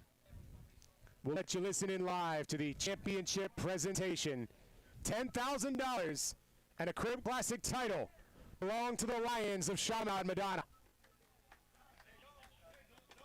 All right, Coach Jones. Whose name going on there?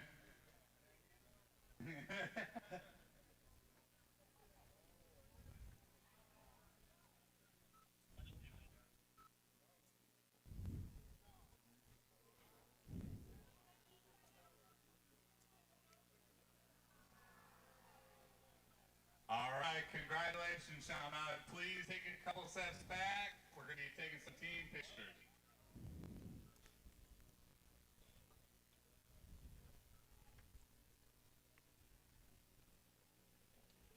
All right, as far as awards, Adidas is providing Chaminade Madonna with a $10,000 gift package.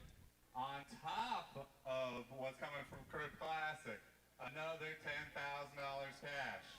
Congratulations, Chaminade.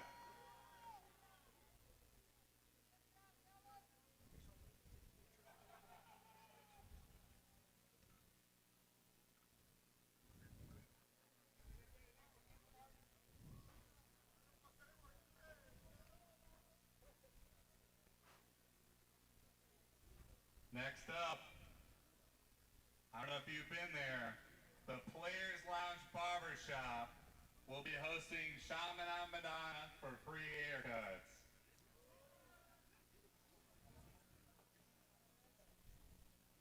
Thank you to Next Trend. We will be announcing the head of the tournament tomorrow. As far as the MVP, who do you think it is? Kadarius Brady!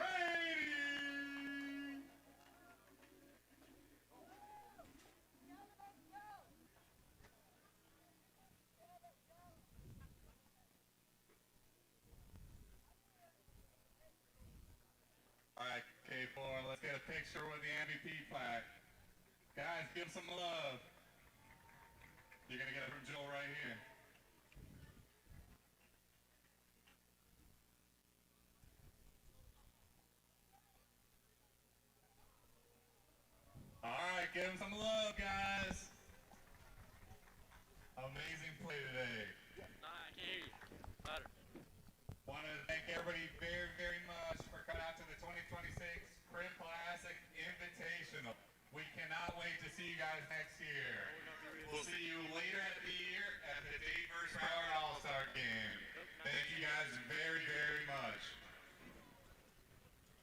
So there you have it. Chaminade Madonna, $10,000 cash, $10,000 in Adidas swag. Our friends at Nextran helping him out as well with the catch of the day, which is most likely going to go to Kadarius Rainey as he picks up MVP honors here at the Crib Classic. A cool story, had a drop go viral, used it as motivation. The former West Broward Bobcat remains a Cat. He's now a Lion and a Crib Classic champion. Pete, final thoughts here as we wrap up a really fun tournament that sees the Chaminade Madonna Lions a wire to wire. That was a tough MVP decision. It could have gone a number of ways. That just shows you how dynamic that receiving core, tight ends, group running backs are at Chaminade. And I know, look, we didn't even really get to see their backfield today, and I know that they've got a special group over there as well. So great action today at the Crib Classic, man. What a great event. The competition, top notch. Not only are these guys playing for a real prize, as we just talked about a moment ago, Corey, but like we've said from the start, these teams are gearing up for the season. South Florida football, baby. It's the best in the country. I think we'll agree on that. Yep. Today was a display of that, no doubt about it. It's going to be a wild season. Things continue to shift in our South Florida high school landscape, but one thing that remains consistent, there is not a better place for high school football than right here in South Florida. A huge shout-out to our CCNN crew. Help us out today, doing an outstanding job, bringing you coverage from both fields live and in real time. My broadcast partner, Peter Reese, for Rob Juden and everybody here setting up the Crib Classic, making it happen. My name is Corey Brooks. Hope you enjoyed it today. High school season right around the corner. Broward, Miami-Dade All-Star game right around the corner as well. So much to look forward to. The dog days of summer are almost over. The fall is nearly here. And as the seasons change, one thing has remained consistent. Chaminade Madonna, champions at the Crib Classic.